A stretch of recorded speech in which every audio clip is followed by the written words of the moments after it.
So, shall we just start a bit by just recapping what happened yesterday?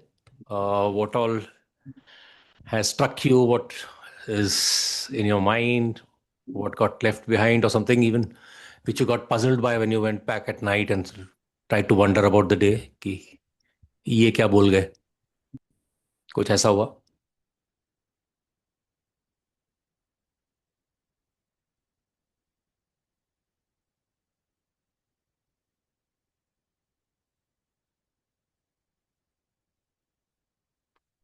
So, I mean, an interesting takeaway from yesterday was how many tribes are living in Northeast.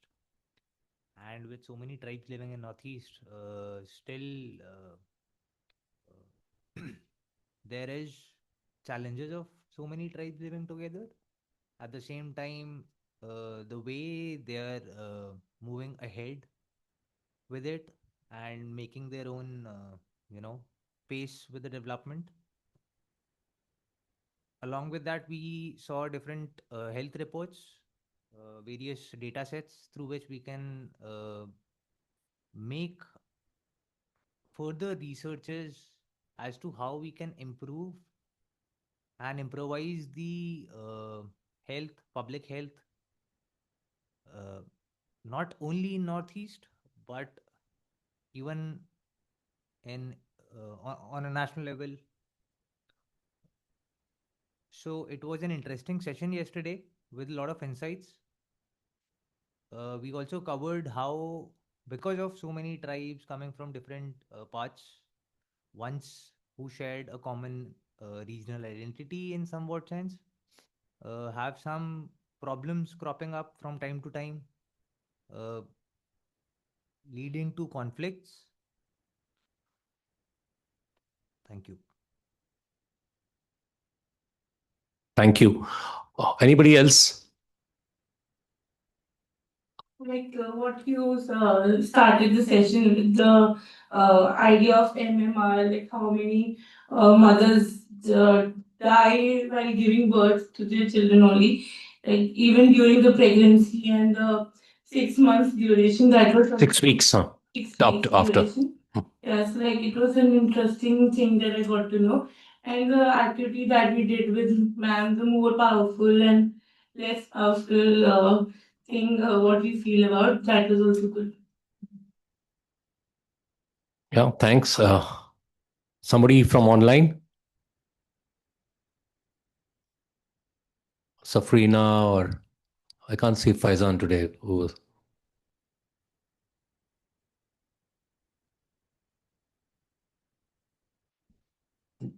Jerem, you want to say something? Yes, I was touched yesterday by several key points. The issue about data collection that the presiding himself talked about.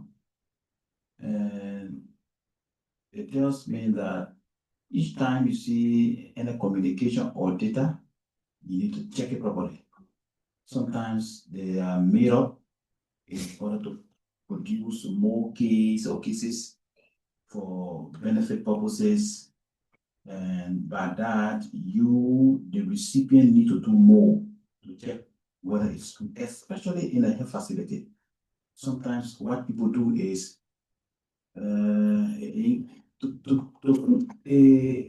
either donor suppress or happy with breastfeeding. Yeah. I have been able to work with FHR3 system, which is a UC program, and where I was assigned, similar thing like that used to happen. But even though the department that I was working with, our data officer was different, but when the supervisor from the county level or from the head office is coming, the data would change. People checking documents and making sure that things are correct. So from the beginning, it was not correct.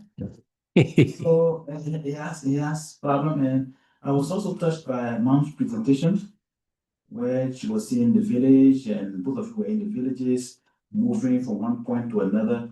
To me, it shows high level of intervention, connecting with the people, with the grassroots, was so key.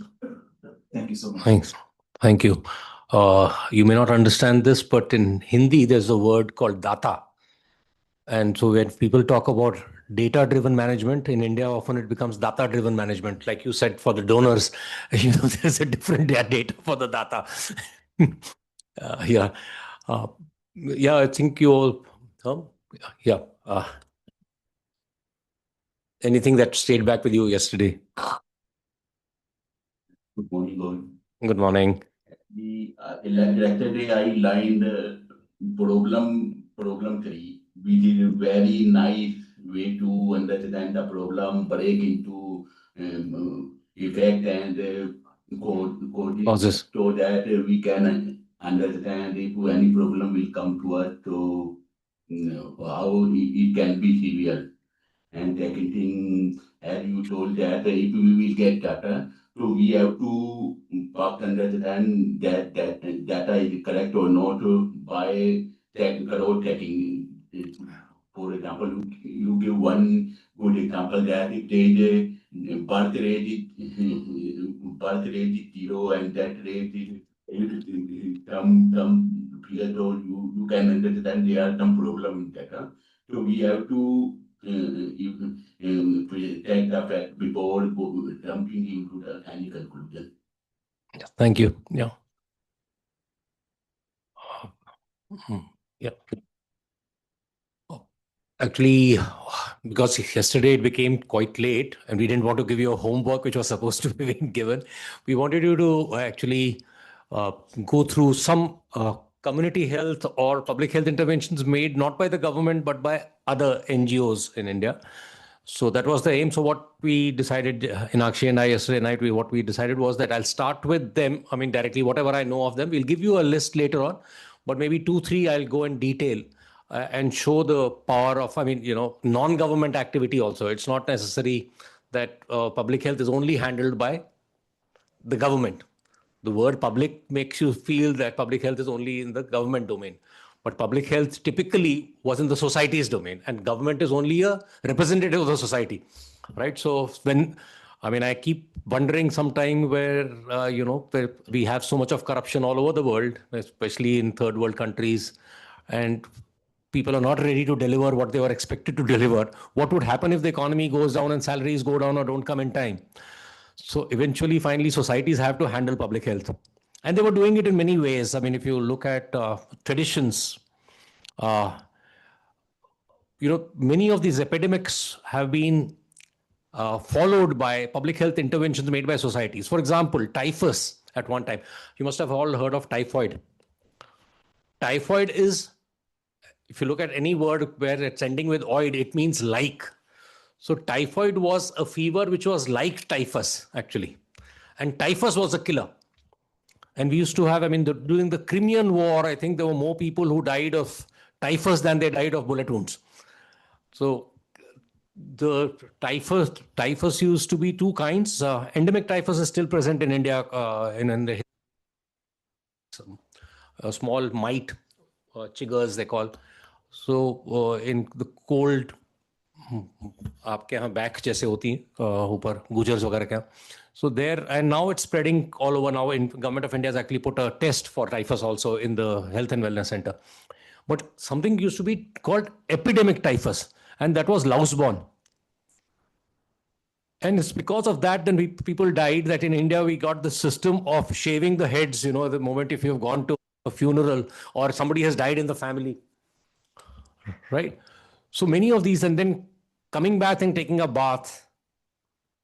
These were driven by death responses to large amounts of death, not allowing people to cook in the house because maybe cholera or something from the same water source was there to somewhere where there's no matam in one sense, where there's no illness, they will come and feed you. And then you are all present to do away with the grief of the family. Everybody will come so that you're into daily activities of feeding them, giving tea, this, that, and then giving a closure at the 7th day or 40th day or something. So these have actually come from, this public health kind of practices have come from learning from disease. It's not necessary for the government only to handle public health. I just wanted to start with that. But all the same, we had, some about 20 years ago, the government of India acknowledged a report which was brought out by McKinsey. And McKinsey had done a pro bono study in what kind of public health qualifications would be required in this country. Earlier, it was mainly doctors driven, and we used to do the preventive and social medicine, and we had something like the Calcutta School of Tropical Medicine and the All India Institute of Public Health. These were few places where you could do large scale public health work. But again, it was very driven by government interventions or WHO interventions, so in one sense. But then this report, when it came out, it felt that I think we need public health people at every block level. And so the government of India acknowledged it in 2005-06. Not only did the NRHM come in, and there's a very interesting aside, someday I'll talk about the NRHM, how it came into India, but the National Rural Health Mission and now the National Health Mission.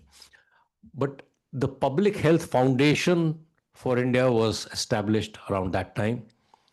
And it was in the public-private domain. The government of India put, I think, 80 crores in it, and 120 crores was raised from foundations within India and abroad to start with a 200 crore corpus. And Public Health Foundation for India now handles, I think, 6 Indian Institutes of Public Health in Shillong, Bhubaneswar, Bangalore, Hyderabad, Delhi. I think 6, I can't remember that 6th one.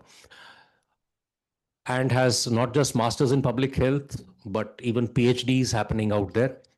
And also all these IIPH, the Gandhinagar, there's IIPH Gandhinagar, which has got a university status from these people, from Gujarat government. So they not only do public health, but even health administration, hospital administration. So they run courses on that, improving public health. And besides that, they are also consultants to the government of India, to WHO, to many of the health agencies. So I just wanted to talk about them to start with. Can I just, how do I access the net from there? Okay. Yeah. So you can check for Public Health Foundation for India, PHFI, on the net, and you can, not only look for career advancements there or career prospects there, because the other thing is only public health courses where we can become faculty somewhere. But if you want to be practitioners of public health, I mean, there are many, the scope now has increased in the last 20 years. Earlier, even doctors, if they got a preventive and social medicine, they would be appearing for another specialty exam next year so that they can leave PSM and go to something else. It was not sought after. But in the last 15, 20 years, suddenly it's become so a lot. And it is not meant only for doctors. I think the good thing was that they did not put it under public health. The masters in public health, when it came in India, they did not put it under the Medical Council of India, or what is called the National Medical Commission now. So public health, we felt, was an important topic which cannot be left to doctors alone. Right? So we need journalists, we need management people, we need all kinds of people, I mean, to put their heads in. To me, anthropologists and sociologists are key to public health because they understand health behavior, right? They understand how groups work. They understand how you get into the minds and hearts of people. And so unless your communication is right, people can become aware. I mean, I remember I used to be very peeved at this, that in our medical college, though by the second year, we all knew that smoking could cause cancer. But by the time we reached 4th year, I think 70% of people were smoking, right? Or 80% maybe.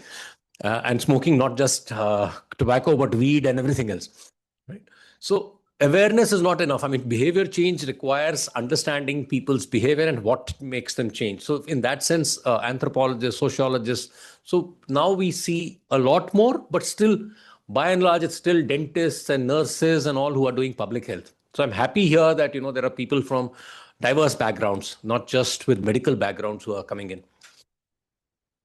Right. And as I mentioned earlier, you could be working on education, and that the person on the right is absolutely on the right side was the founder of PHFI used to be a cardiologist from All India Institute of Medical Sciences, Srinath Reddy. So, but he's now I think, emeritus chairperson now. Yeah. They keep rotating the presidentship to corporate people like Anand Mehta and also. Who's doing it that now? No, that's on the board level. The board level. I was also on the board, but on the board, I think the chairperson invariably, yeah, you're right, was not corporate because money is required for this, to raise money, to enter the right spaces. So at this moment, I think the old chairperson of TCS,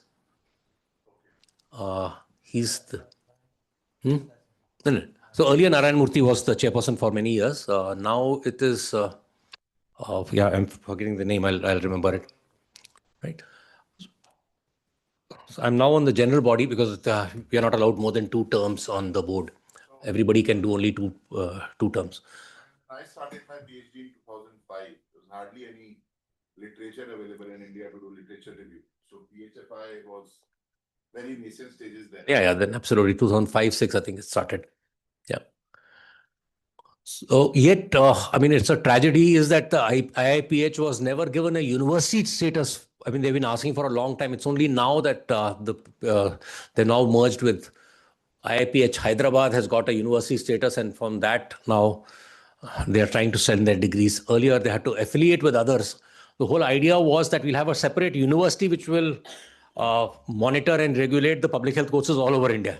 But then they were not given university status for a long time. In fact, they even applied for the Institute of Eminence along with JGU. But then there was this whole thing about some politics up there about when it was started, who started it, and what. Right.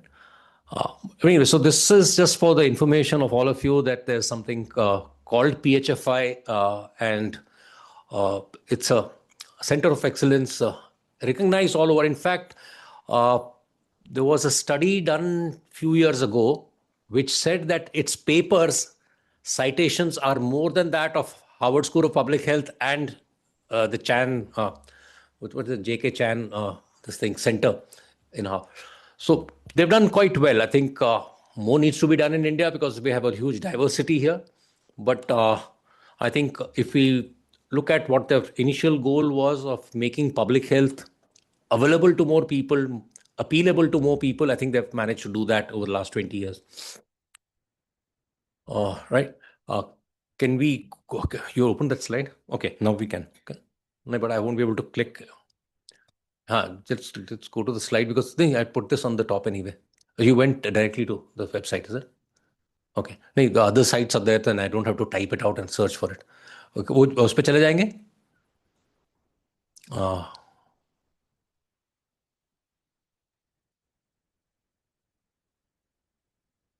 Go back to that.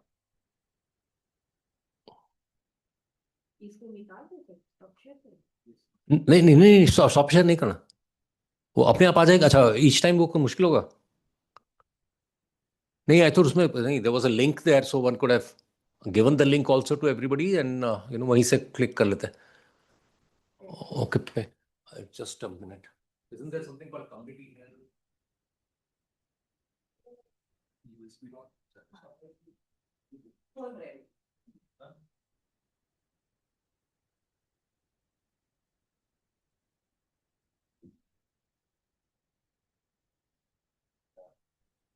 Final presentation. Community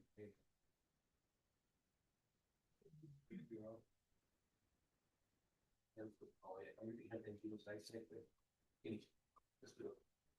Yeah.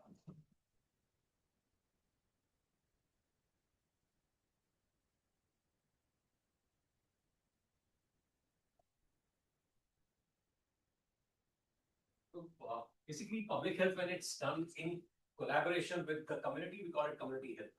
Right. So I'm not going into the community health part today, just introducing it. But I just wanted you to see.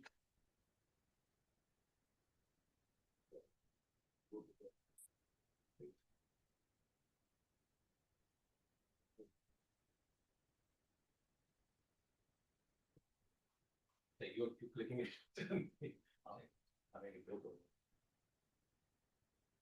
These are some of the major ones which I teach often somewhere else also about these NGOs. So people normally research about them and what they have done. So what I'll do is I'll just highlight a few of them. Right? Let me start with search.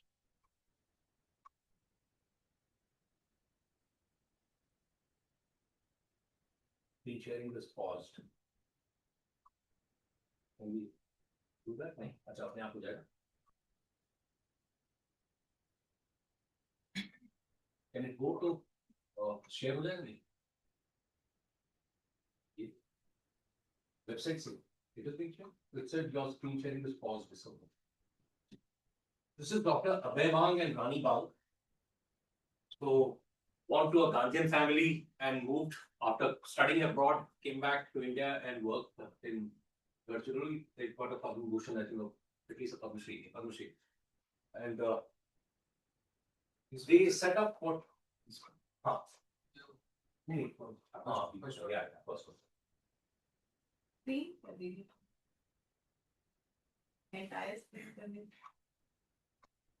Also, entire screen coming here. नहीं वही एक entire screen coming. Okay.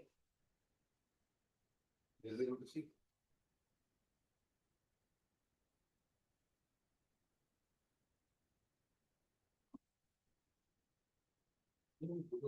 NGO का website थी वो दिखा. वो click कर. ये कर रहे थे हम लोग केवल.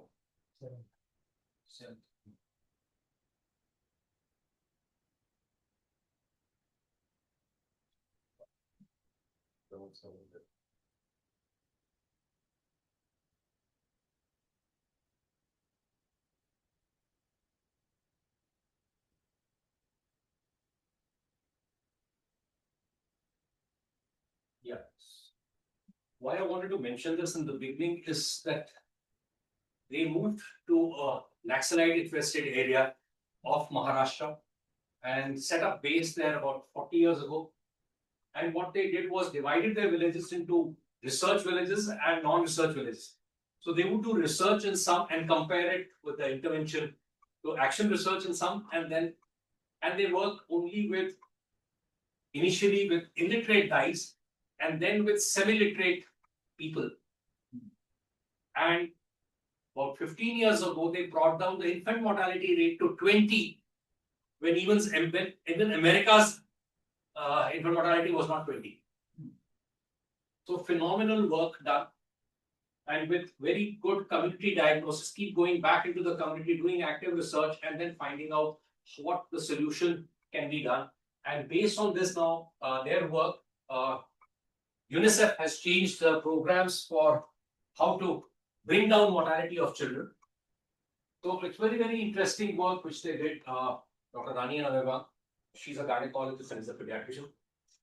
So what they did was, at one time when the infant mortality is very high, about 150 per 1,000, they introduced, immunization was introduced, and for that it became till 80, 85, but after that it was not going down. So then they did a community diagnosis, went around asking parents, how their child died, and they found that most of these people, many of these, at least 50% of them had died due to pneumonias, cough and fever, and had died because of that. What to do? Because they were only working with illiterate guys that time. But they taught them how to count the respiration. They used counting of respiration as a marker for pneumonia. So they would have a sand glass. Sand glass, where you put some sand and a timer. So they made a 1 minute timer and would ask the women to count how many times the child has breathed in or out. If it crosses 40 for a child above 1 month or 50 less than 1 month, diagnose it, take it to be pneumonia, and just give an oral suspension of cotrimoxazole syrup, which is an antibiotic. It's a chemotherapeutic, it's a kind of antibiotic. And just with that, they brought down the mortality down to 40. From 80, they brought it down to 40 in just two years' time. And they also found it, even for that some of these guys were getting old and their eyesight was not good. And so they even introduced community ophthalmology kind of a thing, that simple, जो बूढ़ा हो जाता है, people who get old, then they can't see. You don't have to really go to an ophthalmologist. Normally, 90% of the time, all you do is put 0.5, 1 or 2 number glasses, reading glasses, and try and put a needle through the thread. If you can do that, the chashma is good enough for you. You don't have to bother to go to an ophthalmologist. So they improved. They did that. They were doing the research so well that they could identify that some of their health workers were not able to bring down the mortality. They were wondering what was happening. Why they could not, is because they could not even see the science class properly and could not write. Then again, for 5-7 years, they could not bring it down below 40. So then they again did a next round of research and found that most of these people, most of these children who were in the death rate of 40, they had died before the age of 1 month. And most of them had started fever within the first 7 days. So presuming it to be what we call neonatal septicemia, that it might have started from the umbilicus itself, which hasn't fallen off in the first 5-7 days. They took samples of all the nadhi patient. From the navel, they took samples of blood, pus which was coming out. And they found that almost all of them had a particular bacteria which could go away only with injection gentamicin. But how do illiterate guys give injection gentamicin? So they took semi-literate people and then made injections which could not be pulled beyond a point, because most children at that age are between 2 and 3 kilos. So it's only a fixed amount of gentamicin which has to be given. They could not pull beyond that, and taught them how to give injections on onions. And this brought down the rate down to about 18, when America's infant mortality was 20. Of course, later on, there were other researchers within India who said that even if you give amoxicillin, it's good enough. And now that has become, earlier during my time, we used to feel that if somebody has got pneumonia, you have to give injectables. Today, it's understood that even oral antibiotics can cure pneumonia, even for children. A large amount of children can be saved. So now, even an ASHA, she's our lowest rung health worker, we call accredited social health activist, she was supposed to be. Unfortunately, she has become an ASHA worker now. But even she handles all this. And as I was mentioning yesterday, she's supposed to go on the first day, third day, seventh day to look for any infection, fever, or cough in children. Right? So this whole thing has been started, and all over the world it's been accepted. They wrote very good papers in Lancet and other places. So search, I would put it up there as very small work, but very scientific and socially scientifically relevant work which they have done, and brought public health right from tribal villages of India. Right?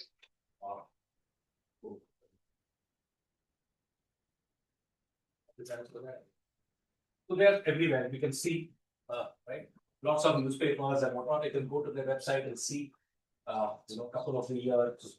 And she also brought up one of the finest studies on reproductive tract infections in women being very high, and anemia in women as being very high. That was Rani-Bag's consulate for this thing very early. They were Ashoka fellows also. So you can see, of course, they have a clinic there, they have a hospital, they have a hospital, and many doctors now go through that, various projects that they have. And go back to the which one are the cheaper?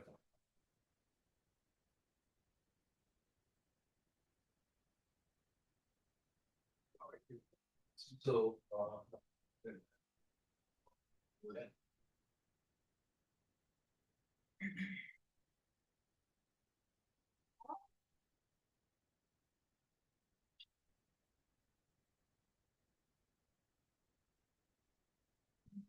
Swasthya Sahayog, this is in a village in Bilaspur, in Chhattisgarh.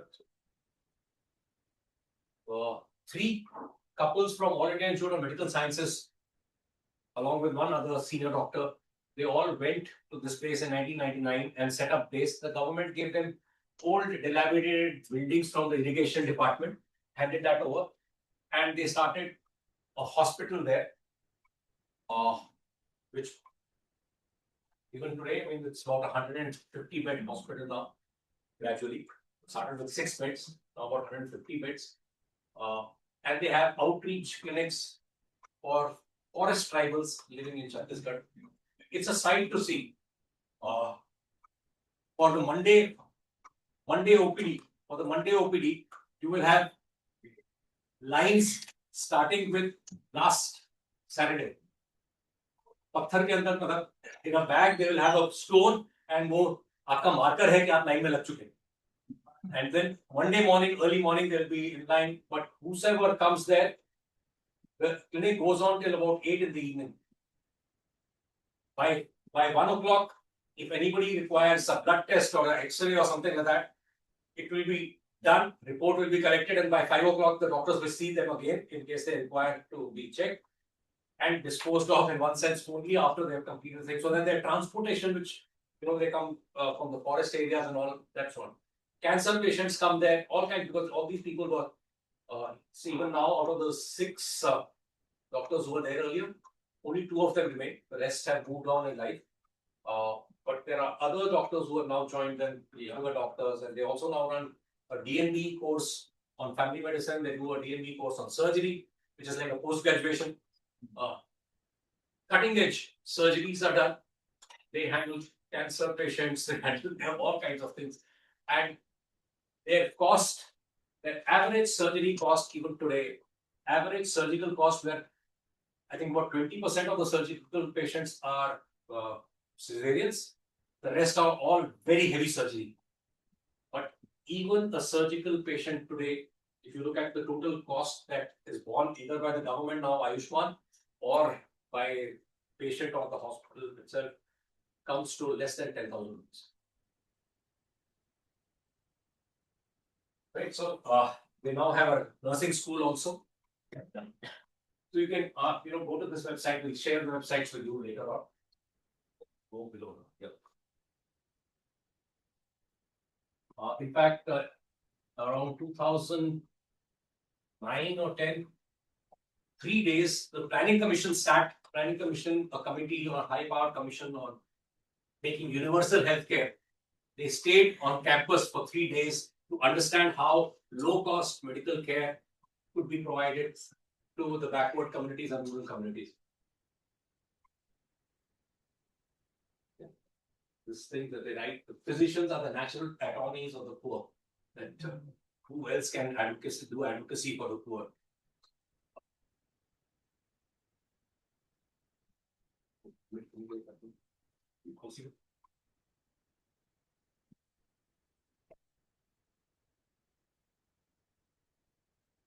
So Ganyari is the village where they are for 3 hours from Raipur. So they have these outreach clinics, and now their nurses are very, very highly professional, and they stay in the villages and they handle most of the illnesses there. Yeah, so you can put here. They also have rural appropriate technology for health, in which today morning I think I was trying to speak to Pranav, and for the first time in my life I saw a stethoscope with 2 chest pieces, where the teacher and the student can listen to the same chest and the same heartbeat together. And when I first saw this, I asked Dr. Zakarullah, who was like the father of medicine or health in Bangladesh. I said, how come this was never invented all these days? And he said, see, doctors are professionals. They would like to share their secrets with their students because they become competitors. So, it just hit me that, it's so good to hear the same thing, because the teachers would teach us, can you listen to so-and-so? Can you listen to so-and-so? And you were always imagining what you were listening. Here you could have said, see the beat, tick, tick, tick, tick, or something like that, or push, okay, this is the heart murmur which I can hear. But it was never there. They produced thermometers where clear red markers are there, which is the lowest, which is the highest, what we need to do, it's linked now. So they've done a lot of appropriate technology. They brought out a spirometer. Spirometer, you understand, which measures lung capacity. So usually it's about a 1 crore machine. The lowest is about 30-40 lakhs, where if you've got some respiratory illness, then they make you do spirometry, and they can measure your lung capacity, whether you've got obstructive lung disease or you've got pneumonia or something like that can be done. They produce that for 100 rupees. A machine which could measure as accurately, because they were all from AIMS and that they could cross-verify the study from AIMS. At 100 rupees, they just made a pan pipe, a plastic tube pipe, a pan pipe. They use sound-dependent resistors to measure how forcefully you can blow out into it. And with that, the sound, they calibrated it with the AIMS machines. And for 100 rupees, the contraption, you plug it into your laptop or your computer, and it was as accurate as the 1 crore machine spirometry. They made some very good appropriate technology. You can go to their site and probably see here. Yeah, so they've got sickle cell, this thing also looking at their appropriate technology also has had the general more.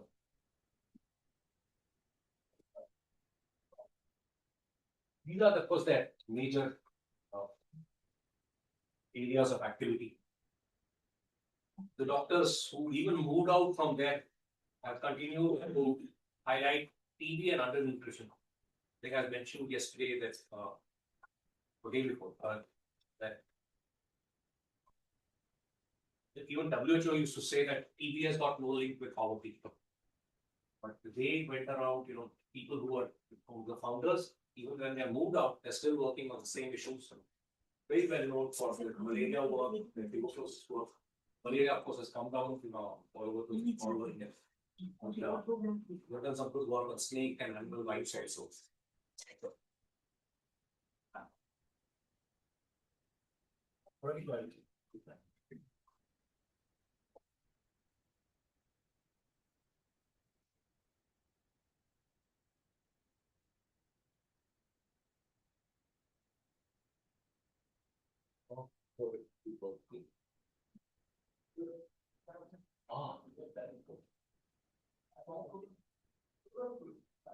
This is comprehensive rural health project. Jamkhed. Earlier, when we were growing up, you mentioned the word Jamkhed and everybody's eyes used to sparkle. Jamkhed, in fact, earlier their website was called jamkhed.org. The founders have died now, both again doctors, Abel and Raj and Abel Arole. They were the first in India to start the Village Health Guide program, where they picked up, say, scheduled caste, rural ties and rural people who were illiterate, and who taught them how to give medicines for them, how to look after antenatal care. Gradually, it went into that even these rural practitioners, informal, illiterate practitioners could even diagnose, or to quite a good degree, they could even diagnose cervical cancer. So this was again, and from this actually the Village Health Guide, Raj Narayan in 1975, 77 after the emergency, brought the Village Health Guide scheme into the Government of India's program. Even today, Village Health Guides still get some salary, although they're not working any longer. But they're permanent employees of the government and they get some 100 rupees a month. Village Health Guide, they still survive. But the first time in India where health work was done by village people themselves, the first community health program, I would say, was CRHP. They worked in Arunachal Pradesh, they worked in many African countries they worked in. But gradually, after the founders had died, it's now in the hands of the second generation. Not very but I want you to know that this was called the Jamkhed model. Again, public health at a very high degree of excellence at village level, done by illiterate people. So, what I'm trying to constantly say, it doesn't require MBBS doctors to deliver public health, right? public health is done by educationists, it's done by journalists, it's done by lawyers, it's done by this thing. Yes, there has to be some lens, which I call a public health lens, which should lead it. So because you are constantly measuring mortality, morbidity, or what were called disease, disability, and death. How do you prevent it from whichever? So, one of my first forays into public health was when I learned that how they had brought down accidental deaths, road traffic accident deaths, just by designing better roads.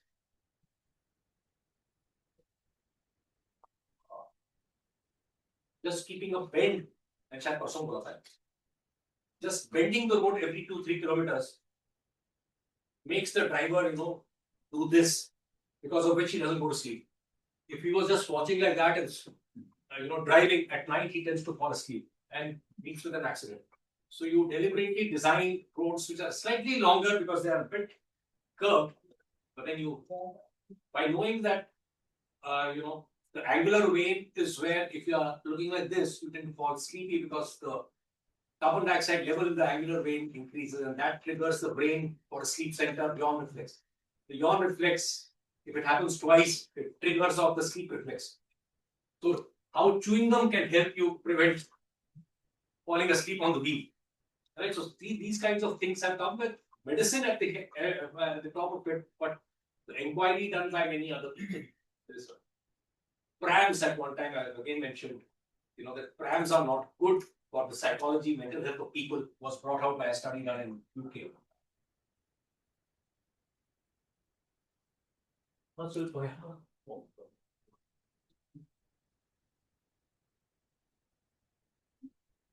you can see this later on.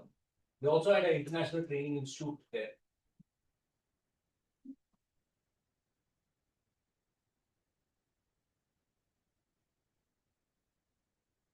We'll be sharing this with you, so you can see the others later on. I'll just go on till about 11. Tribal Health Initiative. They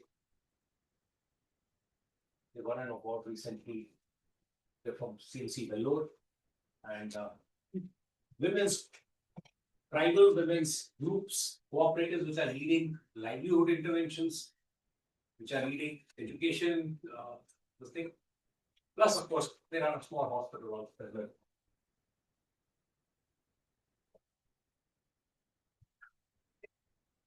So we call it holistic health.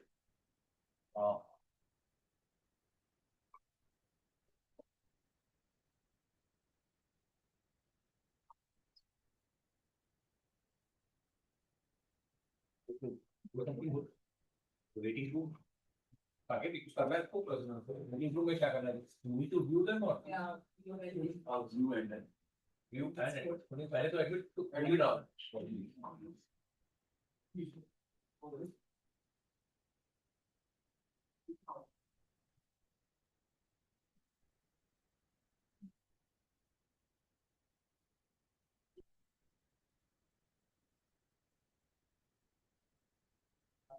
They have a tribal hospital, they do an outreach activity, they have a craft initiative. In Akshi, that Smita had started this. Farming initiative, watershed. So, as I said, the determinants of health lie somewhere else. Although there were doctors who went into the field and started with a hospital, they very soon realized that that's not the end of it. That's how to attract people. But if you want to prevent deaths, then you have to move into other determinants of health. So they're doing a lot of other trainings, including rural sensitization of doctors. Young MBBS doctors who want to see the world before they go in for a practice. They also provide fellowships for them to travel all around India. Fine, also time for the 5 minutes. Okay. We also just it's a day for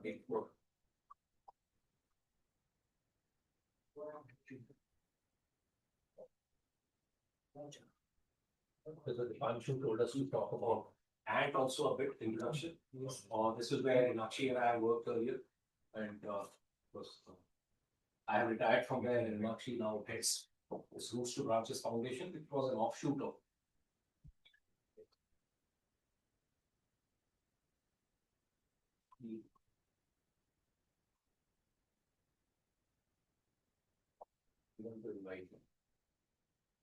So again, we call ourselves the ant and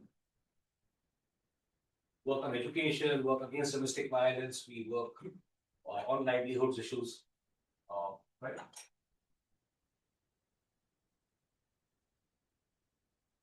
So these are the major. I just also mentioned about Project Nita. I think I mentioned this briefly. We see about 5,500 patients a month now at about 30 different centers at a cost of what I would say £3 a month, or 350 rupees a month. It's financially self-sustaining program. We provide the entire month's medicines, plus the doctor's fees, plus their travel, plus volunteers, food and whatnot to come and work together. And we run it along with all NGOs. So we run about 8 centers of our own. And at 350 rupees, we see about 1,600 patients a month in our campus, campus within our district where they are headquartered. Apart from that, we've spread the model to another 22 centers now, including Bihar and Nagaland now. So it was started with as mental illness treatment in Assam, but it's now called Mental Illness Treatment Alliance, because we've spread to Nagaland and Bihar. The same way, 350 rupees. Yeah, in Nagaland, I think we're charging 500 there. So this NGO collects the money and whatnot. Just for a lakh of rupees, you can start the program and we can actually spread it anywhere. In 6 months' time, if you have just 50, 60 patients, you break even. And this is WHO level care given through generic medicines and through a protocolized treatment where doctors cannot write unnecessary medicines. So most of the medicines that we give are anti-stomach because the absorption is far better. People in India, even doctors don't know that most medicines can be given anti-stomach. So most patients. So it's now 1,820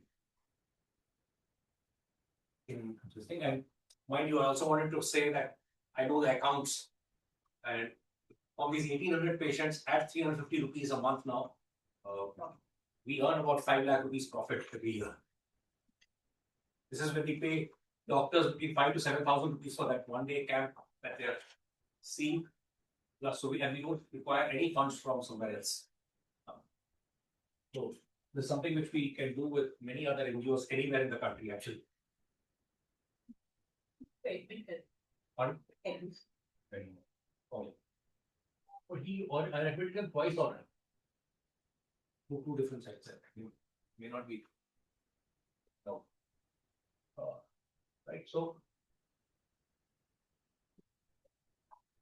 this idea has become actually Bruce to Francis Foundation, which used to call an Institute for Development Action, where we take our work to other NGOs and other states of the Northeast.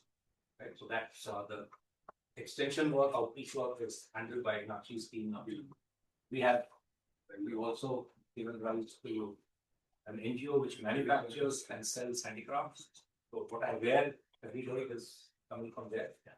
And we also have a cultural organization that provide dance and music, which was there. It was dying down for some time because they're small tribes.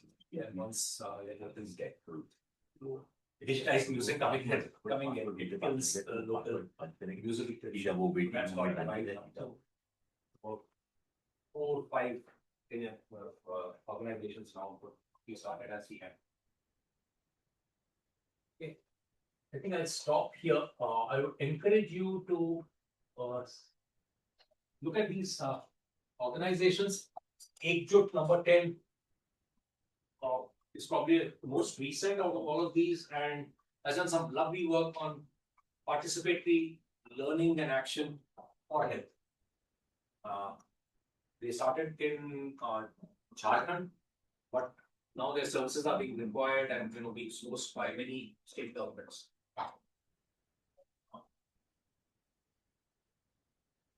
Called Gudalur is again a tribal area. They're working in Gudalur, which is in Tamil Nadu, Kerala border.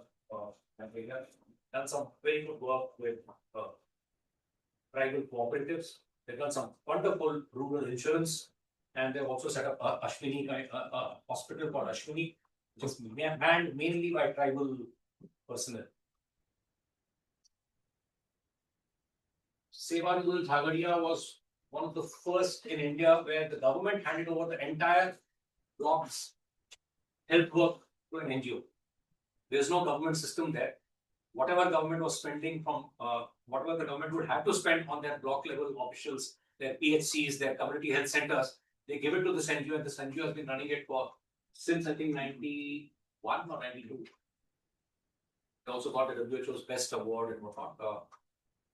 So everything from immunization to all the government health services are provided by this NGO for that entire block. And then the government also handed them over all the ICDS work, the Anganwadi work. So nutrition and health together is done by this NGO. But Sevarul Jhagadia. Search I already talked about. Vivekananda Girijan Kalyan Kendra was started by a doctor who got the Right Livelihood Award, which is considered the alternate Nobel. Again, the tribals, Kolika tribals in Karnataka, VR Hills. He actually rose to such a stature that he was then I think the information commissioner of the state, or he was at 1 rupee salary with the government of Karnataka, and he was heading the information commission. And later on, he was a Transparency International's representative in India. So, investigated a lot of corruption issues in Bangalore and Karnataka. And one day when he was talking to me, he was telling me how, in people's perceptions, police is the most corrupt organization, and second is the health department. In people's perceptions, these two are the most corrupt departments. But interestingly, their outreach, they've got an outreach agency.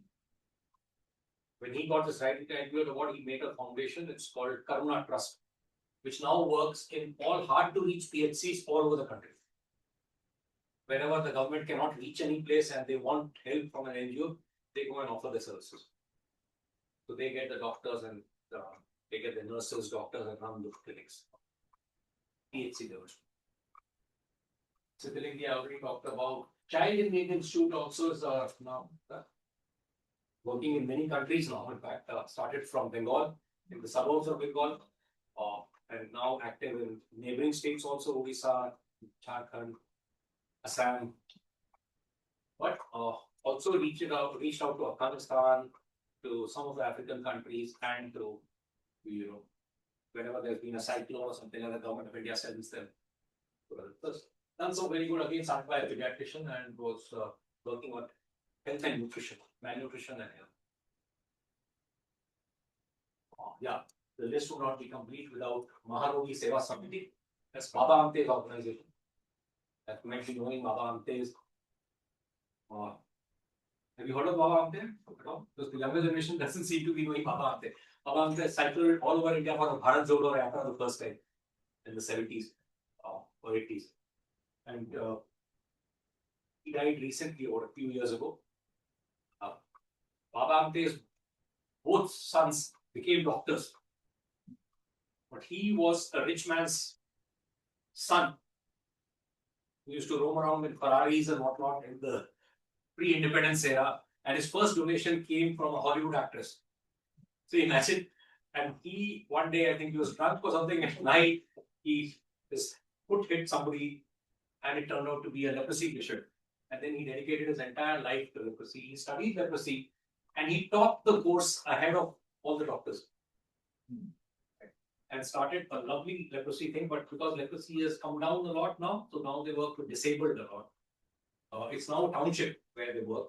So Baroda is very close to Nagpur, so people can go there also and see the kind of work that they have done. They've set up a university, they work with disabled, they've set up, they in fact got leprosy patients, males and females, to marry each other also as part of their social work, right? Because, and I've seen their anuyayis as their followers who now have HIV, they've set up HIV villages. In Ahmednagar, there's a HIV village where people have got married to each other because everybody else shunned them. So husband, wife, the new partners now. and now they look after them, and they run orphanages because they look after children who have been left by their parents without anyone. So very interesting concepts. So public health will be done in many constructive ways, very innovative ways to the NGO sector. It's not always possible for government to innovate. Right? So that's the reason why you can read more about them. Go to their website to be giving you these things. Right. I don't know whether they could hear me all the time. I forgot to switch this.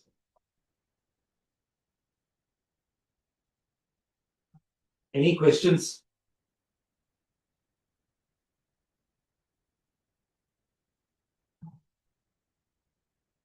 Any questions or any insights or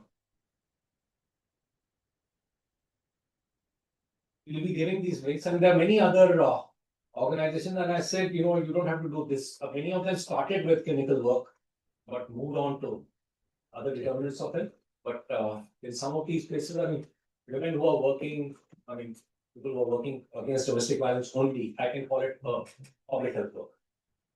Right? As I said yesterday, about 75,000 women are dying by government estimates. 75,000 women are dying only of dowry deaths in India. Whereas maternal mortality is killing only 35,000, 40,000 today. So we have to move tack somewhere. Similarly, I mean, people who are working against pollution or working against improving air quality are also public health people. So we can also look at that and choose our field later on, our specialization. Yes, I think as Nakshi yesterday adverted, climate disasters, climate events will become a very important part of public health in the near future. So, so one needs to, if you need to, because people come to me with public health backgrounds and ask me, what should I specialize in or whatever, and I keep telling them, either do for the old age people, or this will be a more lucrative field or a field for the future, climate as well as this. Right? So that you can gradually start working, choose your fields over a period of time, get specialized, so that you can do both, do your heart's content along with getting some salary somewhere.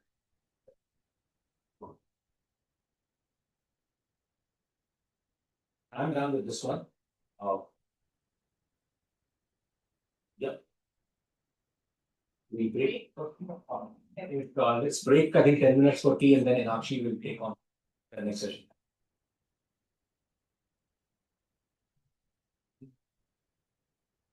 No, sir.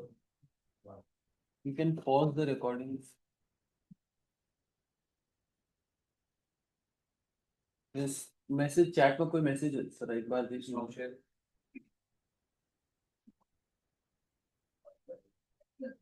Oh.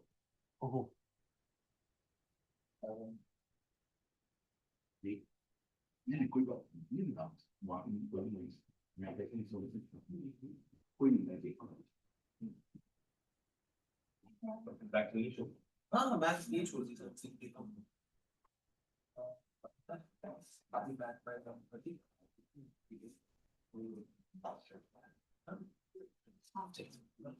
Bye 1:30 अभी तक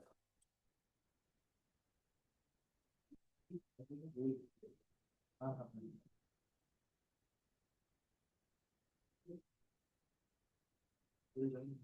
take 10 minutes break after the session. You will start and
screen sharing.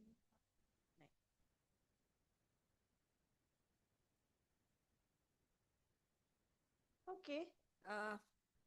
Welcome back, everyone. So,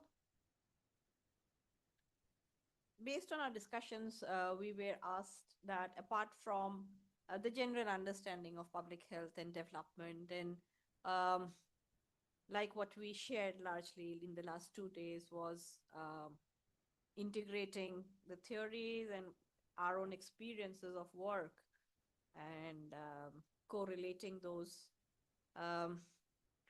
We were also asked to put in some of the key tools that we have been using, and so we will be doing along with you all. Like yesterday, we did the problem tree.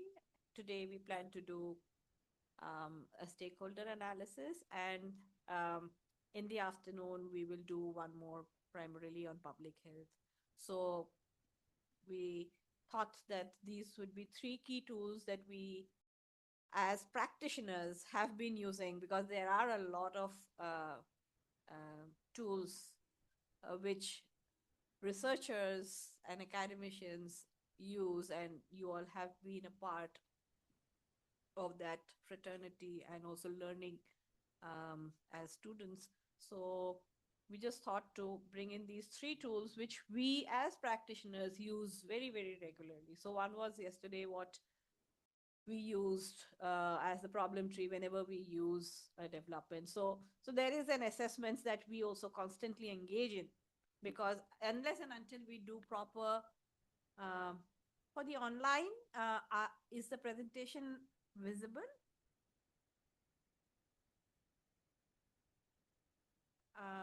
People online?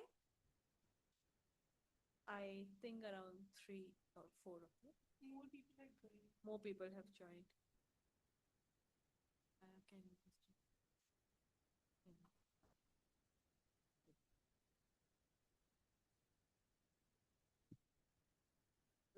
Hello, are we audible? Yes, yes. And you can see the screen? Yeah, yeah, we Yes, can see ma'am. this. We can see. Thank you. Thank you. So yeah, so oh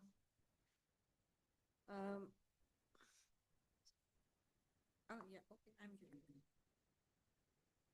here. Now there is some issue with the voice. We can't hear now properly. Is it okay now? It's bit, I think Okay. mic There's is some too echo or too far, something. maybe. Yeah, your voice is better, but the man's voice is not that audible. Am I clear now? Yeah, much better, much better. Okay, Yeah. I'll come closer and speak. That should be fine. Yeah. Okay. So yeah, so as practitioners, we use a few tools very, very often and very regularly, because assessments is a major part of all our work. If we don't do our assessments well, our strategies would not be correct, and then the whole interventions that we do would not have the impact that we desire. So assessments are key, and that is why we keep doing a lot of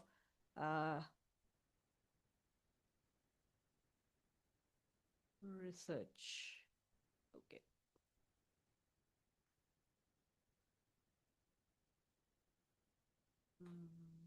It's not moving.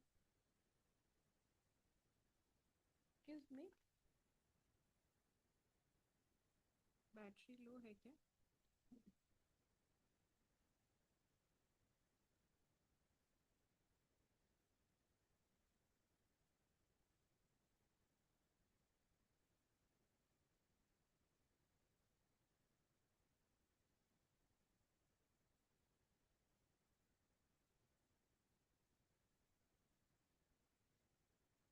Maybe I'll come forward and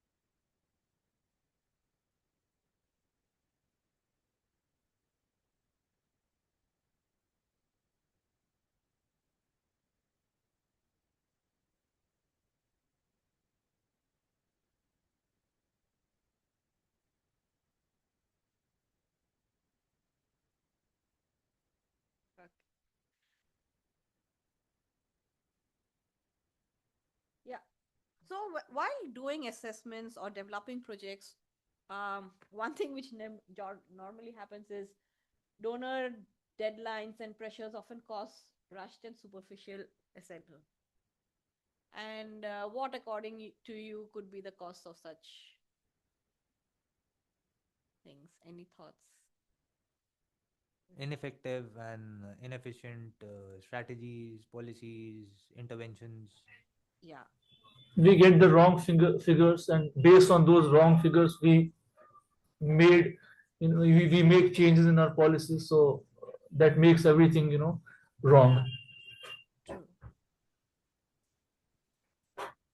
Anyone has any experience or any?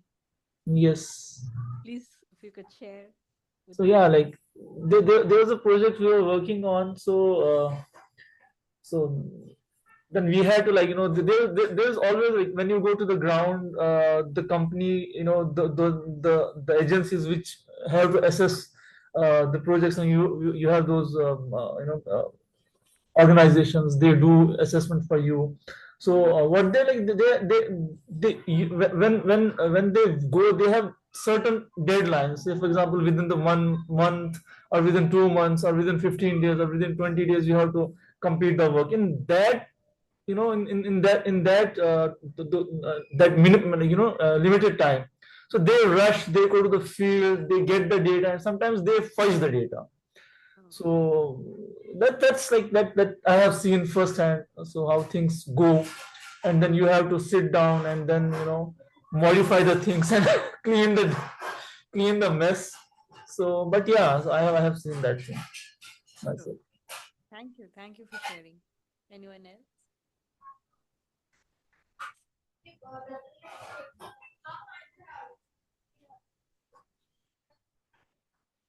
It's often like you cannot go to field again.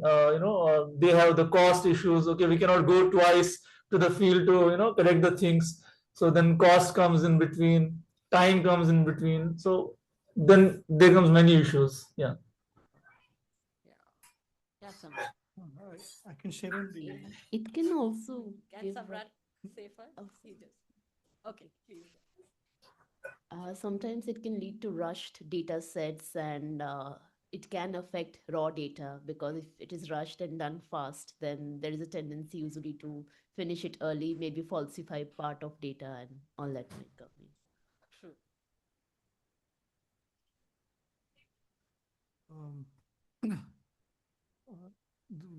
This is just based on some of the recent. We did this needs assessment across Manipur. Yes. Apart from the research project that we discussed earlier. So in that needs assessment, I think one interesting thing we found was the inability of the donors to understand the truth of the conflict. So the theoretical frame that they are working with in terms of the response versus the empirical evidence on what they're working on. Yeah. And scientifically, the data, when it was collected, talked about these things, but it did not feed into programming as such. And so that's one big challenge when, I suppose, when the environment is a bit unstable. This challenge of the theoretical frame and the visual and the empirical part. Yeah. That was one interesting challenge to navigate, at least. Yeah. Yeah. So also the difference of data set, again, it challenges your own thought process that you have carried for such a long time. And then when empirical data says something else, it again. Yes. Yeah. Exactly. That's unacceptable to the officials. When you go to the officials, okay, this is the thing we have got from the field, and they act like, no, that can't be. No, your data is this. That happens also. We went to the officials and told them, this is how things are coming, and they were like, no, our data is not showing that thing. We have, we have this much of figures. So like. Yeah. That also happens. They have some expectations, or they have figures in their mind, and they will be saying, okay, we have to show this to the bosses, so they have to show it to the ministry. Okay, this is what we have done. So then, then what we see, in these press conferences also, so they provide bloated those figures. So they are far from the real, life work. Yeah. Yeah, very true. That's something which you were saying also in the morning, that the data which comes from the top, sometimes which is collected, is so different. And then, you have to keep struggle to. Yeah. I'll just share a few of my experiences from the field. And um, for us, it's still more challenging because you are out there with the communities trying to run a project, and there is the donor uh, pressure, um, particularly to do justice with the resources that is allocated to you, right? So, so from that perspective, I'll take two examples from my journey of the field. Um, the first one I'd like to share is there was a government program, Government of India program, like the Swachh Bharat Mission. It was earlier known as CRSP, Central Sanitation Program, which was being run by the Ministry of Rural Development. And at that point of time, I was a monitor to the Government of India. And we used to go and check whether toilets ठीक से बने हैं कि नहीं, because they used to give funds to the NGOs to construct. So that was one of the, I would say, toughest job, to go and check toilets. खोल के, you go and check कि use हो रहा है कि नहीं. So I'd gone to Arunachal Pradesh, and there my first visit to the first toilet, and I opened the door of the toilet. It was a pakka toilet, and something started falling down from that toilet, no? खोलने के साथ छर करके, and I literally ran कि अभी toilet से क्या गिरने लगा है. And then when I look back and see, guess what it was? Huh? Ceiling collapsed. नहीं नहीं, बहुत अच्छा construction था sir ji. It was perfect construction. What fell off was grains of rice, and that was in early 2000. Yep. So even my same expression, grains of rice, how? ये तो मैंने toilet खोला था. I opened the toilet door and grains of rice. Do people shit rice raw now? And then they said, "अरे madam ji, this is the only pakka thing we have. अभी खाएंगे नहीं तो जाएंगे क्या?" So they store grain because their house was thatched roof. You saw some of the pictures yesterday. So the thatch roof would leak. So they got this pakka house from the government, and they said, "But then where do you go for your toilet?" And they said, "We have abundance of land. Traditionally, we have been doing urban defecation." So I said, "No, that's a health issue." They said, look at our children, they're so healthy, and they're all actually, I don't know, you've seen Arunachali kids all plump and things. So that's a different story altogether on their health issue. But you see that there has been no education on, if you look at even now, the Swachh Bharat Mission program, there is not much of money in the awareness. It's in the construction, right? So community is not made aware of what is the effects of open defecation, how it can impact your health, and you're giving a pakka. So the pakka thing that they are getting, and I didn't have an answer to say that only if I eat will I go and shit, right? I have to save my grains first. And I said, yeah, what you say is true. So, so now I was stuck in writing in my report whether the project was successful or not. What do I write? Huh?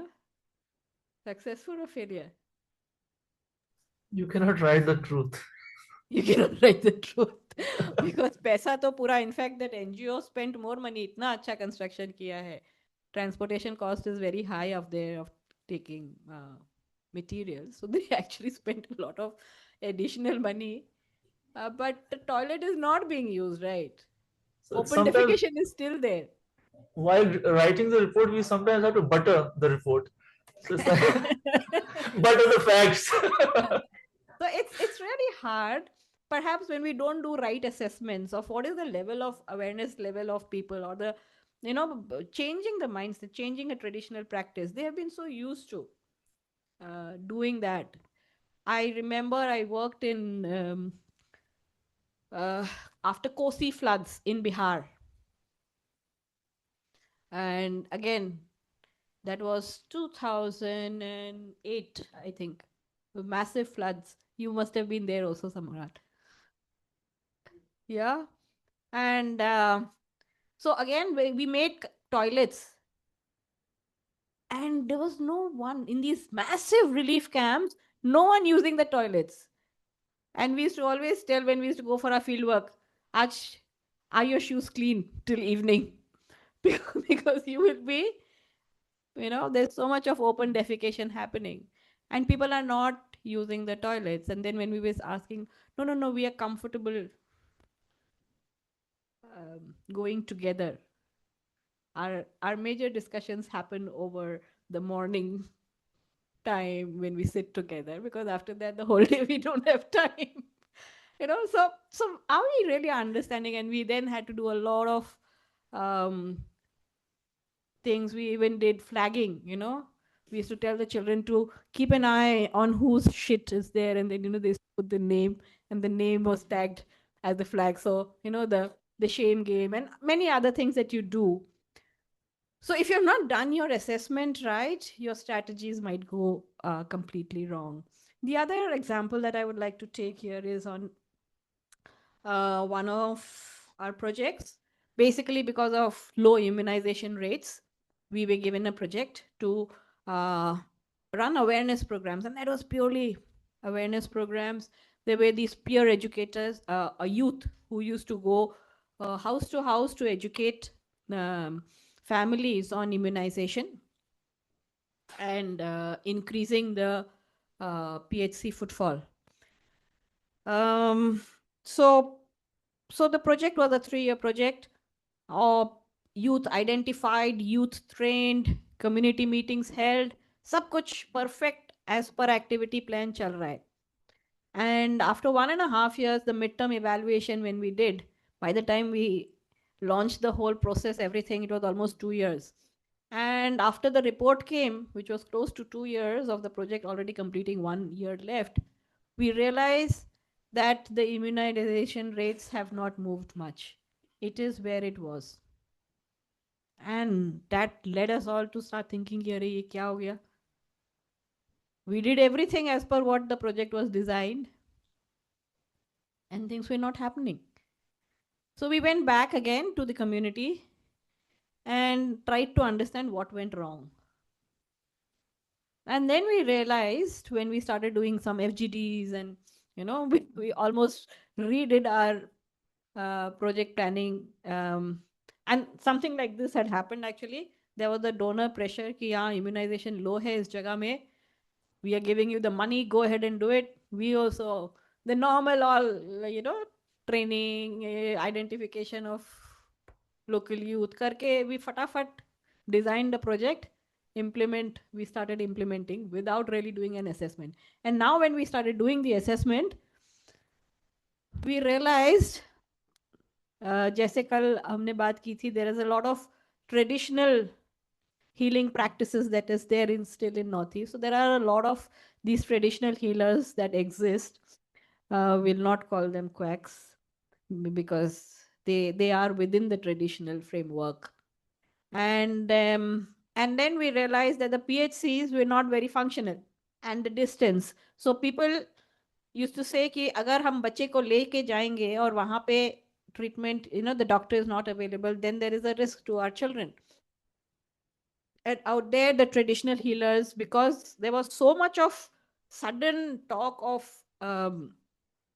allopathic healing and going to the PHCs and injections and immunizations, people were scared, and these traditional healers started saying ki if you do the vaccination, then we will not treat your child.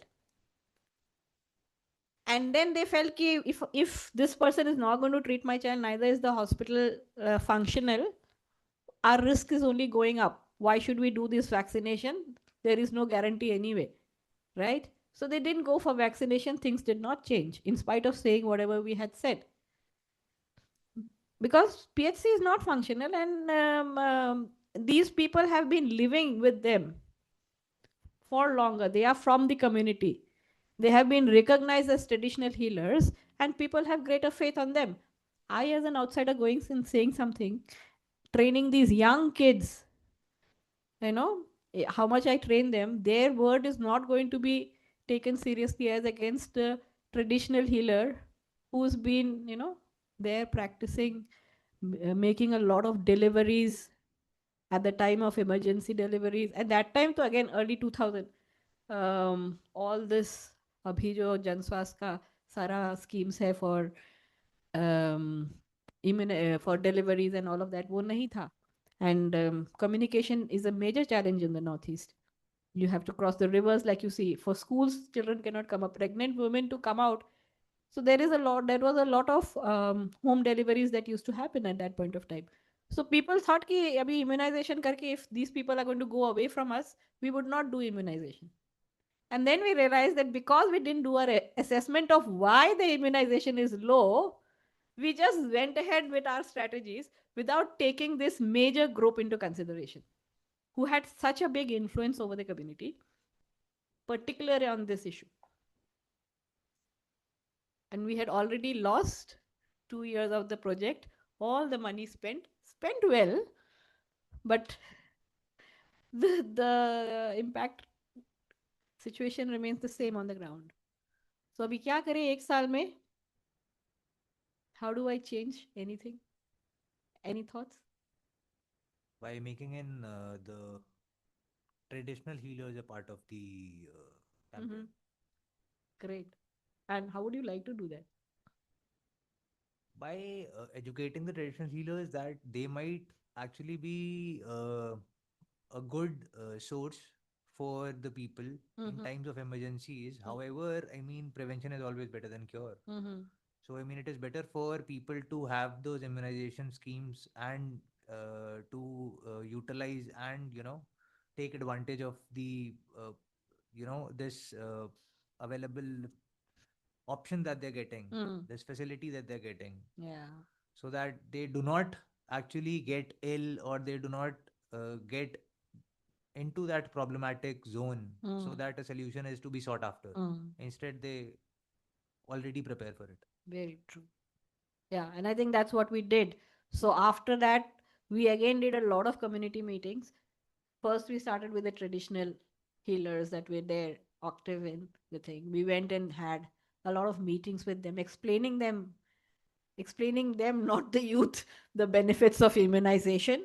And it was also like you also have to put certain pressure because they were seeing us as a threat to their own profession. We said no, please continue with your profession. Like they used to make a lot of these, there are these a lot of herbal tonics and all which are made with the herbs, which is very good for your iron and deficiencies and those kinds of things. We said fine, that is fine, but for an infant there are other things which are required, and that's something that you should not take the risk of. A child dying is also your own community loss, right? So you are also at the risk of your own credibility. 102 से ऊपर temperature जा रहा है, if the fever is high, don't take the risks. Send to the PHC, because if complications happen, then again you would be, So again, having those kinds of conversation with them, having conversations with the PHC, that it has to get functional.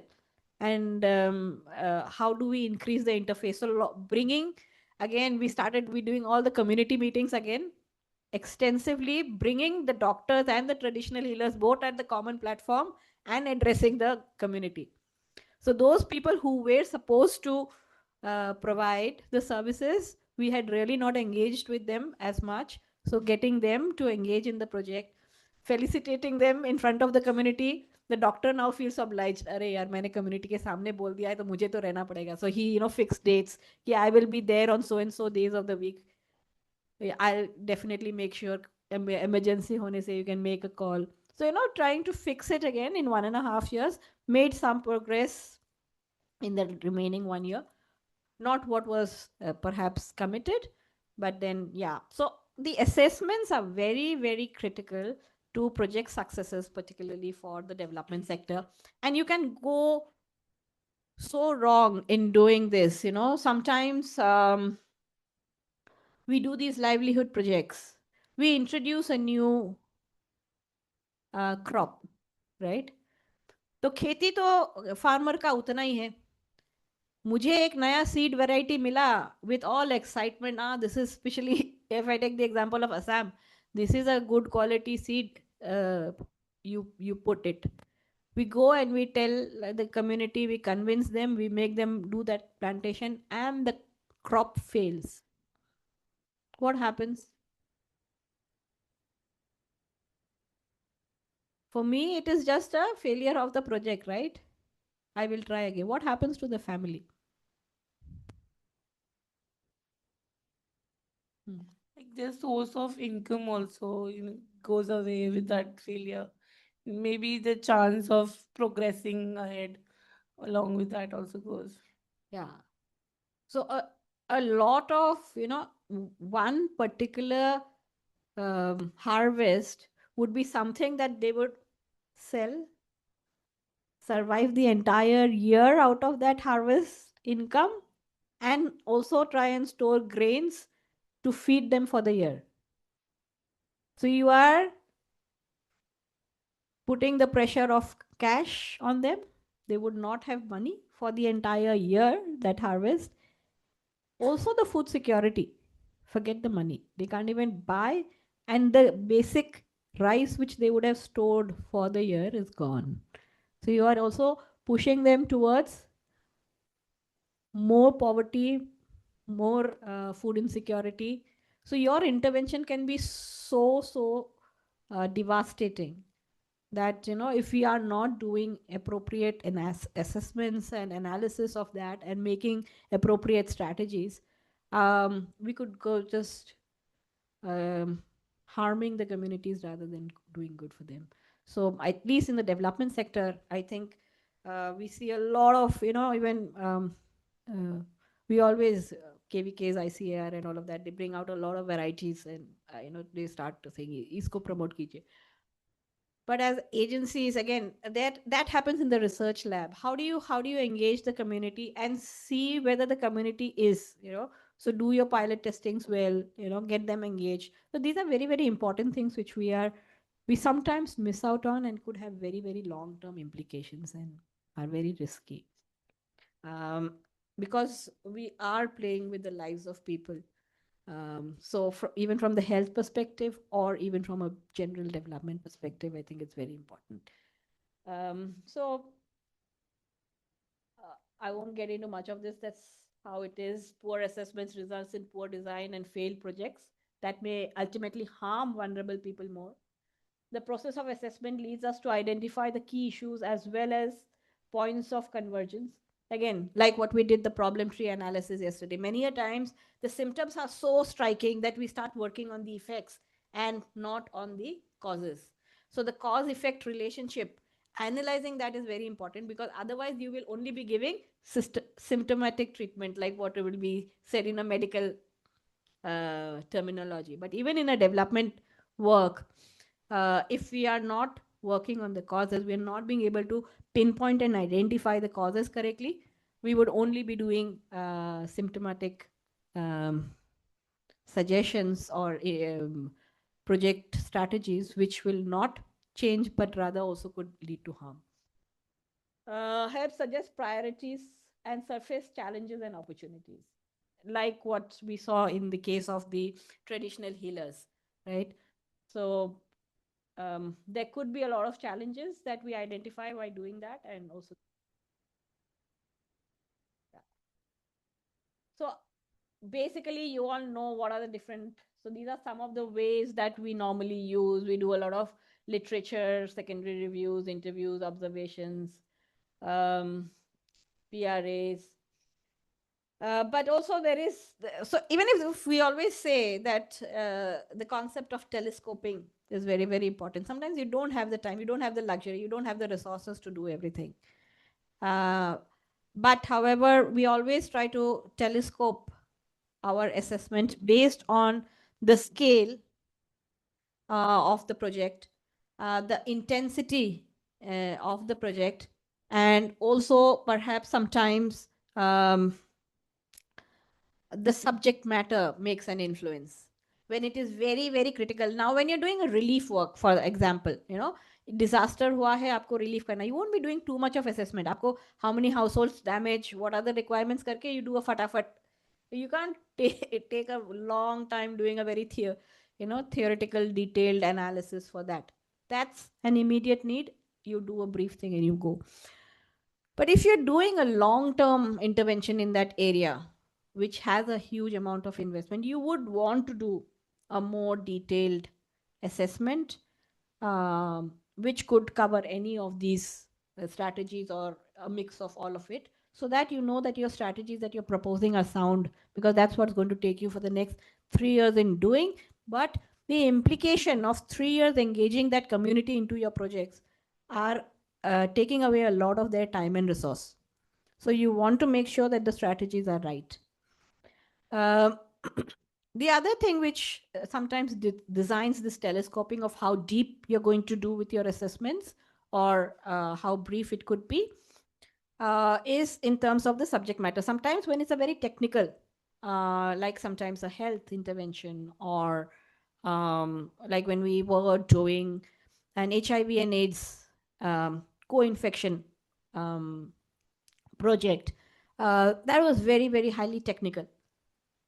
That needed a thorough assessment to be able to come up with the right strategies, and also to do the policy advocacy that we needed, because it's a highly technical thing. So a lot of money, resources were kept for doing a proper assessment, so that the later part of the project, which was policy advocacy and provisioning, because when you're doing a co-infection, there's a lot of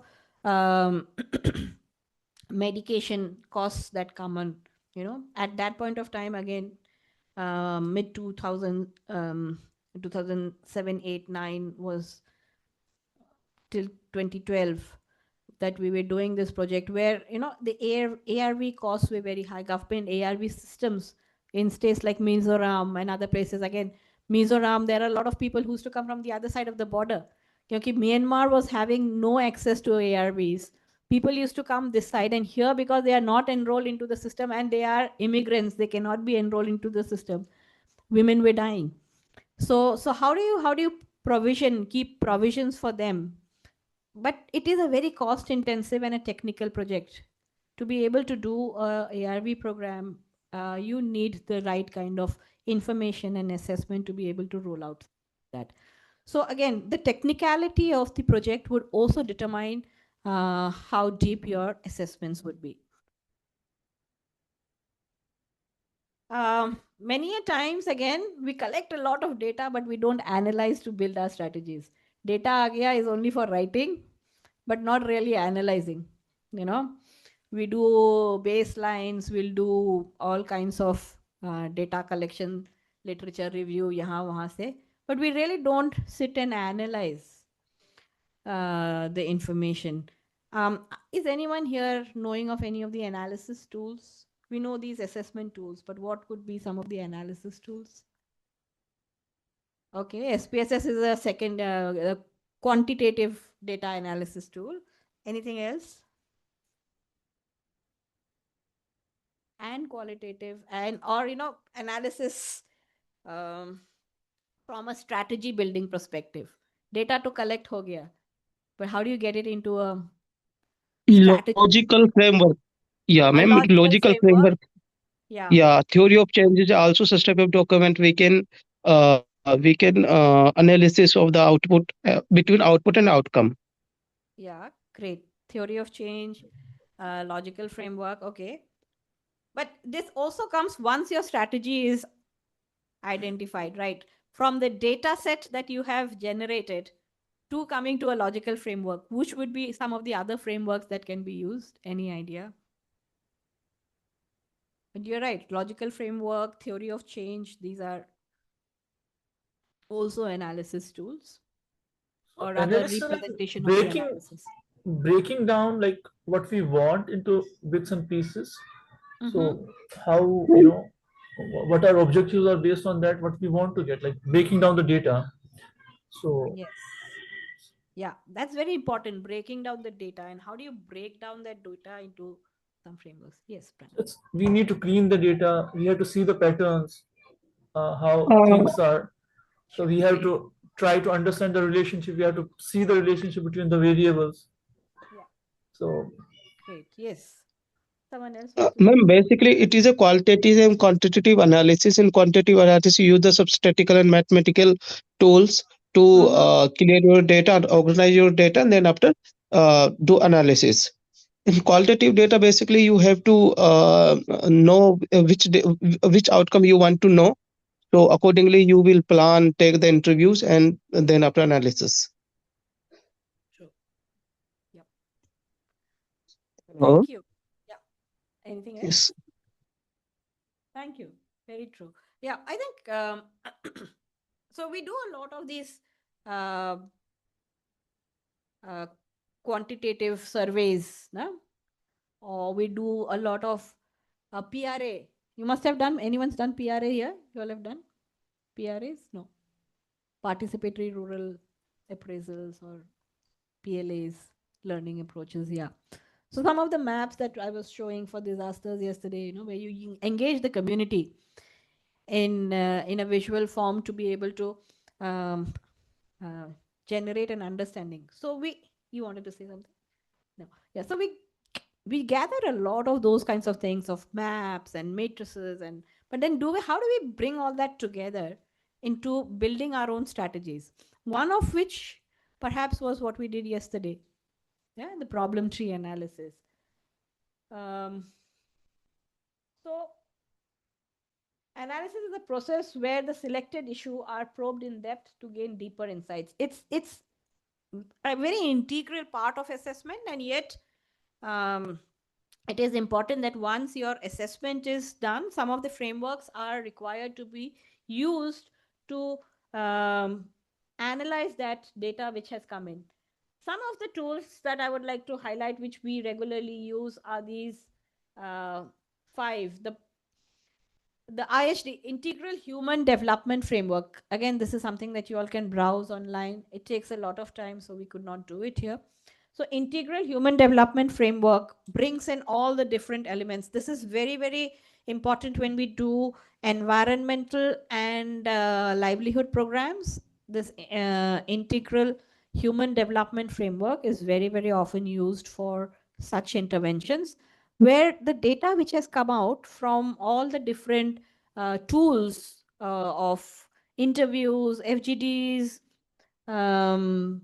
surveys, we then plot them on the different, like someone was saying, group them into different elements of what is the social impact, what is the economic impact, what is coming out from that area, and then accordingly then we make the strategies. So otherwise it's all fragmented information, and unless you see that in one framework, it is difficult to come up with the right strategies. So this is one very interesting framework we would like to recommend you all to look at. Ranking and matrices, definitely something everyone does it. People, when you go to the community, they will say a whole lot of things, so much of information comes in. How do you sieve them through, and then start doing some ranking, some matrices to make sure that you are prioritizing the right things.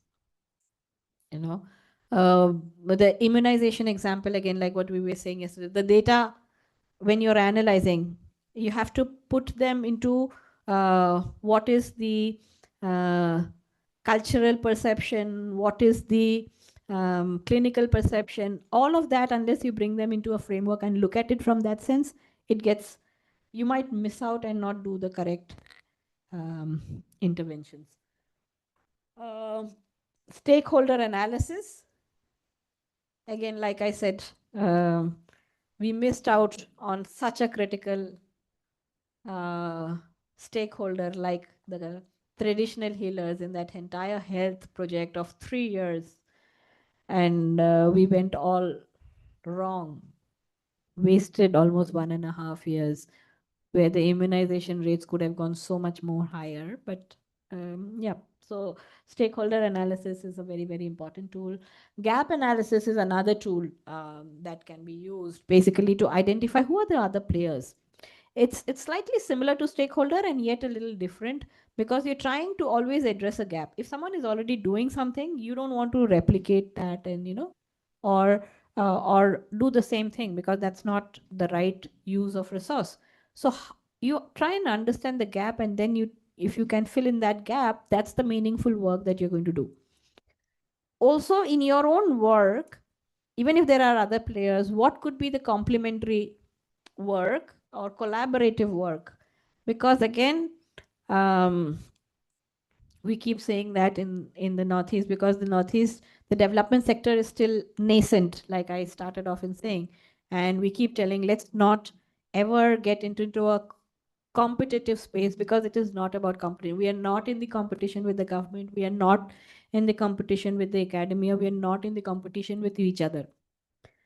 What is required to be done is in a collaborative manner. How do we reach out to more people and you know do better, because there's so much of work to be done. So getting that collaborative approaches is important.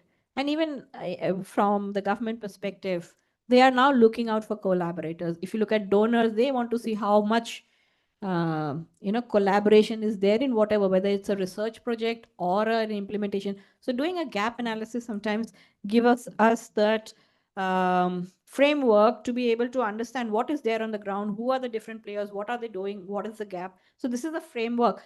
Without a framework, what happens? You can think through, but then there are chances of missing out on things. So you all can Google and look at that also.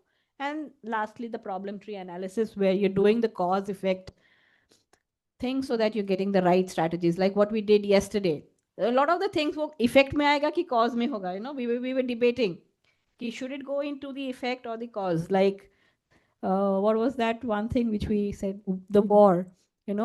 Is the war like situation becoming the conflict? Is it the cause that we were talking about the Naga, in Nagaland, and in fact that was the father Entoka. So that was actually what I shared with you yesterday, is something which Samrat is very closely engaged with that institution. And it was the background analysis of a project proposal that was sent. So reading that, perhaps, you can't come up with the right strategies. So you need to go further, that, okay, they have written about a situation that there is a separatist thought process that was there, the whole angst of annexed and being annexed forcefully. There is the whole situation of youth unrest, of HIV and AIDS, of drugs. Everything is written there in that situation, right? But then you need to then segregate of what is leading to what we are acknowledging, that yes, there is a conflict situation there. So if that's the situation, what is the causes leading to that situation, and what is the effects? Again, from the causes, which are the causes that we can work on? Not everything can be done by us. Government has to play its role. What is it that we would be doing based on our competencies? So that is where we will say that, okay, we can work with the youth, right? We can work on building awareness and knowledge. We can, like what we said, we can create platforms for inter-engagement. So whatever the negative causes are, that there is no engagement among communities, the youth are not getting skills and employment. So that is why like what Hector online was saying, that is why again there is a reason, an idle mind devil's workshop, and getting into conflict and getting into that mindset. So you identify the causes, you start working. Now school dropout is a reason of the infrastructure not being there, the awareness not being there. Drug abuse is an effect of that. You're not getting opportunities. So you're creating positive opportunities of engagement, which is then going to reduce your effects, right? So that is how we start working on the causes and building strategies to turn the negative situation into a positive situation, and that becomes the objectives of our project. So that's something, problem tree analysis, like what we did yesterday, we will do learn from that. So what we will do is we have already done problem 3. The other 3, the IHT framework, the ranking matrices, there are so many of them. And the gap analysis is something you all can look out. We can at least try one tool. So what we'll try and do is we'll run through the stakeholder analysis today. Anyone here who has done a stakeholder? No?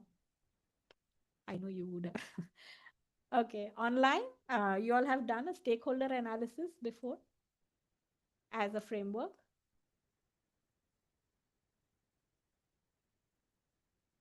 Okay, we'll just go ahead. Even if you have done it, I think it will be a refresher. So why do we do a stakeholder analysis? Basically, like what we said, understand your client or your beneficiary interests, needs, and capabilities. Clarify all groups that might have an interest in the project or the project concept. And identify potential opportunities, threats to project implementation. Determine the extent to which certain groups should participate in the project planning, implementation, and evaluation. Now, what is your understanding of a stakeholder? Can someone just share? How would you identify a stakeholder? Or who is a stakeholder? Who is affected, or who wants to understand, like who is affected by the, say for example, if we talk about the health. So in health, we see like Ministry of National Health and Family Welfare is one of the stakeholders, because they are the ones who are running the projects, who are making the policies. So one is like they are the stakeholders. Another, if we like see, there are NGOs, they are working with ministry, so they may be another stakeholders. True. And then we see, like, going into the field, we have the households, we have the people who are affected. They may be another stakeholders, or say for example, doctors, or hospitals, hospital management, or whatever. Like these, like who the people who are affected, or the organizations who are affected. So great. They may be the stakeholders. The stakeholders. Great. Thank you. Pranab? Anybody and everybody who is being affected by the problem or the current, any project that is being undertaken, and anybody and everybody that would get affected in any minute level, on any minute level. Is a stakeholder. Yes. Great. Thank you. Anyone wants to add anything?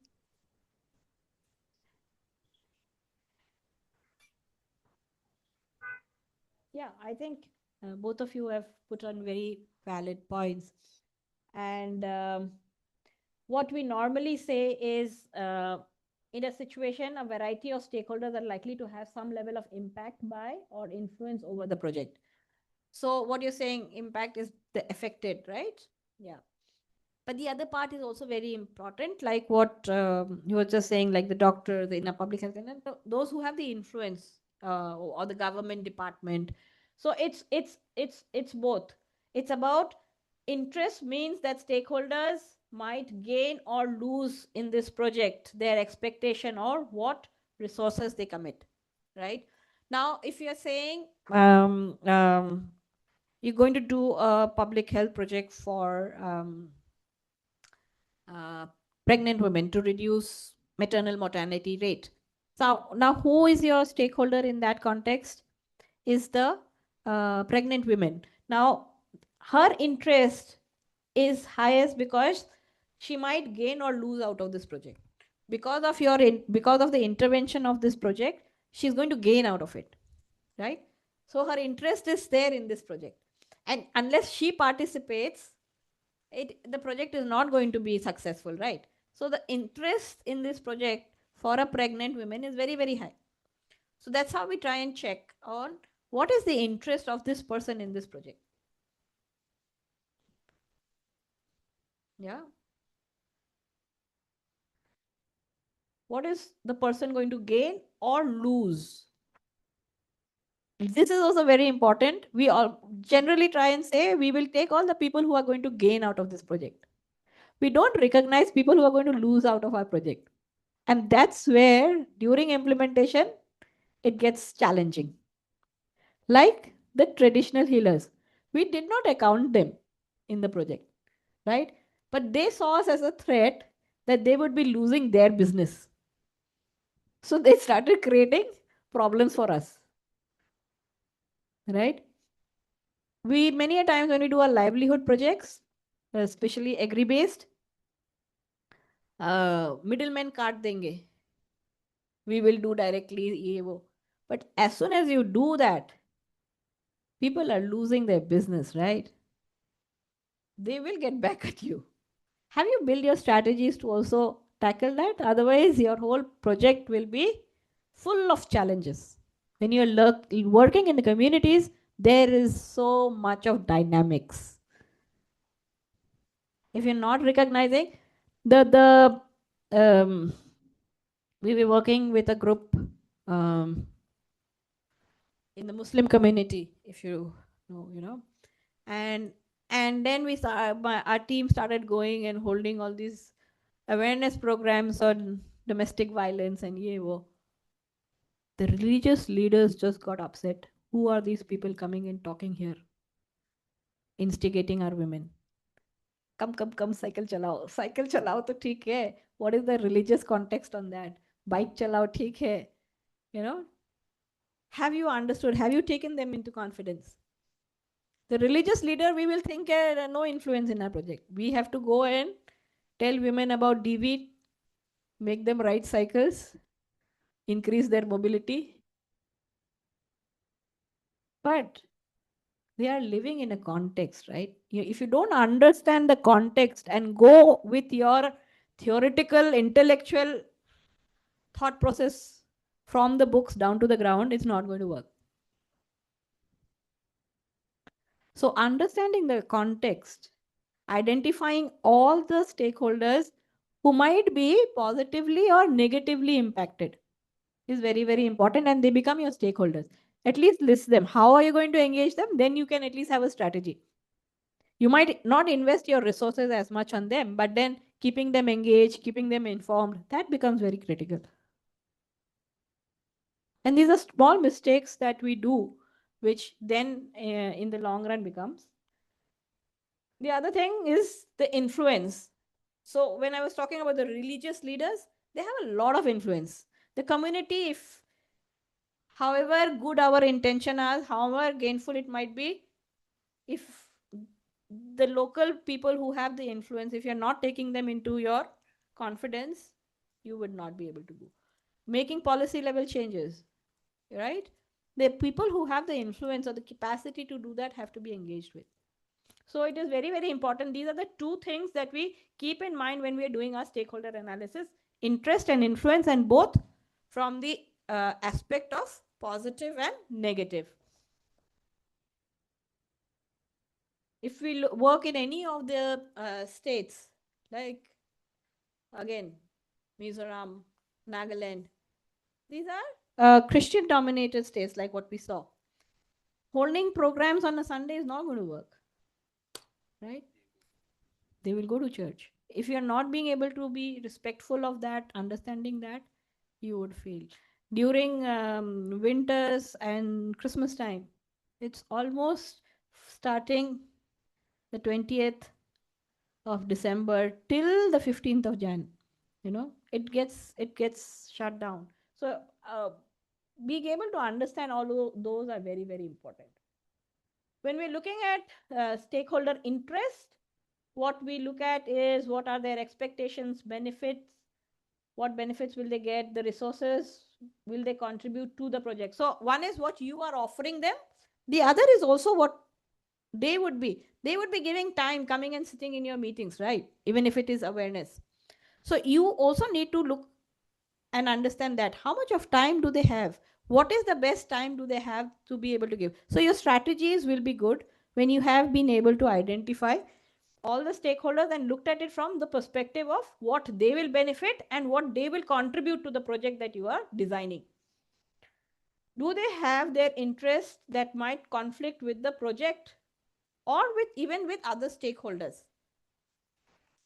Again, this is a very important thing.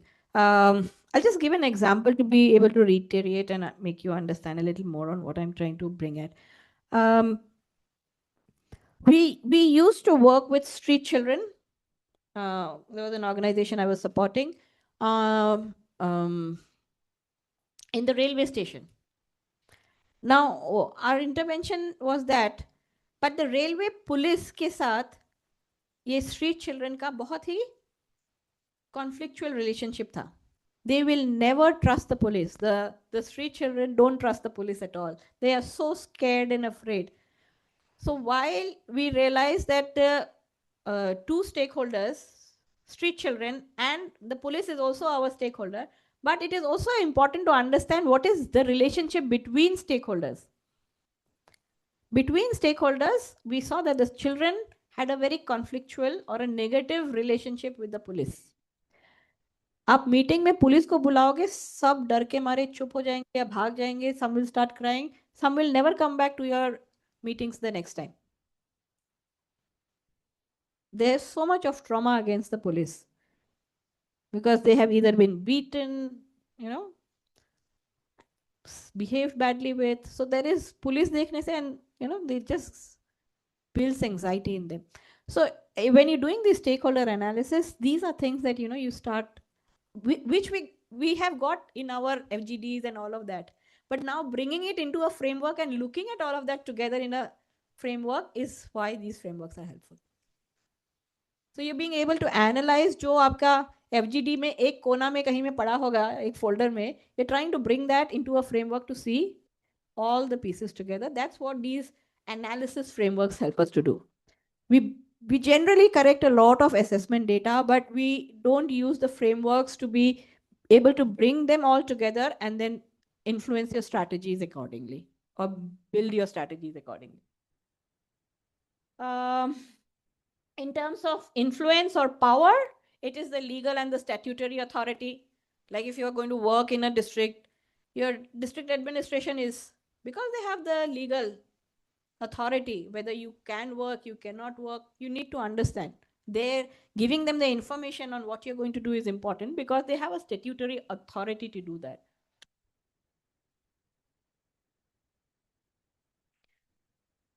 It's okay, I'll do it from here. Thank you.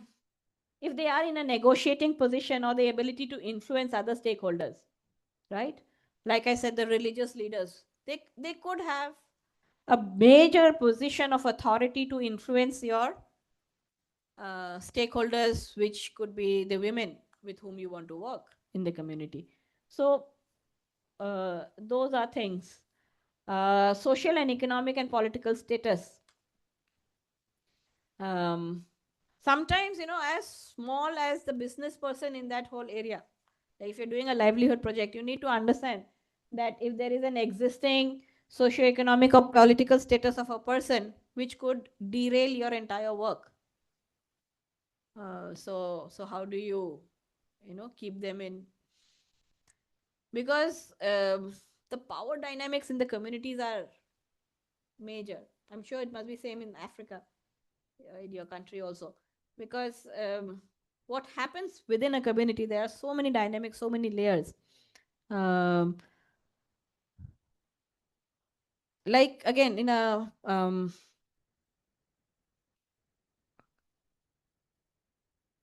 pregnancy or a pregnant women related, the mother-in-law plays such a critical role. Yeah. The mother-in-law bolegi immunization nahi karna hai. You have grown up. Arunachal, we had this whole project on the immunization again. They said that you all have grown up without immunization. I will not allow my grandchild to be immunized, and it doesn't happen because you can't go against. There is a lot of cultural beliefs, like what we were saying is the Meghalaya experience. So all that. Anything from Liberia, if you want to add? Yeah, we are on the same path when it comes to contribution, and in the context of mother-in-law playing a role in a relationship. Sometimes you got your son and he needs to be circumcised, for example, and the father says, "I'm not ready yet." and you, the biological father, cannot detect to his grandfather that, oh, no, no, no, I agree.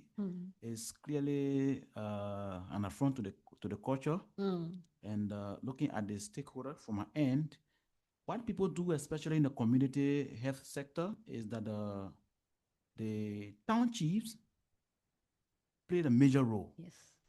If you are a community worker from the headquarters, from the county, or from the ministry level, the first person you contact is the town chief who is in charge.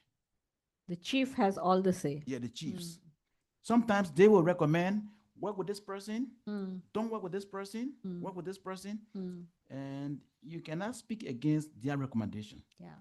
If you want to succeed, you take the side that leads to the stakeholder as we are looking at, so that the project will move with some jetless speed. Yeah. If you ignore their recommendation, maybe based upon the book analysis, you want to do things according to what you have been trained, and you having to leave the cultural side to succeed will be very difficult. So you need to adapt squarely, simply the stakeholder analysis. Yeah. Thank you. Thank you. I just want to add, sometimes, yeah, it is very important to engage with the influence. But again, we also have some of these concerns where sometimes, the chief also starts dictating as to whom you will work with, whom you will not work with. And in that process, sometimes the most vulnerable can also be left out. We want to make it inclusive. So then how do you again negotiate? What are the other, yeah. Yeah, the character in the community matters, because the person will be educated, the person reads and writes, but the character is not correct. So sometimes this is one of the reasons, and they will tell you no, they will tell you yes, though they have their own problem, which sometimes may not cope with the agenda you want to achieve, but you will always use the persuasive method in order to achieve your agenda. Yeah. But at least when you engage and you are aware, you can have your persuasive or negotiating methods into place. If you want to disagree with them, you will be kind. You can know, can we take this side so that when the assessment team comes, they will see this on ground, and you have to be persistent and convince them in a logical and persuasive way. Yeah. Yeah, I think assessments and then these analysis frameworks bring out these underlying dynamics that remain in the communities that are so very important. Thank you. Thank you for those insights. And then the informal and formal links between stakeholders, like what he was saying also, that, the chief would have certain information, but at the same time, we should also understand if the chief is, I'll take this example again, when it might be in a conflicting relationship with a vulnerable group that you have identified, so how would you then persuade the chief to consider this vulnerable group to be brought into this whole project? And otherwise, sometimes there are vested interest where the actual will really again get marginalized, which you don't want to do. Yeah. So how do you also be aware and conscious?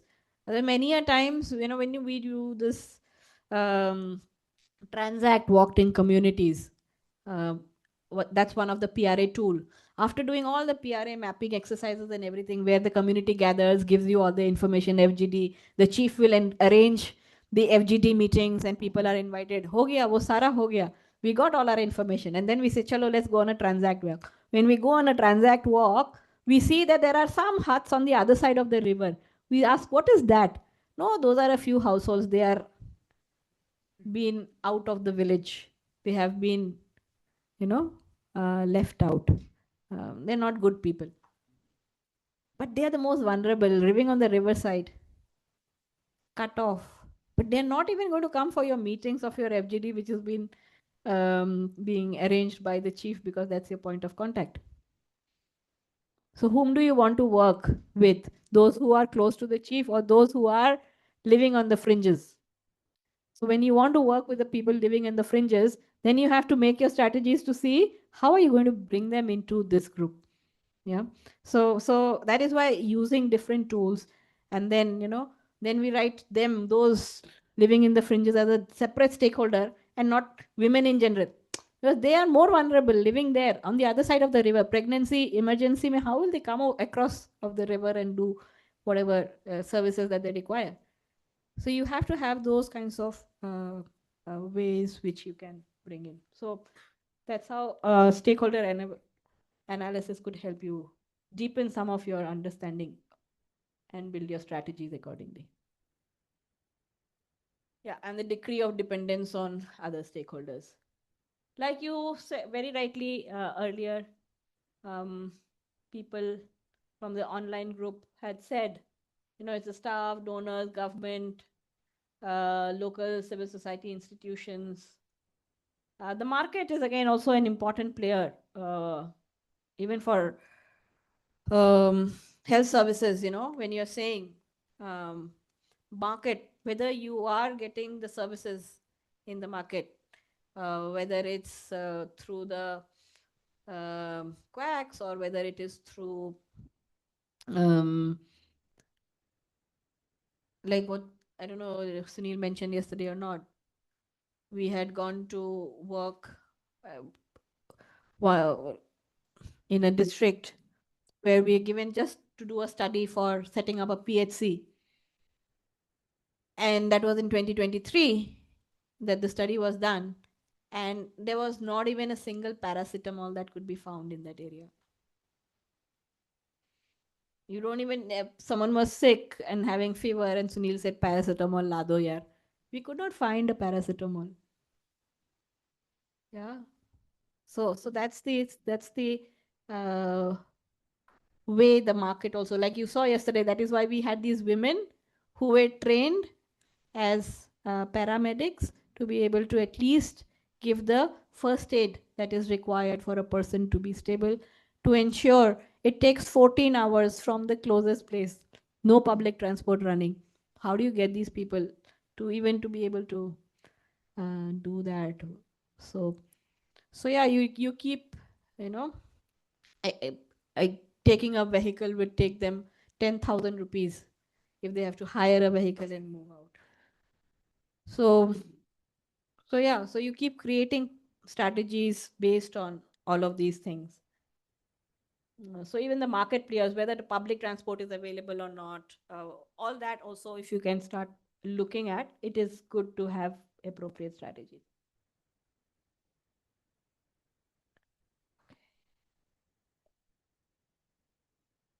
Yeah. So they could include the user groups, the interest groups, beneficiaries, decision makings.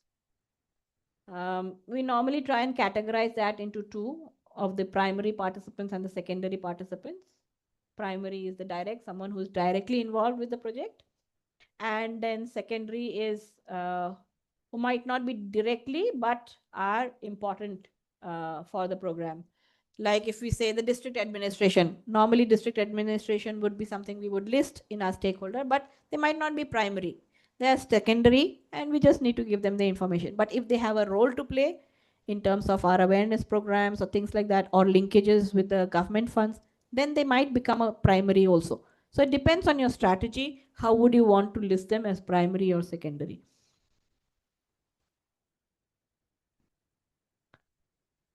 Yeah. So the steps are simple. There is a table that I will show you. And this is one part, actually. There are two parts, and we're just doing the identification process today.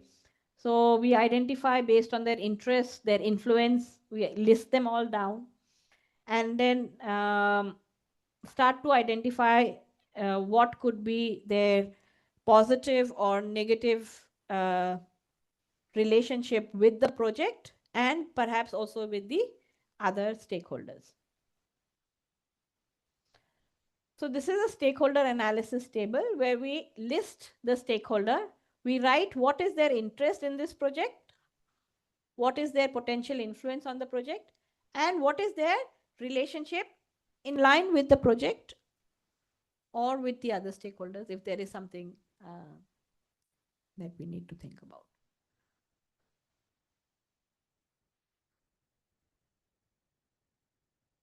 And then based on that, we try to see which grid do they fall in terms of your interest and influence or power. If their influence is high, but their interest or engagement is not that, we just keep them satisfied with giving information, letting them know that should be enough. But if their interest is also low and their power or influence is low, we just, keep them in their mind, but we don't put any effort.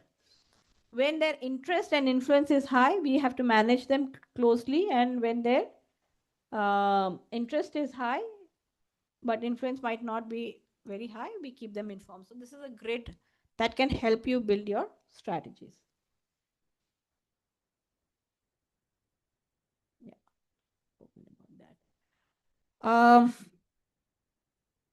I will just like to request everyone, if we can just take a few moments to do a stakeholder analysis. So in this table, maybe we, in the people in the hall, we can divide into two groups, and we can think of any project that we have either been part of or want to do in the future, and as a group decide a particular topic and a project and try and identify the stakeholders for that particular project or intervention. And similarly for the online people online, I will request if you could do it individually. We could not arrange for the breakout groups today. Otherwise, we could have done that in breakout groups. But individually, if you could think about any project and list a few stakeholders and try and fill in the table. And then we will take sharings from a few. Yeah. So list the stakeholders. Then what is their interest in that project? How might they be affected negatively or positively? And then what is the influence, and then the relationship? Is it positive, negative, conflictual, or cooperative? We can just write whether it's positive, negative, or conflictual or cooperative, whatever. If we want to explain further, we can explain later. Yeah. So I'll request the online people to do it individually, and then we'll take the sharing. And here, if we can break into two groups and sit as a group. Maybe you can join on the other side, and then we'll then have 4 people in each of the groups. And if we can quickly just do for 15 minutes. I have this handout.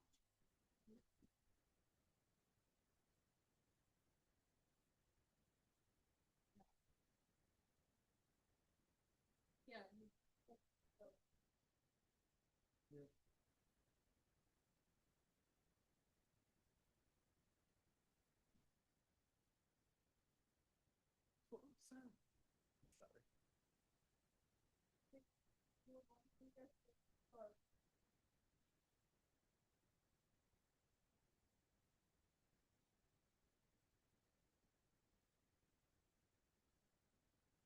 That we have gone through already.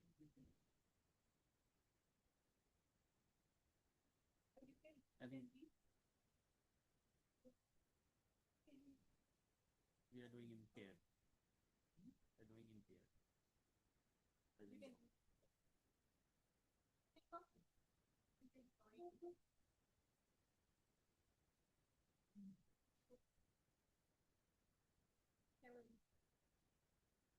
So are we also the part of this exercise? Yes, please. I will request you to think of a project that either you have been a part of or want to do in the future. Try and fill this list of stakeholders, and then the other 3 columns, and then we will have a plenary of sharings. And it could be any project of your choice. Sure.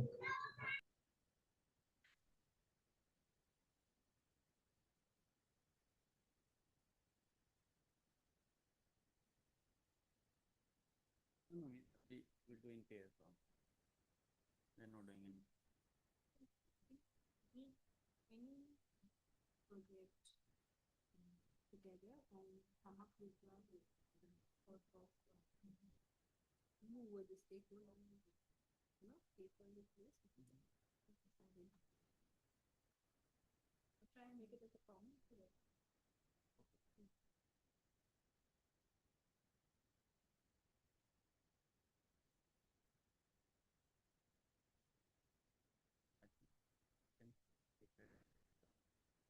Project of DeWalt. DeWalt. So, DeWalt. So, two engines. In regularly. Okay. DeWalt.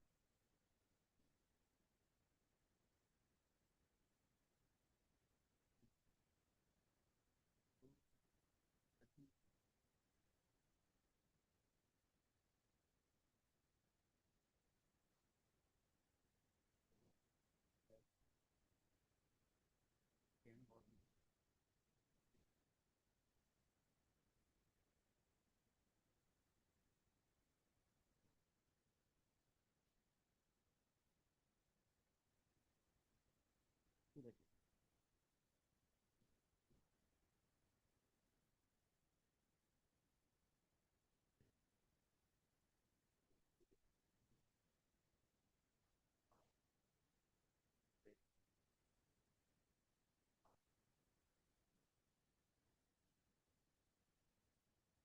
can body. There are high chances that they will be hit by impact their health also and their growth. So every year, bonus present from the test to do.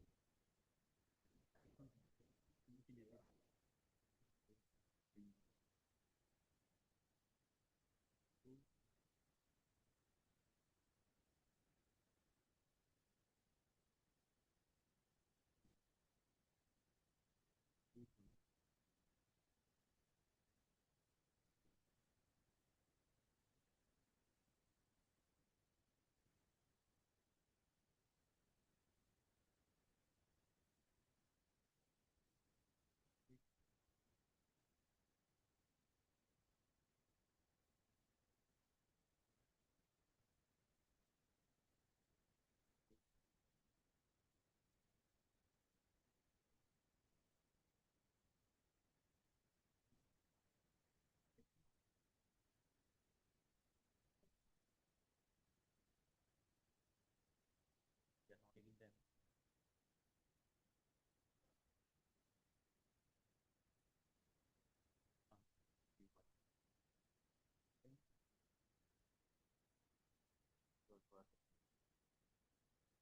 and their parents are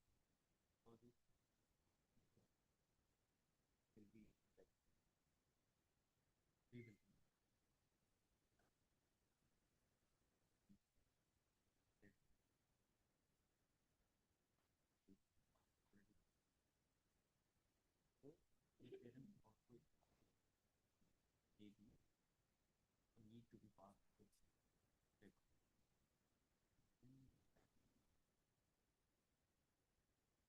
take this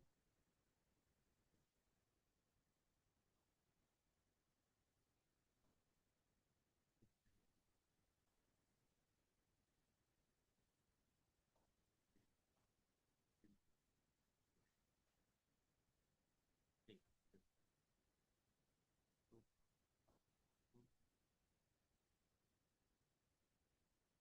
take one No.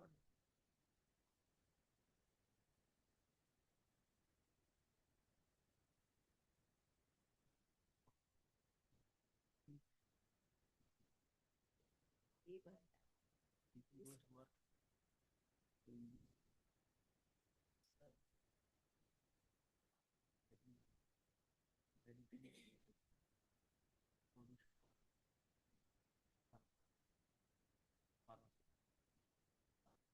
big solution or we want to grow something so we need to people. And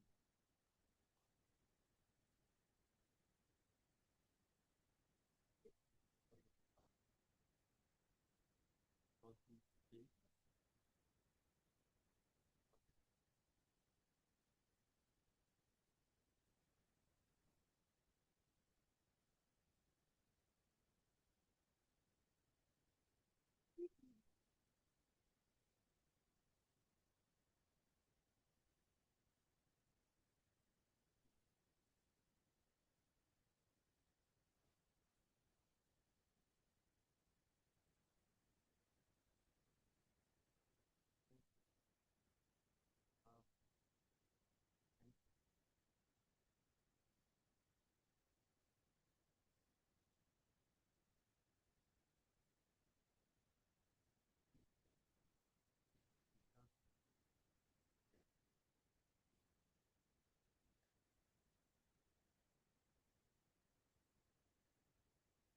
to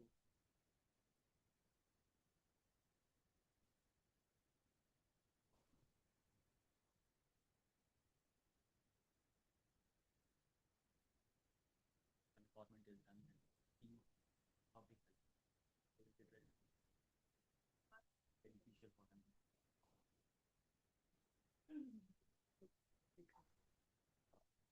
Thank you.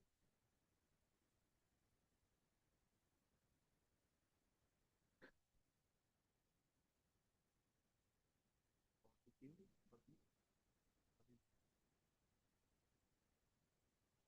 for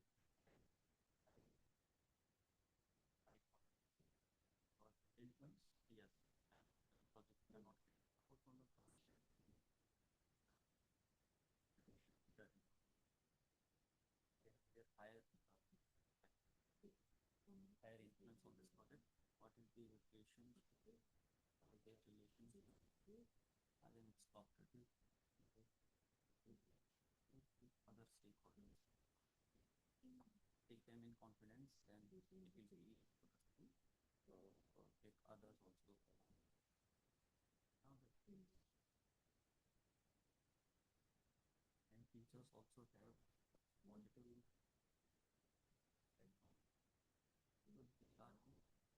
I think backbone of two project because we are able to orient them with proper skill set and they are able to implement that project ground. They also have high potential on this project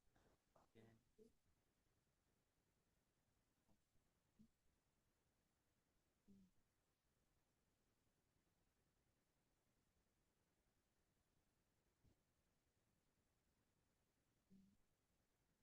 I think it's vice versa. Positive for the yes, sir.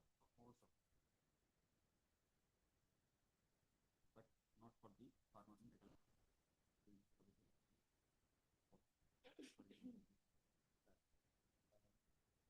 Because the quantity of the pills will be too high, and it will be the interest of their business.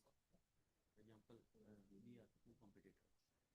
Those who are participating in the same government that we want to procure and actually get helps from the government. It will be in competition with both. We also, the EU also started working with the government and I also. So for them, I think it will be positive and negative, both kind of things will be there. Like maybe, for example, by any chance, if any single student got some due to that fail, as a competitor to you, I will start putting that thing negatively also in the market that you are not making the right thing or your quality is not good. It's an interest of my business. So it will be positive and not negative. I'm looking at the perspective of business. Sales. Yes.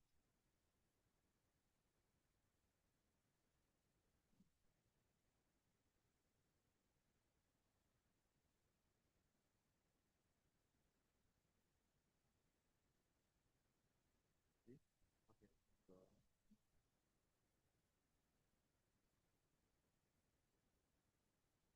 class from them. The museum officer, it was around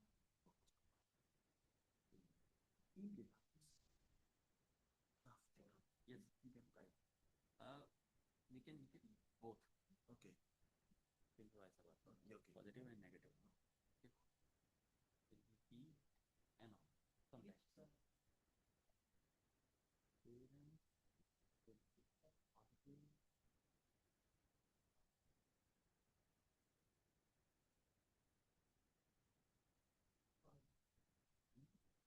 Like PC.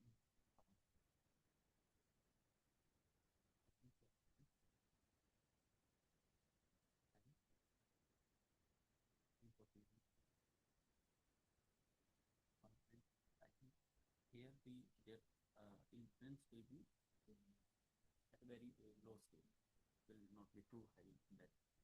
For example, if we are able to convince them, and most of the parents are able to take this thing positively. Yeah. So their potential on the success or failure is on this two, I think that will be at lower side. Then yes, I think it's 1 hour. Medical staff also for them it will be I think medium.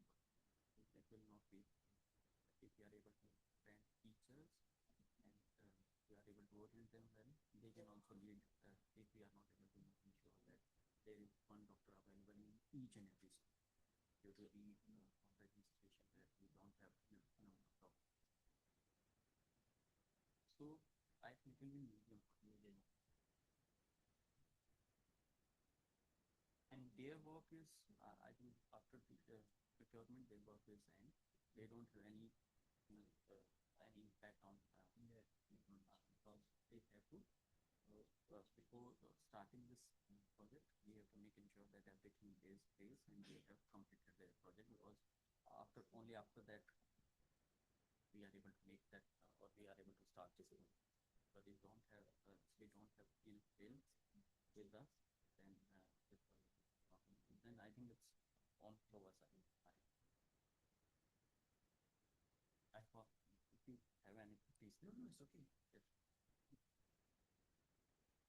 Only I think for them it will be. I think it will be contextual because again interest of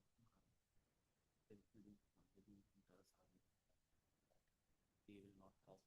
They will not be that cooperative if we compare with government or will be. But I think it's again for cooperative. Parents also cooperative and cooperative for all of them.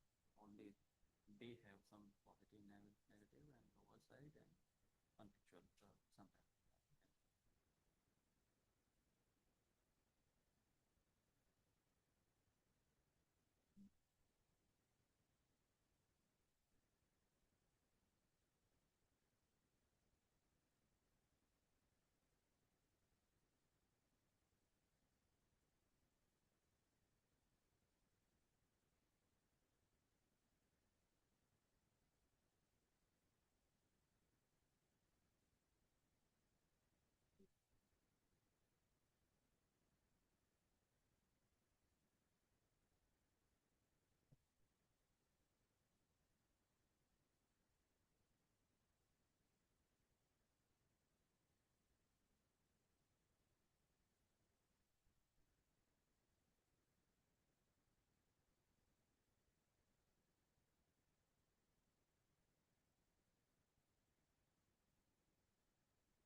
Need some more time?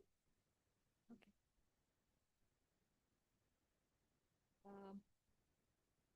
Maybe another 2 minutes. So even if not,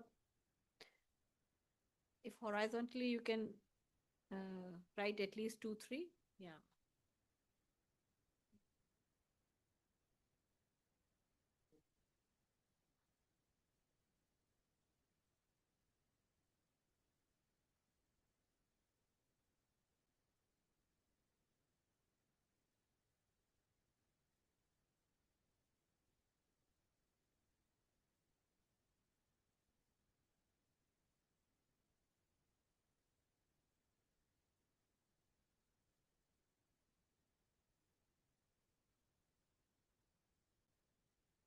I hope the online people are doing it.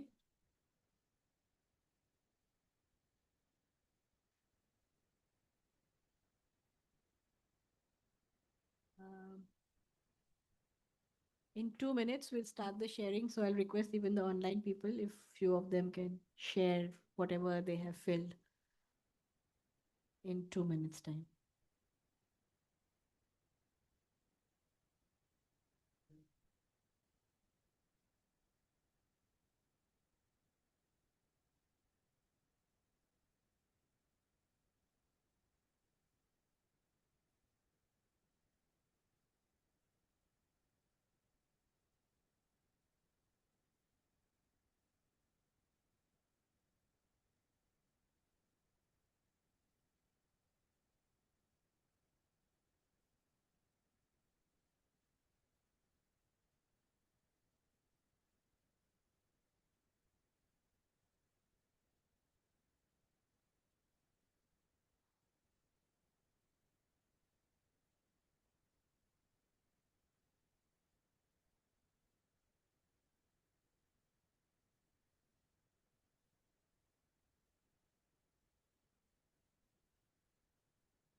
We'll start. I will request any of the groups from here. Maybe we can just limit to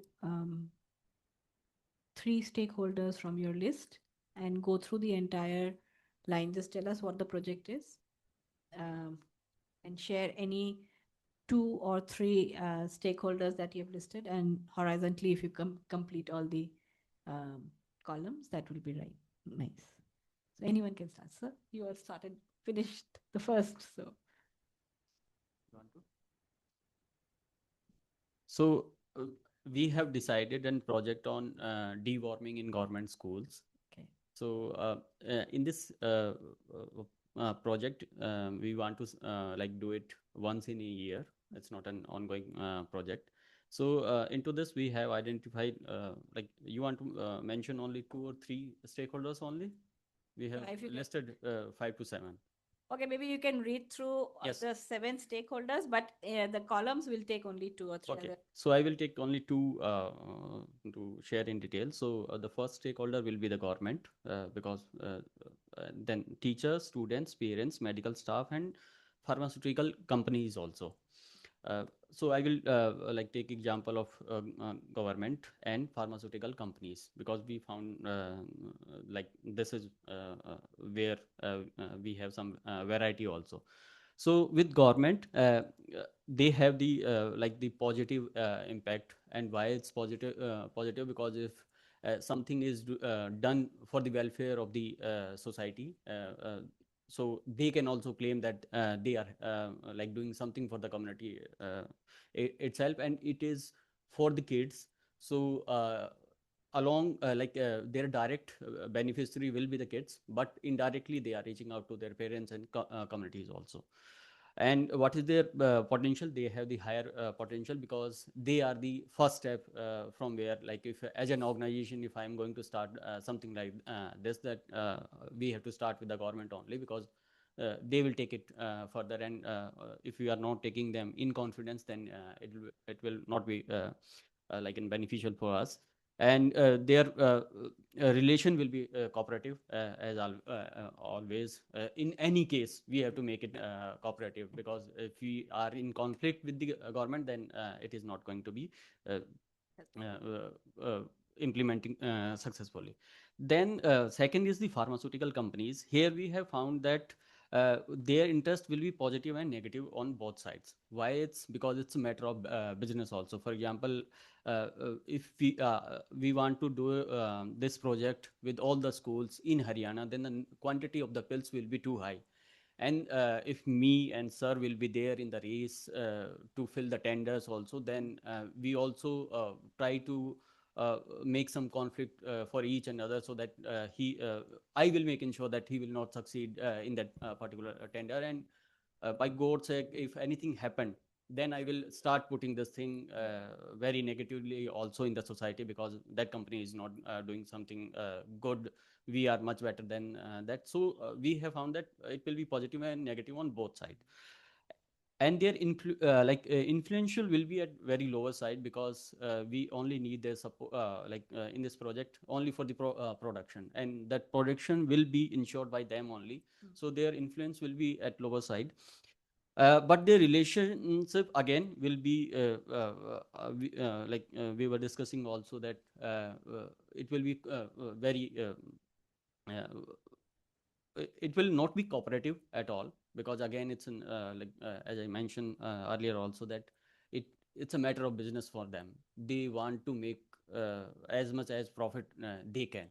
So maybe like they will lower down or they will cut down the quality of the pills also, or there are chances.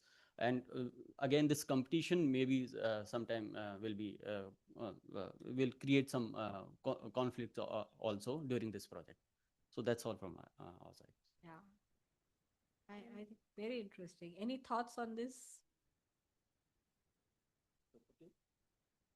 First and foremost, I mean, the project topic, the intervention that they chose is really nice. I mean, it is a touching topic, and I mean, it would really impact the overall public health scenario.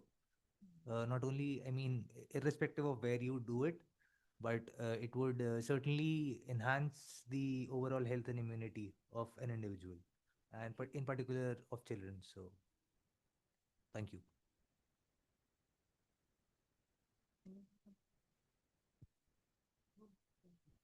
Yeah. I really liked the way you talked about the um, manufacturers of the medicine, so that's such an important stakeholder.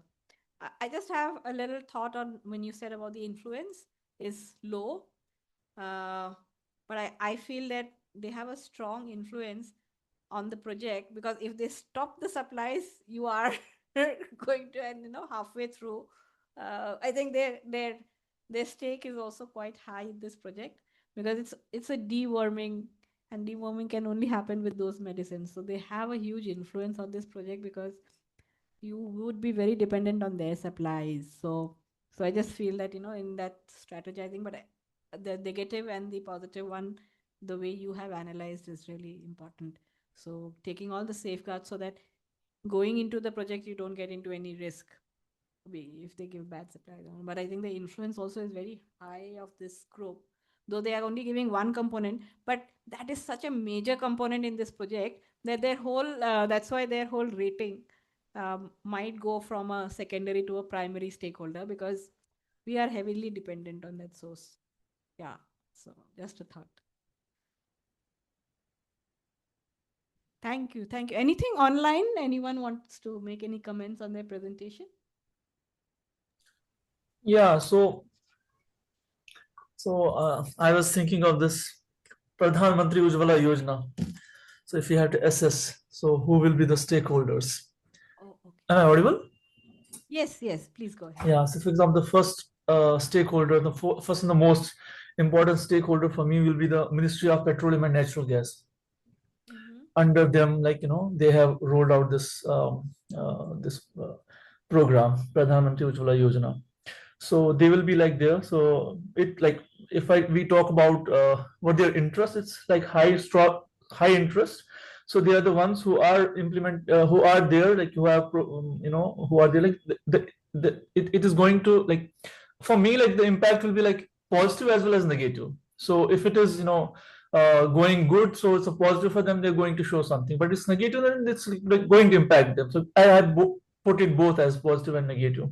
So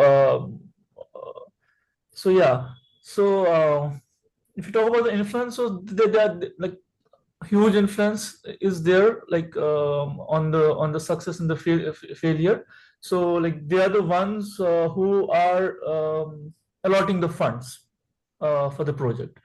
So yeah, in that way. So another thing, like, relationship with the stakeholders, like, if other stakeholders are there, so it's a kind of a cooperative relationship for them, or you can say, like, they are the bosses. So but they have to cooperate with the other. Another stakeholder for me will be the OMCs, oil marketing companies, say BPCL, OICL. So they will be the one who are the implementing. They have to implement, or they are the ones who are, they they, uh, they sell these gas cylinders. Yeah. So their interest is also like, it is like moderate in interest. I feel that their influence is moderate. And their, if you talk about their relationship with other, say for example, if it is with the with ministry, that's a cooperative, but with other OMCs it will be kind of a conflictual. So they will be like, it's like, they have to sell more and more of cylinders, or they want to show the government that we are the ones who are, active in this project. So with others it will be conflictual, but with the government it will be cooperative. So if I have to talk about another these stakeholders, that will be the field officers of these OMCs. So they are the ones who promote and increase, they want to increase the sale of their companies. And although their interest is low, again, they'll be kind of a cooperative as well as conflictual. So in those terms, I have thought about this. So, yeah. Great, thank you. Any comments and feedback?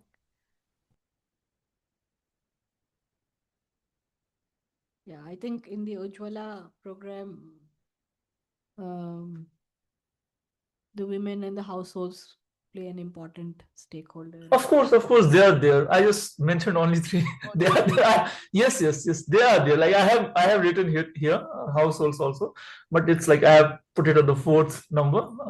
Just when, yeah, but they are there. Of course, I didn't just mention it. Yeah, surely. And I think their again, their influence and their interest. Of course, their interest is high. Their influence also, because a lot of the times we see people have got the thing, but they don't have the resource even to refill the cylinders. Of course, yes, that's true. Other things, and then the location makes a lot of difference on how a household can access the cylinder, because home deliveries are not there everywhere in the country. So yeah, very interesting topic. But yeah, and how their relationship with then the service provider, which is the agencies that you talked about, as against the household. Some places it might get conflictual. So when we are making a very broader project, at a scale of a national level or a state level, then we should also keep in mind um,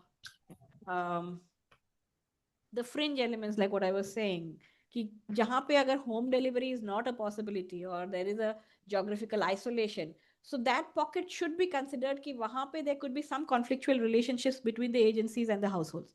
While generally, because we sitting in an urban setup, when we are making policies, when we are making projects, we see it as standardized. मेरे घर में तो home delivery आ जाता है, एक phone call पे gas आ जाता है. But which is not going to happen in a rural, geographically cut off location. And we want that person, also to be catered to. So when we are thinking from the broader lens, if that can, especially when we're doing it as the national or a state level policy making exercise. Thank you so much. Thank you. We'll come Thank back to the house here. Anyone wants to go? You all wanted to go, please. Thank you. So the project that we chose was if like the mental health effect of DV on families.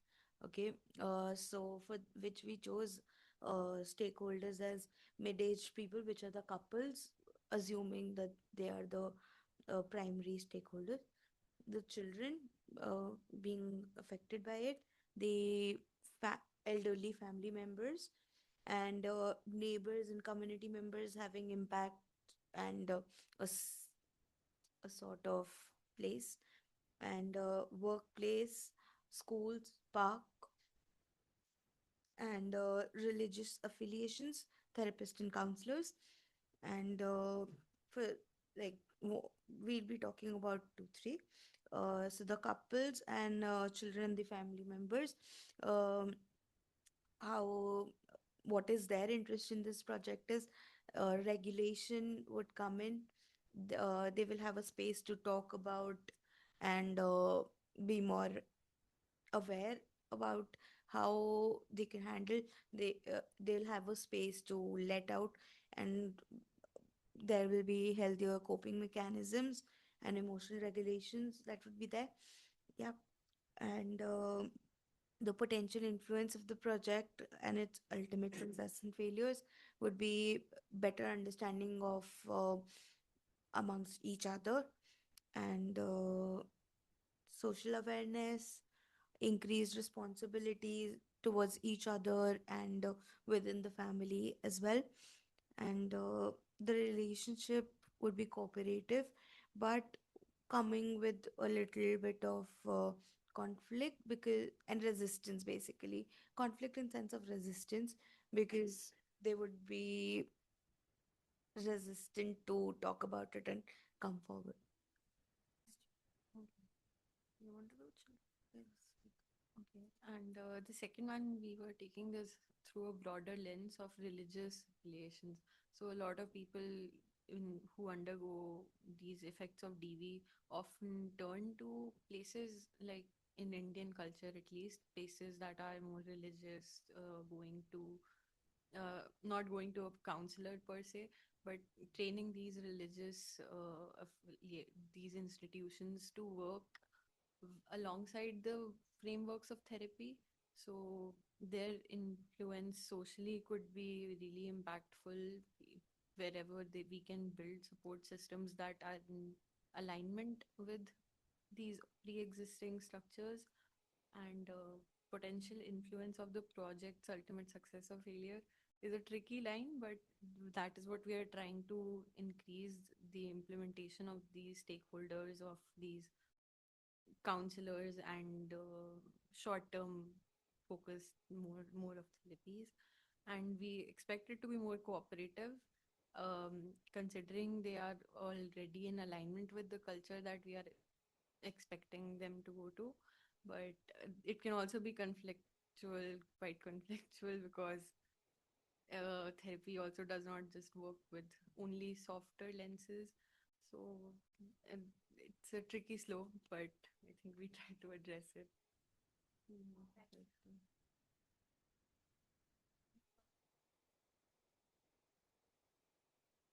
It is actually a very sensitive topic to deal with, and it is not at all easy to navigate through the stakeholders and the relations that they would have with other stakeholders. So it is a very situational kind of a scenario in this topic, because there would be times when a person might, be understanding, where the family might be understanding of what the victim is going through. On the contrary, there might be a possibility that the uh, family is totally indifferent towards it and is also trying to aggravate the situation. So it is a very sensitive topic, and I certainly believe that someone and people are working on it already. Like even Ant and Rutsu branches is also working on it. But I mean, because you're working on it, you might be knowing better of that it is really, a very complex and complicated scenario to navigate through.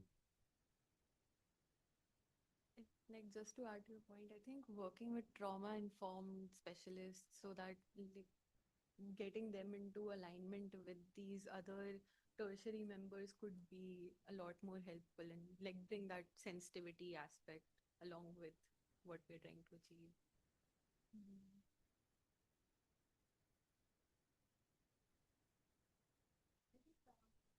Mhm. I think very interesting thing. Uh, in the second point where you said about the religious groups and training them to give counseling, you've written their relationship as cooperative, and you also explain that it could be conflictual.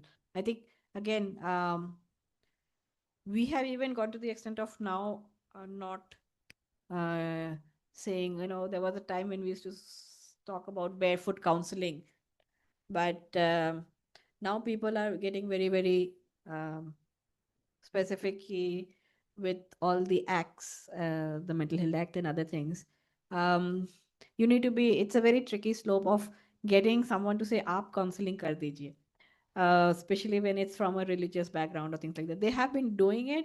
You could add to their inputs, which I like very much, because actually they are available and their influence is very high as per your stakeholder. So to give them the right information is important, but the fact that we can say that they are doing counseling, that might be a little tricky. Yeah, we'll have to use the right terminologies, because even just using that terminology can get you into a lot of trouble. The way things are today, you might get into legal thing when you're, yeah. So but they are doing informed mediation or whatever, so that or also even working towards changing their lens. And maybe if they start encouraging, or they become champions for uh, better community living, or reducing domestic violence. And so how do you integrate that into your project? That's going to be important. And I think that while you're writing cooperative, acknowledging that it could also be confidential because they come from a particular mindset. Thank you so much. Yeah.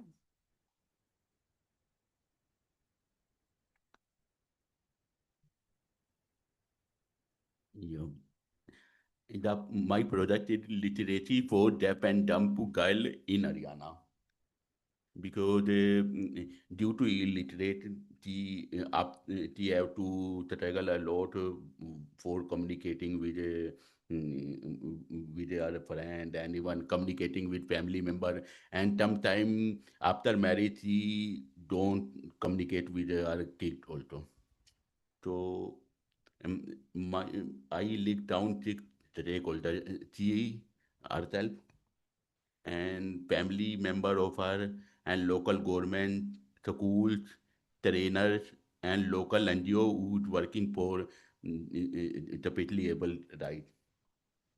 So yeah, it would be positively, our interact would be positive, and she should be willing to learn. because he should be aware that if he will not go to school and not learn child language, so he will not able to communicate with. So, and our relationship with family and school cooperative.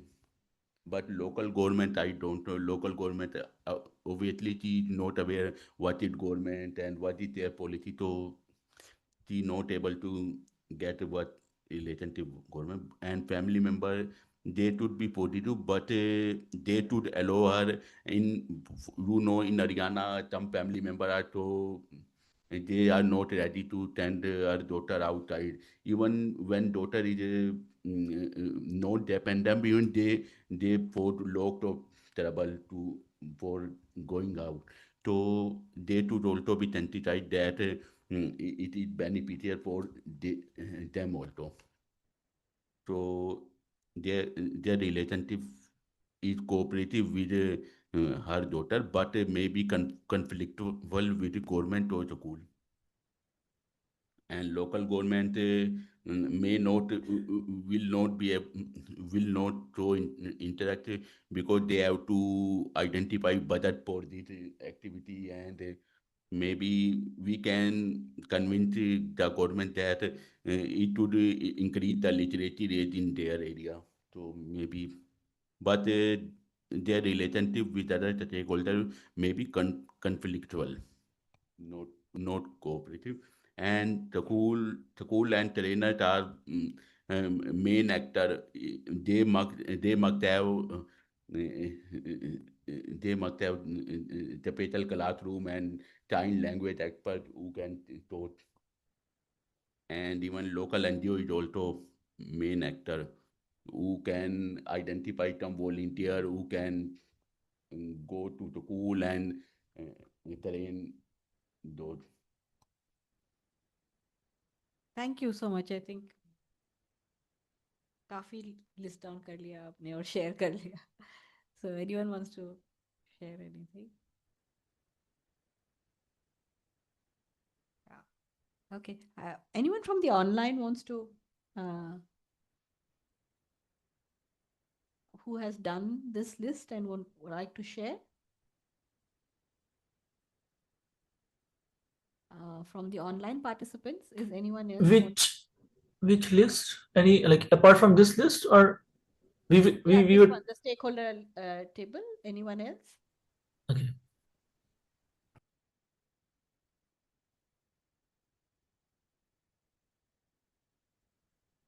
Okay, I think others have not done. So we'll come back to the house. So the pilot Hello. project Oh, hello. Yes. Okay. This is Hector. Hi, Hector. Hi, Mom. Am I audible? You weren't there today. Yeah. Sorry, I was walking along the road, so I used my mobile phone to log in. That's fine. Could you Okay. fill So, this list? Yeah. Please go ahead. yeah. I'm seeing the list. Okay. So I came a bit in the middle of the training, so I hope my presentation is going to be in line with the topic. Okay. So what I did, I identified a project. And then the project is titled Eradicating Drugs and Substance Abuse. Okay.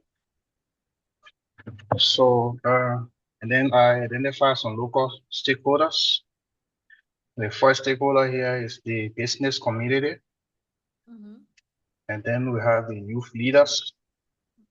I also identify the community chairs, local stake authority, like the city mayor. And then lastly, I have owners of rehabilitation centers.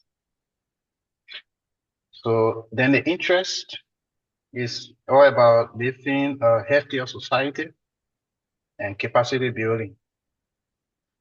And then how does it affect the society? The project is going to minimize vulnerable kids, crime, and threat to the society. Now, what are the potential influence? Why is it that I'm identifying these stakeholders? Number one, the business community. we realized that the issue of drugs and substance does not just fly from the blue air. It passes through a channel, and one of the major channels that it passes through is the business community. Because if nobody is there to sell these drugs and substances, you will not have people out there to consume. So I engage the business community, carry on effective awareness, how this thing is killing the society, it's destroying our future leaders. And these are awareness I'm going to create for them. And then we find means around the table to see how we can abolish the sales of drugs and substance. Then the youth leaders too are people who will also identify those areas that the substances are being consumed, because they will go in the community, they interact with the youth, they know who are those are taking in drugs, who are those are selling in the various communities, in the various ghettos. So engage with them so that they can be able to help in the process to identify those areas. And then I also identify the community chair. You realize that sometimes in our communities, you will have people in the home who are sharing these people who are taking in drugs. They have their connection in the community. So the community chair is going to help in that process to see how we can identify those buildings that the people can use, those areas that they can stick to take in the substance, and then we can find means to see how we can get people out of that area. Then the next thing is with the local state authority. We cannot do it on our own. We have to work in line with the local state authority so that they can be able to provide the necessary resource that we can go about to get these people. So like the LDEA, the drugs enforcement officers, the local police officers, they can also help in that area so that we can be able to get those people in line with whatever regulation the government has in place. And then lastly, I also identify the owners of rehabilitation centers. Realize that you cannot just get them out and you keep them in the street. You have to find an area that they will go for rehabilitation. And in that center, we have to engage the owners so that they can be willing to get these people and then have some level of skills training for them in their facilities. Now, this is going to go along with the capacity building, like I said today. So once you have them enroll into those facilities, you will start training them into some relevant skills so that when they shall have come out of that place, they will come out transformed.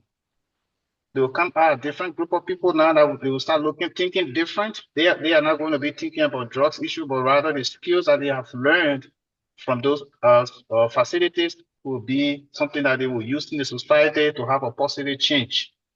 So then I come down to the relationship with all stakeholders. From the stakeholders I identify, number one, the business community will work in line with the youth guy community chair, and then the community chair also report to the local state authority.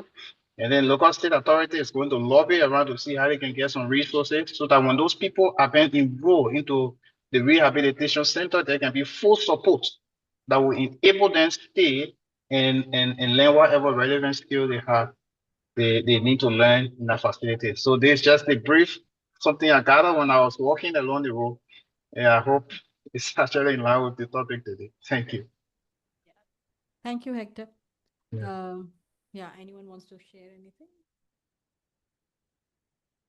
I think on the top of the list, you had the business community and the way you are seeing them as,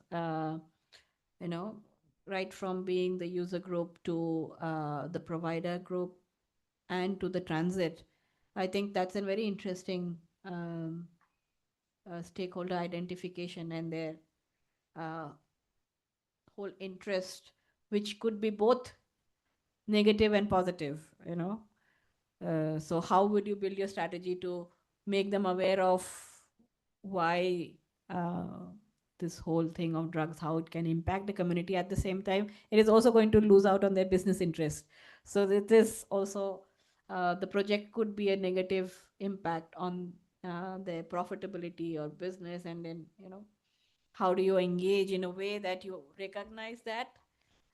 Because if you don't recognize that and give them all the funda and all the information, it might not sink in till you really balance that whole communication in a way that you recognize that it might be a losses for a little time, but if you look at a longer perspective, so you're being able to then build your communication strategy and all of that accordingly.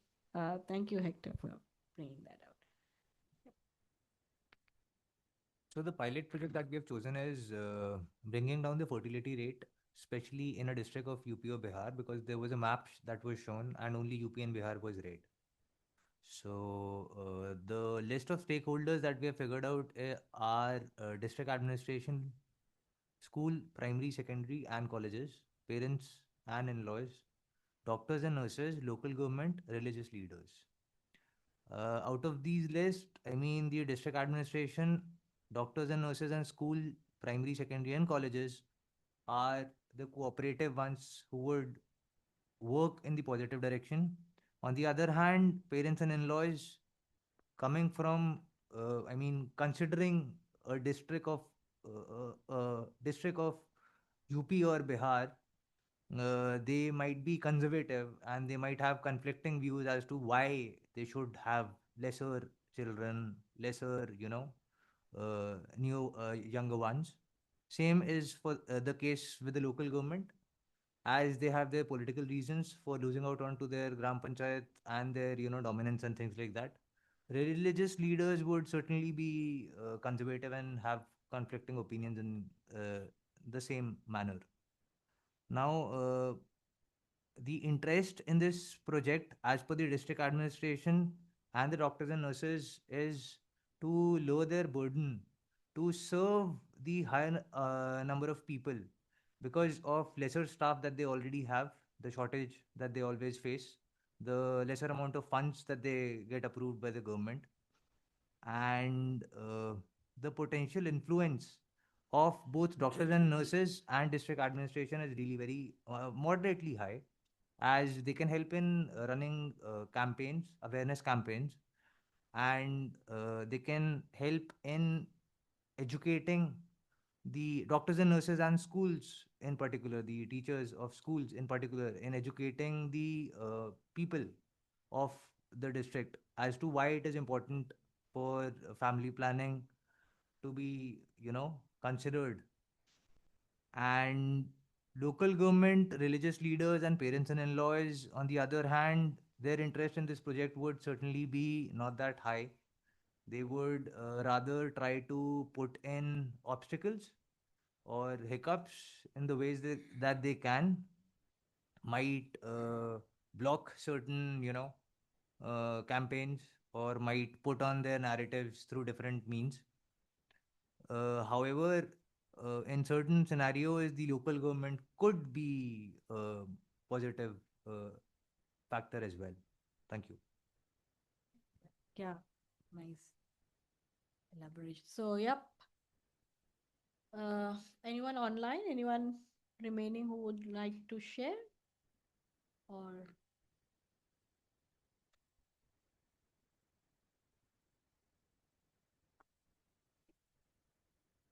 okay.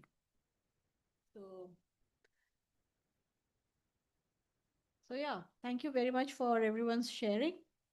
I think the stakeholder analysis every time that we have done for projects, while running through the columns, it brings out so many different dimensions that we have to keep on accommodating our strategies accordingly, and it's been very, very effective. The step that we normally do after this is to see each stakeholder, how do we engage and in the different strategies, and what is the level of engagement that we will use them. So with that, we will end this session, and we'll break for lunch. It's 1:30. We'll come back at 2:30. We'll get back here at 2:30 after lunch, and we will do the last tool, which is a purely public health related tool, in the afternoon. Dr. Sunil will be doing that. Thank you so much. Just Yes, please. in particularly in Indian scenarios, like I spent almost a decade working in different parts of country, but almost I covered North India, North Indian states, and I found this stakeholder mapping is very versatile also. For example, when like I started my career working with some rural communities in Rajasthan, where like we never get any resistance from any stakeholder, either it's community, either it's religious leader, everybody is very supportive. But when I moved towards Haryana, and I also belong to this state only, it's my hometown, and when I started working here, it's 360 degree turn. And and there one very unique thing which I found, that I am also one of the stakeholder which is actually influencing that project. When like I was working in one of the district in Rewari, which is again considered as one of the district where lots of things need to be done. And when they found out about my caste, suddenly their perspective towards me, whatever I am sharing or whatever, I was working on education project, and so they take everything for granted. And they for example, I have asked them in a village that we want to conduct an workshop for the students or for the parents. Everybody is ready, yes sir, you are, and they never call me with my name, they always call me with my surnames only. That this person said this, now we can do it. And but when we compare this thing again, some like I was working again in MP, there's a district called Vidisha, but some of the blocks are again tribals. So there the people, those who are actually leading the I will say the key influential people, those who have very strong hold on those community, they are deciding each and everything. There you don't need support from government, you don't need support from community, anyone. If that one person is with you, then you are able to make it, otherwise it's you are not able to make it. So I just want to share that it's very versatile, particularly in Indian scenario, that every state have different set of stakeholders where you have to work if you want to succeed any project. True. I think, yeah. And that shows like doing such exercises just on the tabletop is not the right approach. And that's why your assessment, and then you bring all of that into it. Thank you so much for your insights. Okay, we'll break for lunch and then be back here at 2:30. Online, I think, yeah, we'll break for lunch now. Thank you very much for your contributions, and we'll come back at 2:30. Like some of you had asked for, I'll put the email ID over chat, and anyone who wants to communicate with us can communicate.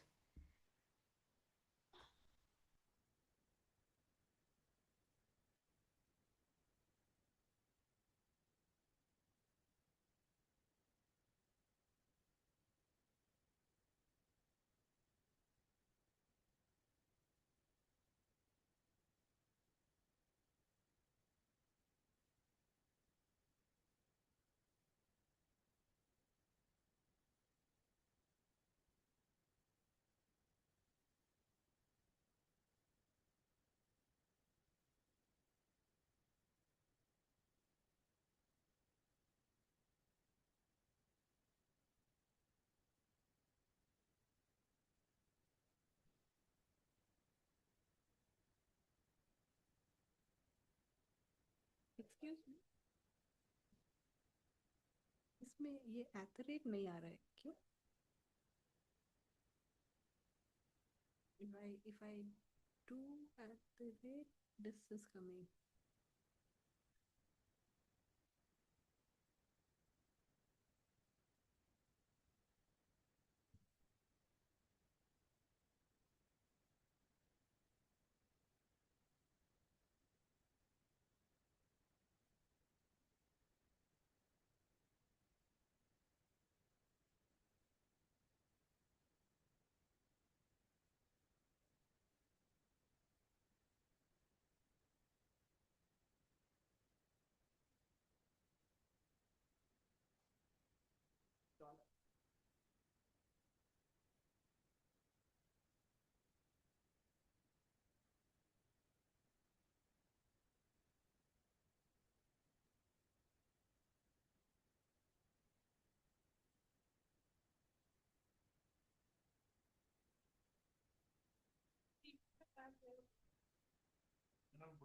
हाँ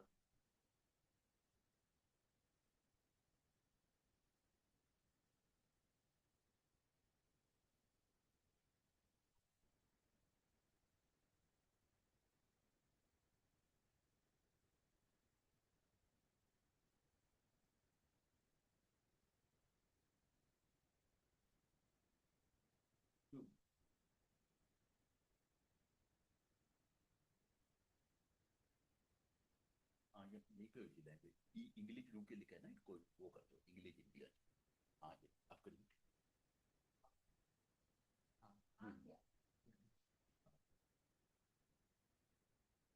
actually language one Indian English room के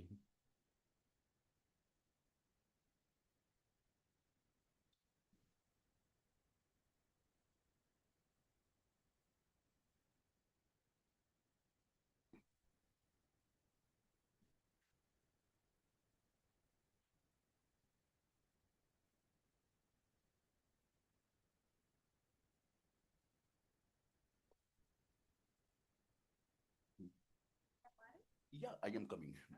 That I put my setup in my wife's hand.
the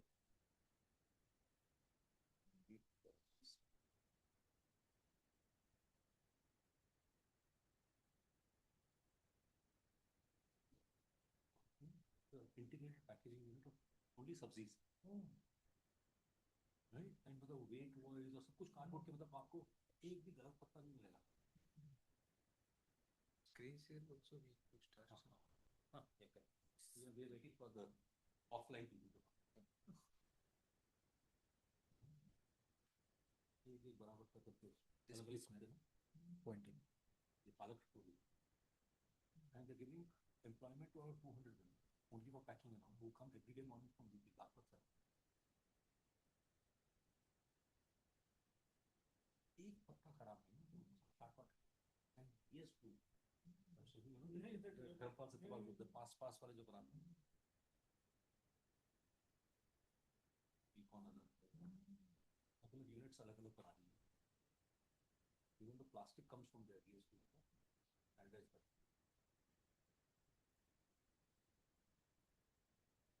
the government is giving 70% subsidy.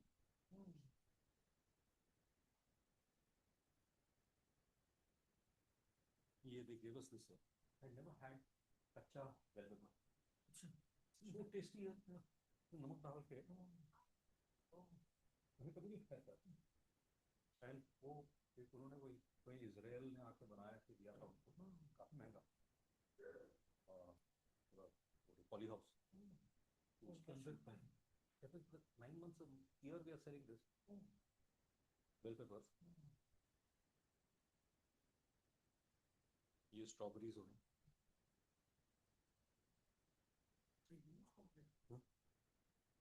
There's just about 10-15 farmers who are active and doing all this.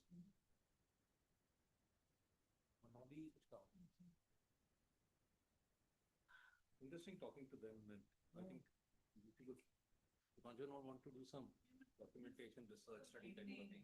He just wanted me to go, and also we went to a health and wellness center to talk to some.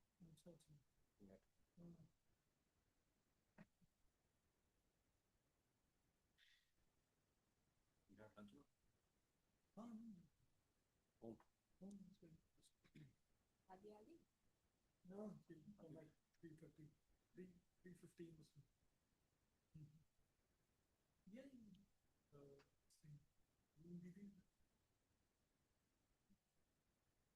We're waiting for the offline people here.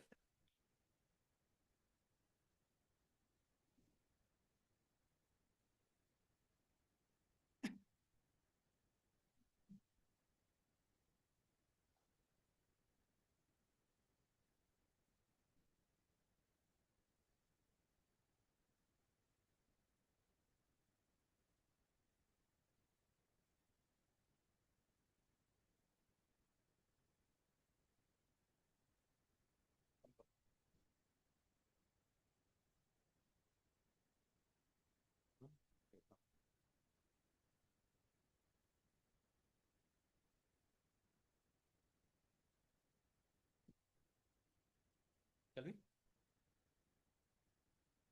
Who gives the go ahead?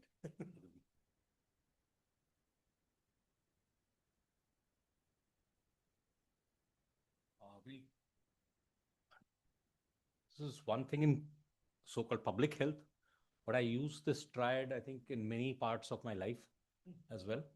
And it's a good way of looking at how to prevent the next event in one sense. If there's something happening in your life which is not very healthy or which is adverse, so this is a very good tool which can be used. And so this is definitely originated from medicine in one sense, so in public health. But as I said, it can be used very often for many other things. And what we'll try and do is we'll give some exercise and see what ideas come out from here and in the groups on online, right? Let's see. Is everybody there? Can you hear me? Can you see the first slide? No, sir. Okay. Yes, we can see you, but if you are sharing any slides, so we can't see the slide. Oh, you can't so see what the we slide. can say, yeah. But why we can't see the screen share? नहीं हुआ?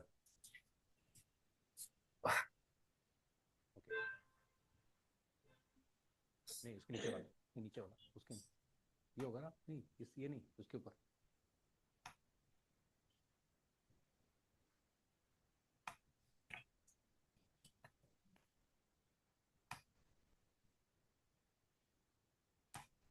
You can now? Yes. Okay. So we call this the epidemiological triad. You've heard of epidemic, right? Epidemic is something, which spreads in an area, any disease or any illness which spreads in an area much beyond what you expect, right? And usually, in general terms, we say if it goes beyond a district. Otherwise, if it's in a small area, we call it an outbreak. If it's larger than that, we call it an epidemic. And as all of you know, during COVID, we were calling it a pandemic. When it crosses countries or Globally. continents, we call it a pandemic, right? So that way, epidemic and the ology of it, the study of it, how diseases spread, that comes under epidemiology. So, right? Is that okay? Epidemiology is that. And so we use that, we use the triad or a triangle to try and analyze any disease. And then we come out with some answers of how to tackle it, right? So I'll just go over and I'll show you some of the slides to just get a theoretical understanding, and then we'll do an exercise. So yeah, this is briefly what I just said, epidemic and a pandemic. When it crosses countries and this thing, we call it pandemic. And sometimes, it's high, but remains at a high stage in a place, in a particular area, then we call it endemic. So at one time we used to call malaria as an endemic. Today we are calling dengue as an endemic in many of the cities in India, right? Because it's a high level, but we have not been able to do anything about it, and we feel that it may not spread. So we just call it endemic, and there is usually a difference in approach when something is endemic and when it's epidemic.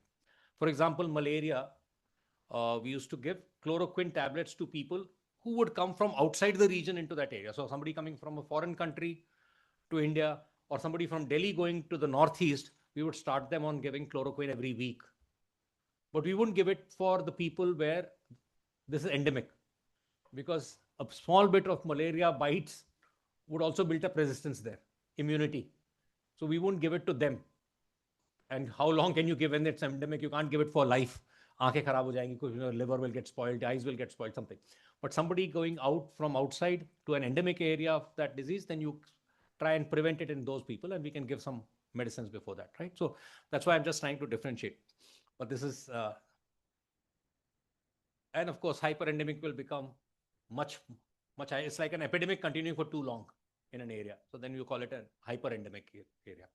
So just to familiarize you with the names, I think, in one day you won't be able to really understand, but just by and large, you must have heard of outbreak. So it's a localized thing. Epidemic is when it's much higher, but in a larger area, right, beyond a district usually. And you will probably say in Liberia is too small comparatively, compared to India. So the district there would change. But in a very focal small area, we call it an outbreak. When it's slightly over a larger area, few blocks or, some 100 villages, when we'll call it a epidemic. And endemic is when that high persistence, it remains there for years then, so we call it endemic. And above that would be a hyperendemic. If COVID had continued, say in India or in 5-7 districts or 5-7 states in India, and it continued for many years, we wouldn't call it pandemic, then we would call it hyperendemic. Okay. So this is the triad actually. How do you get rid of the screen? The screen पे काला वाला हट जाएगा नहीं? नहीं काला जो ऊपर जो काला वाला वो बैंड है, can we remove it? We can't see any kala thing here. आपको नहीं दिख रहा, but हमको भी नहीं दिख रहा. हमको दिख रहा है. So it's blocking our view. Anyway, go to the previous one. पहले वाले पे मैं कर रहा हूँ. So this is what we show. One is the host, usually the human being, right? But it can be, as I said, it could be for dogs. You could do it with any other thing, you can do it for an organization. This is an analytical tool, and we thought we'll, just like Inakshi did one tool in the morning, but we thought that we'll also introduce you to another tool which can be useful sometime in helping plan something. So we call host, and in our case, usually it's a human being. The environment in which this is being facilitated, the agent, it could be a virus, a bacteria, a plasmodium, or it could be even heat or mechanical force, So suppose accidents, you are trying to study accidents are happening too much. How do we prevent accidents? And you will call mechanical force as the agent. Or if you're looking at heat stroke coming in an area, lots of people are dying of heat stroke or heat exhaustion, then you will say heat as the agent. Am I understood? Right? And sometimes this agent is sitting on top or inside a vector. So typically, like malaria, you've all heard of, the mosquito would become the vector. The plasmodium, the germ, is inside that thing when it's being transferred. So what is taking it around to various people, then we call it a vector, which is taking it around. So there will be different mosquitoes for dengue, different mosquito for, say, filaria, and a different mosquito for malaria, right? So we have to identify, sometimes we need to know the science behind it, but then something like heat stroke, you don't have to really bother about a vector. You can just study the three things, and then how do we go about it? So in this, we try and focus as much as possible on each of these three. The host, so at what age group?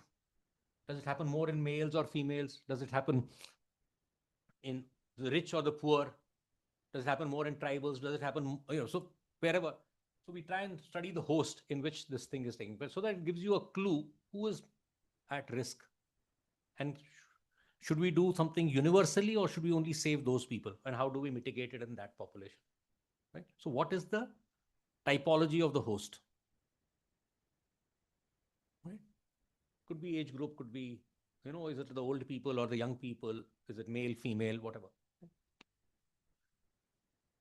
Studying the agent, what is the agent? Just as I said, it could be a biological agent, a physical agent, chemical, whatever is causing that, and we understand it. Of course, one might argue that, good old days, malaria, the word malaria was as mal air. People used to think that wherever the air is not very good, it's polluted, that's where we get malaria, right? So at that time, people thought it was a mechanical agent, an environmental agent in which this was happening. Maybe the smell, maybe the heat of the thing which was rising, which happens in the hot, humid seasons. But now we know that it's a plasmodium which is entering a mosquito and then it's spreading it around. Right? And there are characteristics of each one of them. Well, there could be social agents. If you're studying domestic violence, for example, we talked about it on the lunch table. If it's domestic violence, we could use social agents as one of the agents, right? So, and that's why I'm saying, so it's not just for a disease. It's for, I would say, we can use it not just for public health. You can also do it for any other large problem that we are facing. The environment which allows it to happen, right?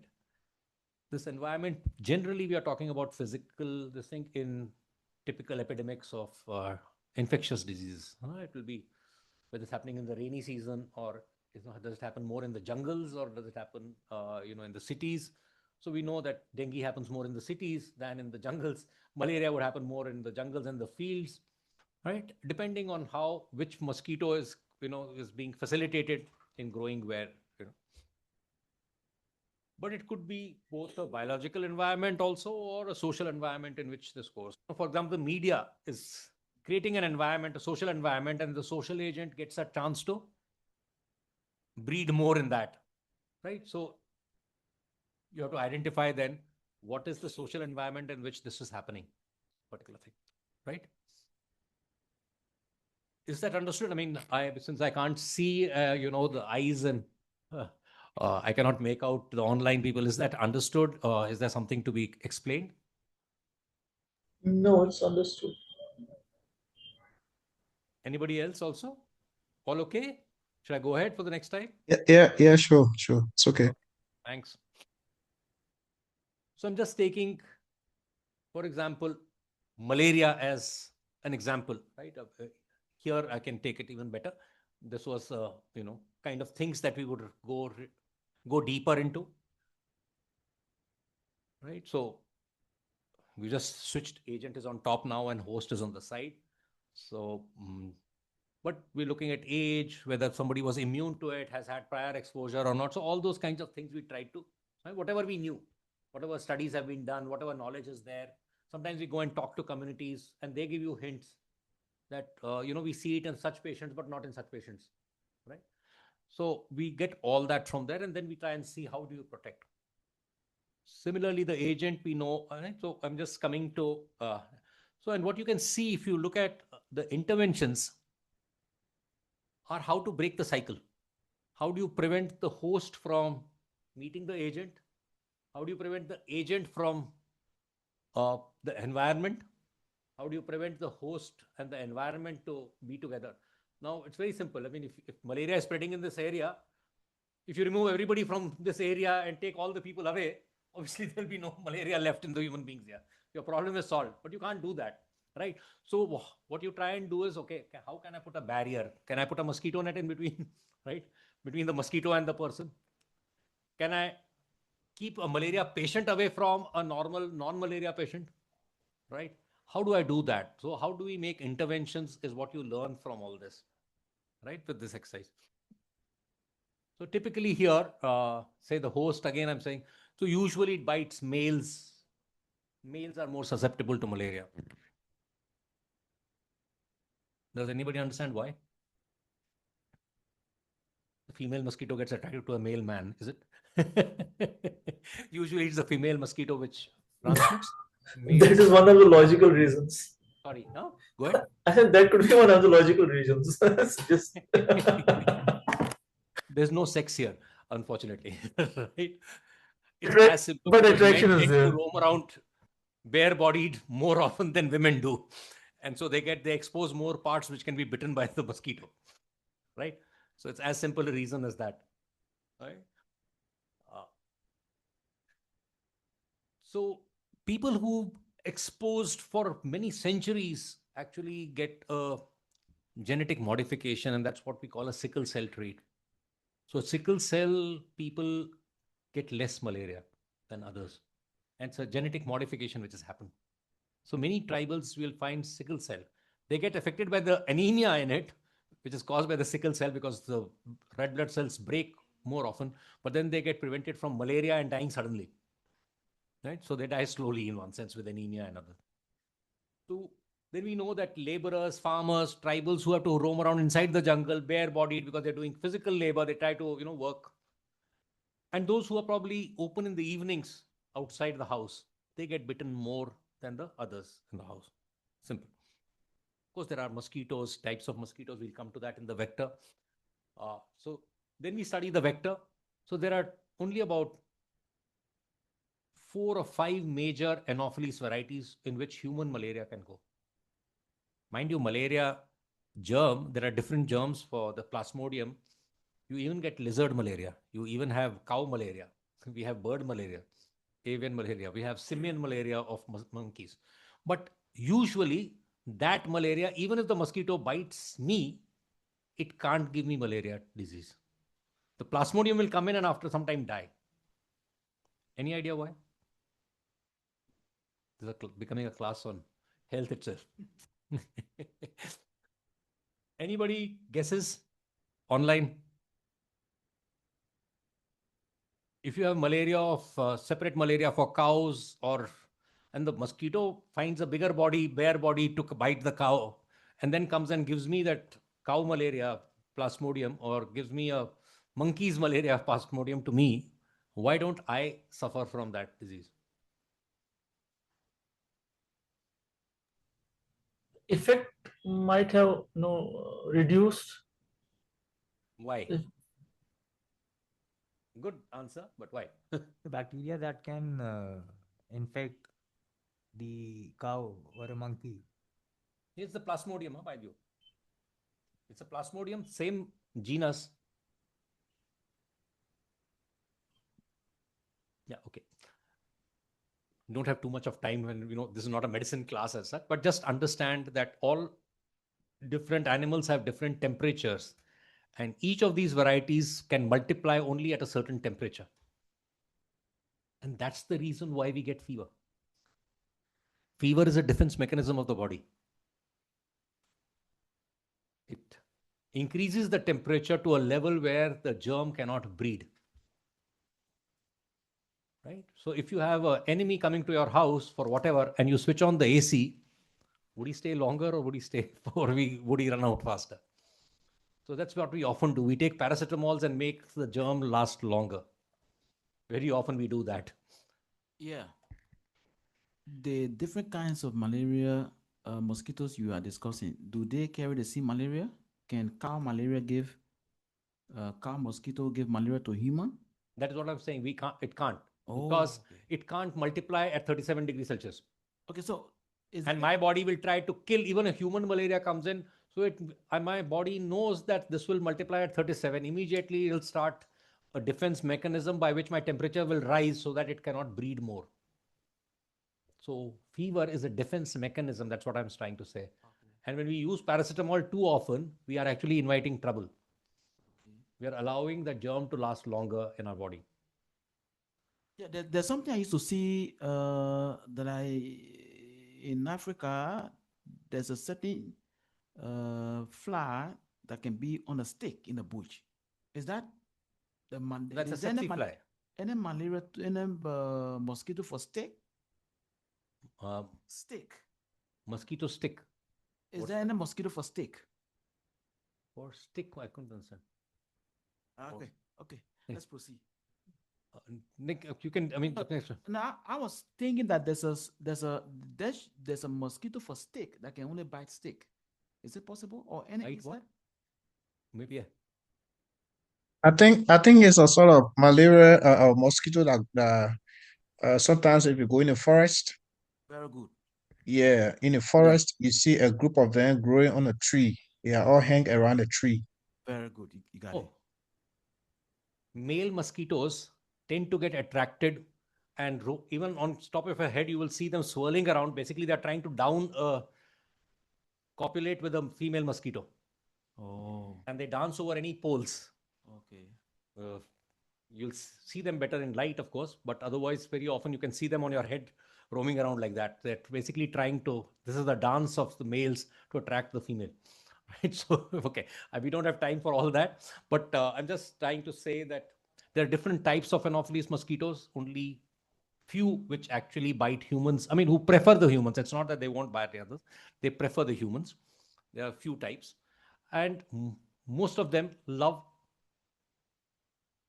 they don't like dirty water. So a typical Anopheles mosquito will be too high-nosed to be breeding in a drain. So cities don't have malaria too much because the drain water is too turbid and too dirty and too smelly for a good Bhadrulok, I would call mosquito, like Anopheles. Anopheles and Aedes, which causes dengue, both are fastidious. They try to breed only in good, clean water. A bit of rice field water, some Anopheles mosquitoes will thrive there.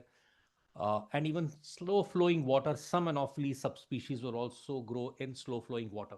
But by and large, it likes clean, stationary water. Right? So, we then see if, okay, this Anopheles is growing here in this kind, how do I disturb its breeding? So we can do that then. Right?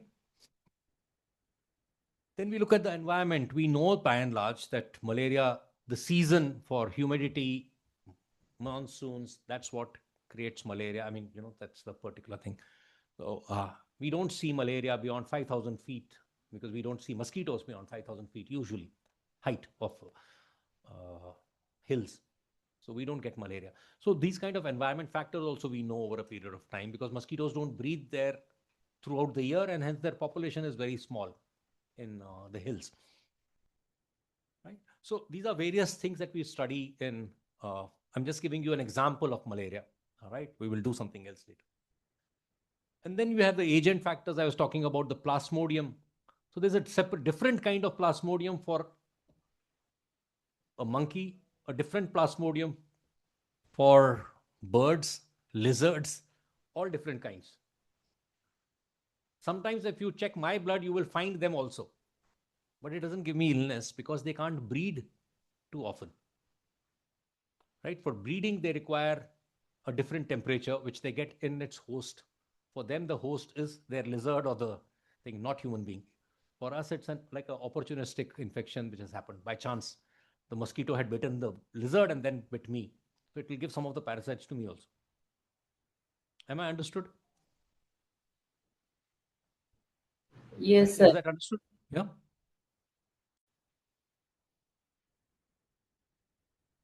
People online, can you give me a hi on that? Is that understood? Yes, sir. Okay. Yeah. And well, I think I was sharing day before yesterday, and probably that's one of the reasons why, as a doctor, I've not taken a paracetamol since 1987. I try and avoid. I try my body to heal it. Not being stupid, but you know, one should know the body. But I know that my fever, when it is coming up, it is there as a defense mechanism of the body, and I must try and do something about it, but without cooling myself off. If I cool myself off, the germ will stay longer. And we've done this in malaria. When somebody is tested positive for malaria, we've given 50% patients only chloroquine or only the medicine for malaria, and 50% patients we have given both the malaria tablet and the paracetamol tablet to help them. But we've always found that wherever we give paracetamol along with it, the parasite takes more time to disappear. So it troubles you longer, actually. You're getting helped by the paracetamol, but overall, you could have fought it much faster if you had not taken the paracetamol. So we get panic attacks if we have the fever. That's what the market wants to do. Because it wants you to believe that you have to have a pill for every ill. So what about the children? If they get the fever and all, so shall we not give them the paracetamol or like the medicine? So, you know, in any good pediatric hospital, and that's when I was also studying, if I gave paracetamol to a child who had not touched 102 degrees Fahrenheit, or an adult who had not touched 104, this thing, my professor or my boss would tick me off. Are you trying to help the germ or are you trying to help the patient? That would be a question posed to me as a doctor. But what should one do if you know the kid is having fever or the person is having the measure whether it's 102. Unless it's 102, don't give them paracetamol. But that makes you restless. There's no risk. Restless. I mean, so not risk. Restless. The child will be restless, but it's also fighting. You will gradually see that the child will be fighting, will fall much less ill over a period of time. Okay, great. Thank you. Right. So anyway, I'm just saying, any good hospital which deals with children will tell you not to give. They will leave instructions with the nurse and whatnot, not to give paracetamol till 102 degrees and an adult till 104. But I'm just saying the market has driven in. It's made us feel that every fever must be fought with something, but it's also giving us, not only making us spend more money, but also reducing our fighting capabilities. And I'm not saying don't take it, but I think if we can increase our resistance, it's much better. Okay. So let's this further. As I said, this is just that because malaria is an example that we have taken, we can see that you know, which is the kind of host that we want to do something about. Right, and these were the 4 types. Now we have the 5th one also. 5th malaria has come and jumped from the monkeys to us, and now in some parts of the world, especially in Southeast Asia, we're getting monkey plasmodium. So the 5th one. Oh, what was it named? Plasmodium. I'll just come back. Yeah. Okay. Let's choose either as groups or individuals. Earlier, I used to give a lot of time, but now people use ChatGPT too often. So I'm giving lesser time. Another 20 minutes or so. Is it possible for us to try and construct whichever you can? Right. I don't know how many, because I know that they are typically not public health people here. So whichever topic you want to select, you could choose something else also, construct an epidemiological triad and come out with some solutions. What can be done to break this cycle? Either attack the corners or attack the limbs between the 2 angles, right? So intervene with that. So what So by that, we can try and come to some solutions. It could be. So I've given few here. Do you know that Mumbai suburban train accidents probably have the highest density of rail accident and people killed? 2,500 people killed every year only in Bombay, either on crossing the tracks or falling off from the trains. You want to try that? You want to try rickets, or somebody wants to try hate crimes? I'm trying to do this Mumbai suburban train accidents. What about the others? How many are there? I can't even make out actually. Sorry. कितने लोग हैं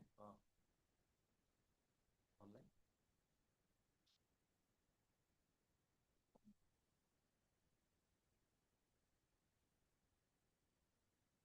So we have till 3:30 to work on it.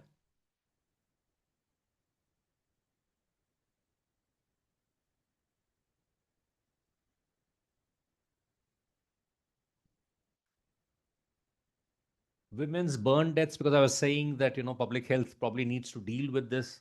Today we have far more dowry deaths or, women's burn deaths after getting married. So we want to try that as a thing. You can try that also.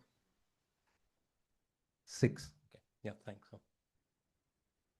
पांच ही अच्छा how do you make out यहाँ तो 4 ही नाम है ना बाकी तो 1 2 3 4 ही हैं तो बाकी तो आप ही है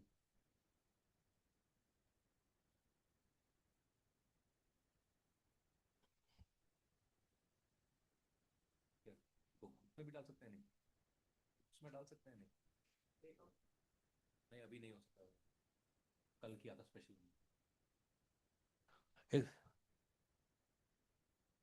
So is that okay? Can we each one can we try then?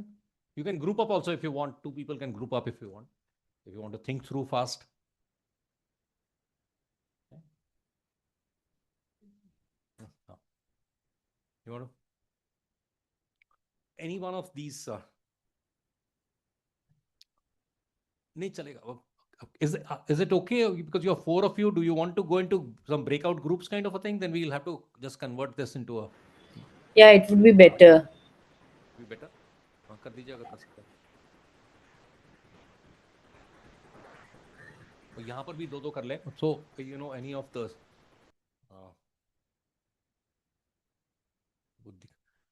I had put a list of 5 problems as such, and anyone which you would like to make an epidemiological trial and try to solve, how do we prevent it? Yeah. So one was typically Mumbai suburban accidents, which Faizan has taken in. But I mean, we can do it again here, not a problem. One is hate crimes. Just 2 ही होने पड़ेंगे ना, 2-2 हो जाएगा.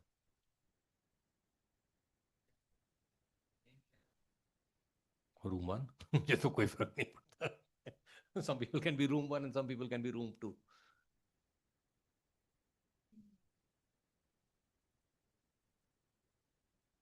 Can we not do that room 1, room 2? Yesterday we did that room 1, room 2, and it was like problematic, and I had that made confusion yesterday. So I didn't attend the post afternoon session.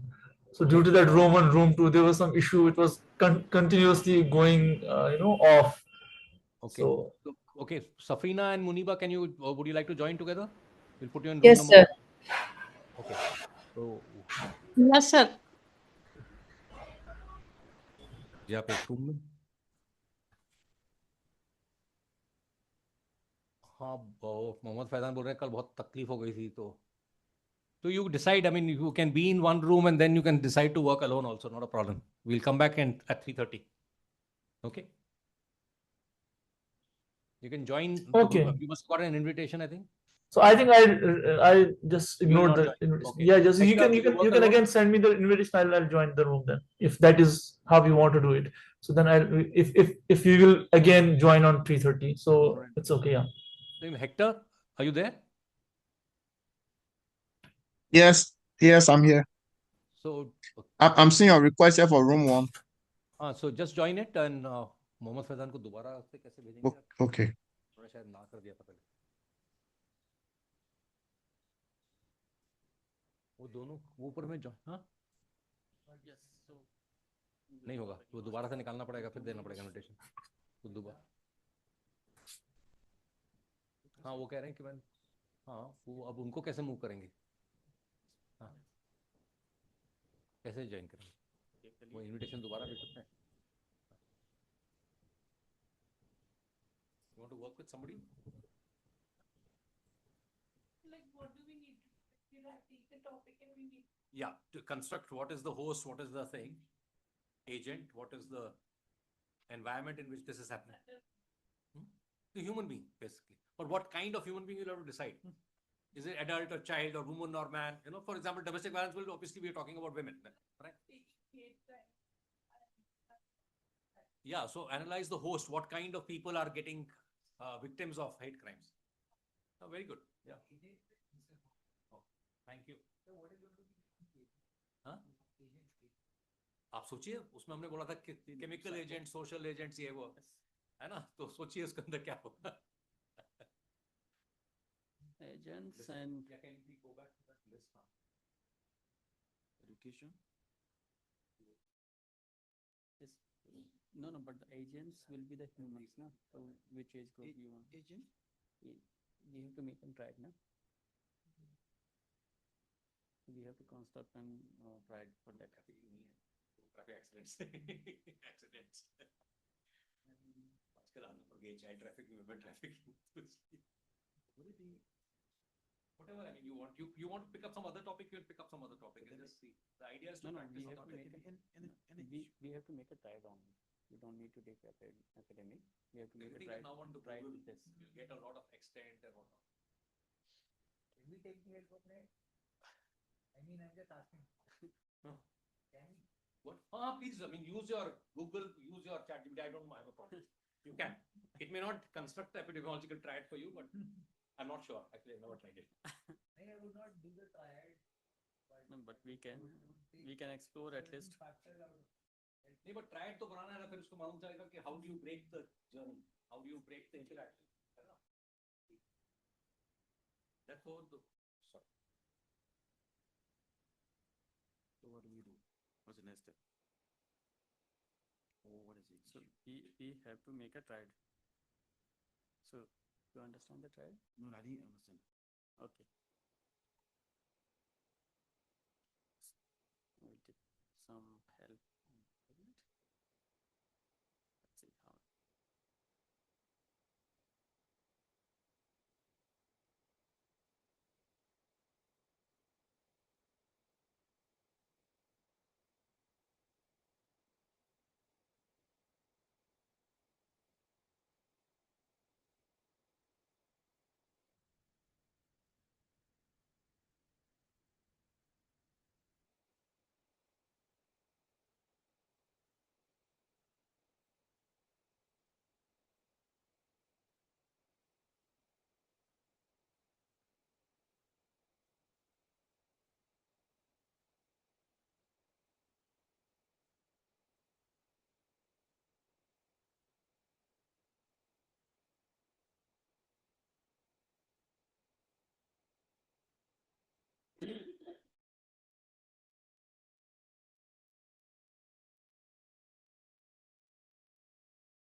Rarely. Right, you're right.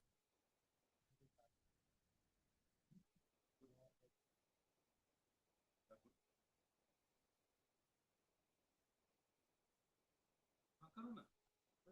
Yeah. You can take help from the next. I understand to be looking at a condition and its resolution, right? Yeah, so that we can analyze it better, so that we can come to a resolution how to solve it. The idea is to keep the agent away from the host away from the environment, right? Whatever. So if you break the triad, make interventions to stop this from, like preventing a man to be bitten by a mosquito. So you put either a repellent on top of the skin, or you put a mosquito net while the person is sleeping, right?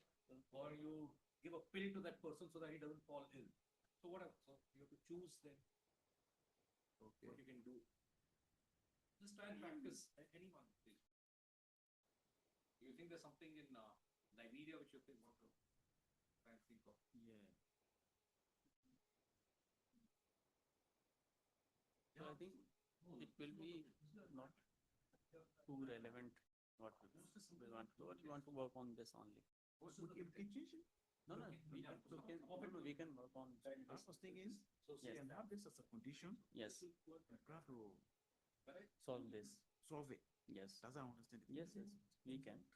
So if this is the problem, then the possible solutions will be like, for example, we can start first. I think we have to work on the infrastructure. They don't think about it. We want to work on the infrastructure so that, like for example, use your Google or your we need to build more schools or educational institutes in each part of. So you can say we have to work on infrastructure so that yes, education, particularly on infrastructure. Yes, we have to make a infrastructure. We have to build schools. We have to build more community centers where people can come and they can learn, or like there will be some community courses or anything else. Second will be we have to provide multilingual curriculum, multilingual curriculum. So for example, I hope, like I don't know about India, like in India we have more than 100 plus languages. So if we are saying that we will only provide education in English only, it will not able to educate illiteracy at all. So we have to make our books usually available in each and every language, in regional languages also, so that it will be easy for us to reach out to the each and every part of the country. So for example, if there are 4 different communities and they are speaking 4 different languages, so we have to make our like educational material in 4 different languages so that we can cater each and every one. And after that we can give them an additional or an optional thing, like they can learn one universal language also, and that will be into India also. It's nice to see this language. But I think there should be a overall education language. Multi. It should not be too far high from the neighboring population. Some have problems that also, because people will get jealous, envious, and would like to get rid of them. Yeah, for our perpetrators of crime there to root them. Education in general. Yes. So can look at the institute, not of this machine, they just structured it like okay. So what happens? Aspect. There is Okay. That's the reason why I'm saying it. Yes, but like here, what even our new education policy in India has been given directed to the states that students cannot 3 languages.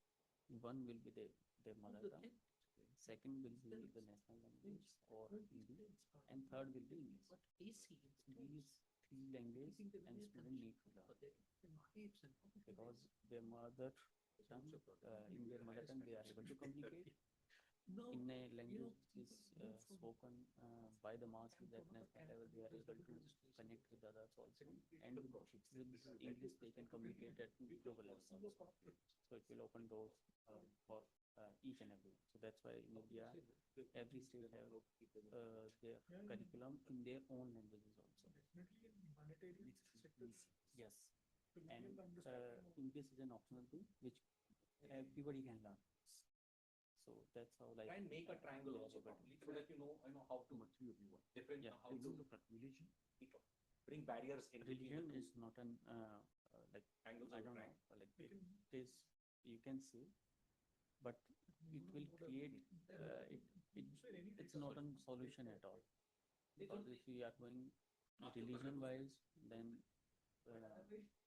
society like India will be more complex, then we are not able to make it any.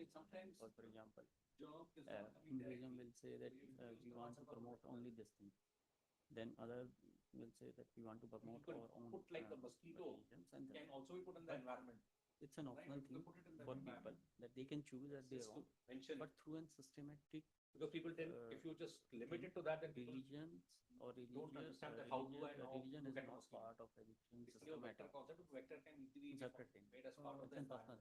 personal. For us, in an environment where there are more mosquitoes, there will be more malaria. Religion is actually in our country. Okay. The desire of the Muslim.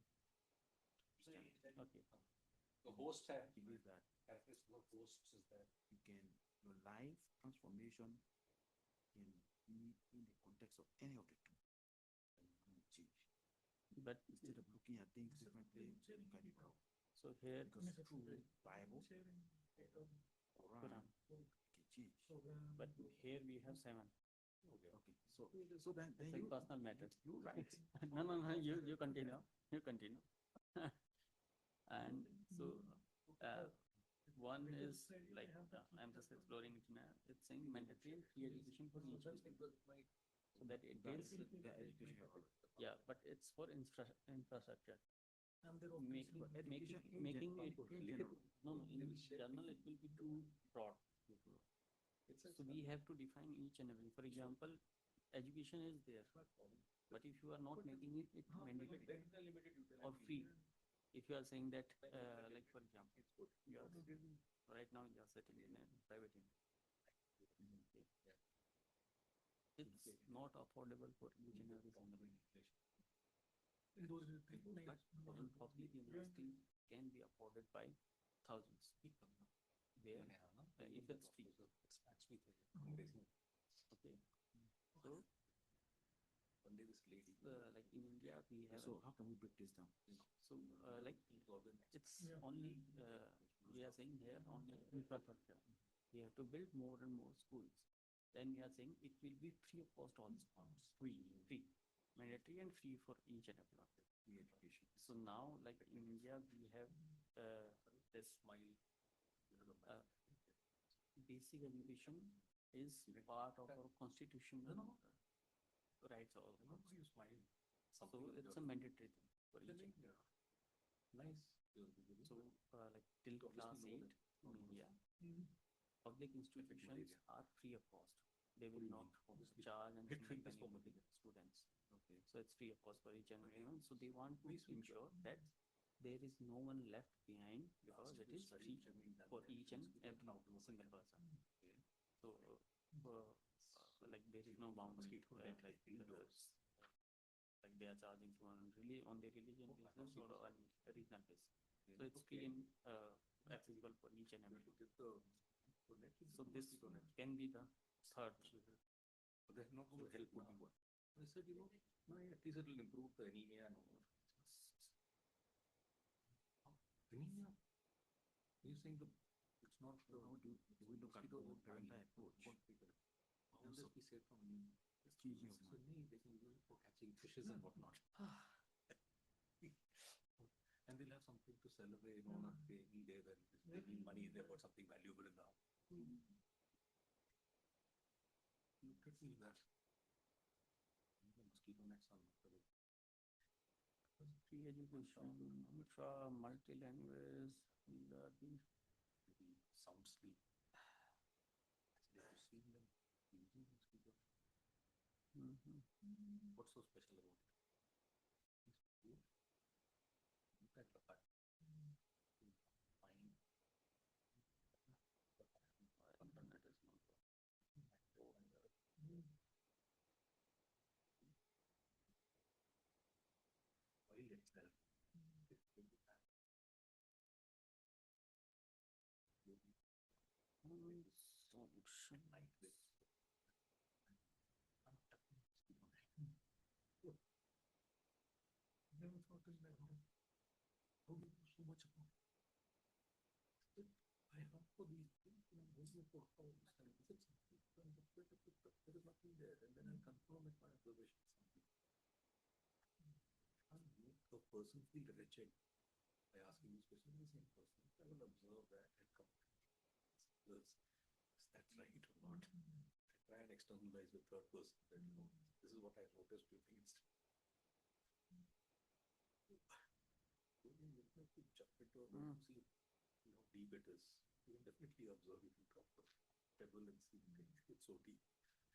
One more thing, like it's poverty also is one of the solutions which need to be taken care. Poverty, which will help us to, which lead to illiteracy, illiteracy lead to employment, and employment again lead to poverty. So for that, like yes, poverty. Yes.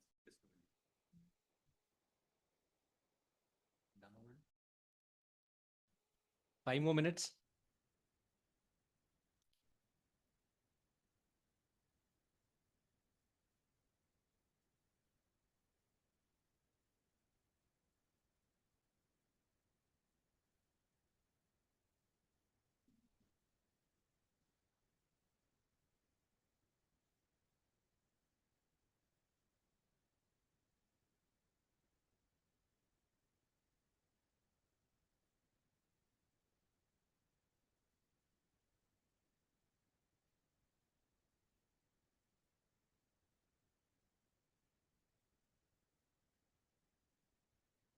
Done?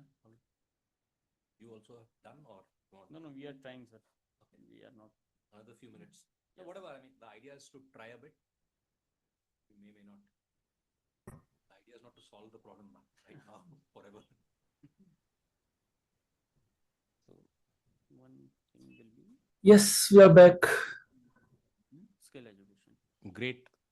So we were talking, like, were we audible to you also? No, thank you.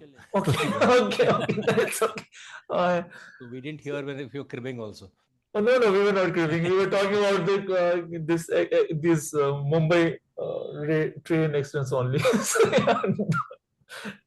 नहीं अभी करने का फायदा I can make or I can start my own 2 minute में निकली business at my home. So besides from Beside from this. Yes. Yes. Because if I have the skill set, then I can apply for the like. Also, mental transformation, not just identifying. Yes. Because education, education process. Sometimes people get lost not only but dream of achieving a goal. If we counsel somebody, still do this. Yes. That counsel will be yes. Vice counsel.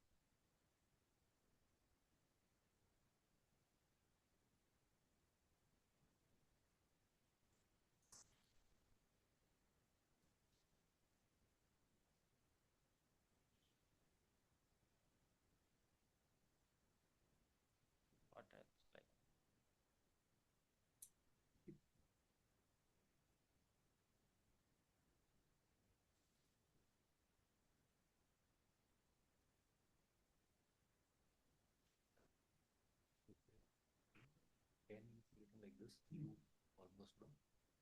But why can't I do the reverse? And then they'll do everything. But again, will come to skills only. We have, that's why I'm saying that vocational education will teach you to learn more skills. These are hard skill and soft skill. What kind of skills are there? And those skills will lead you automatically to the economy. Constitution.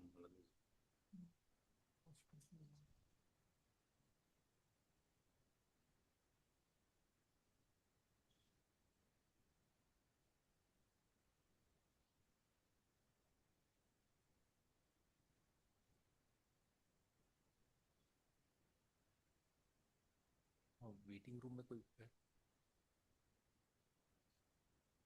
Govind जी होंगे शायद. हाँ हाँ, उनका बार बार निकलता रहता है शायद इसलिए.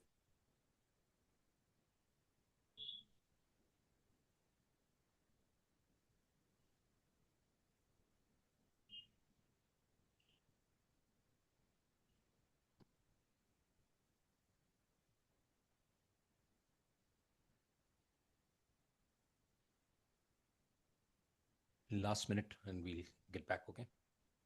So,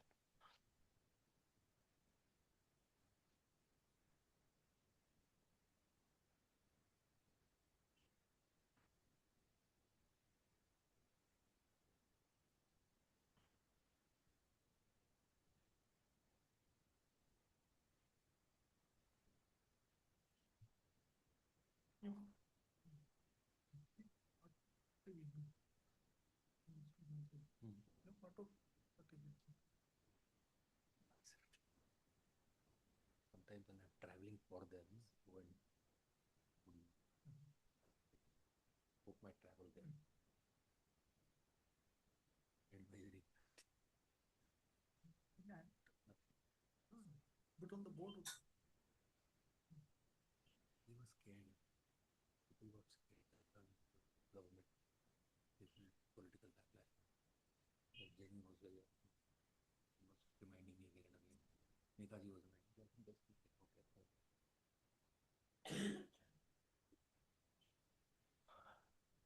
Okay, let's whatever. I know that the time was too short. The idea is to discuss, and so who wants to go first?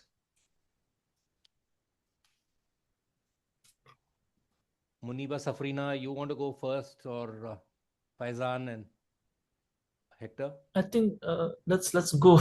Let's go us first.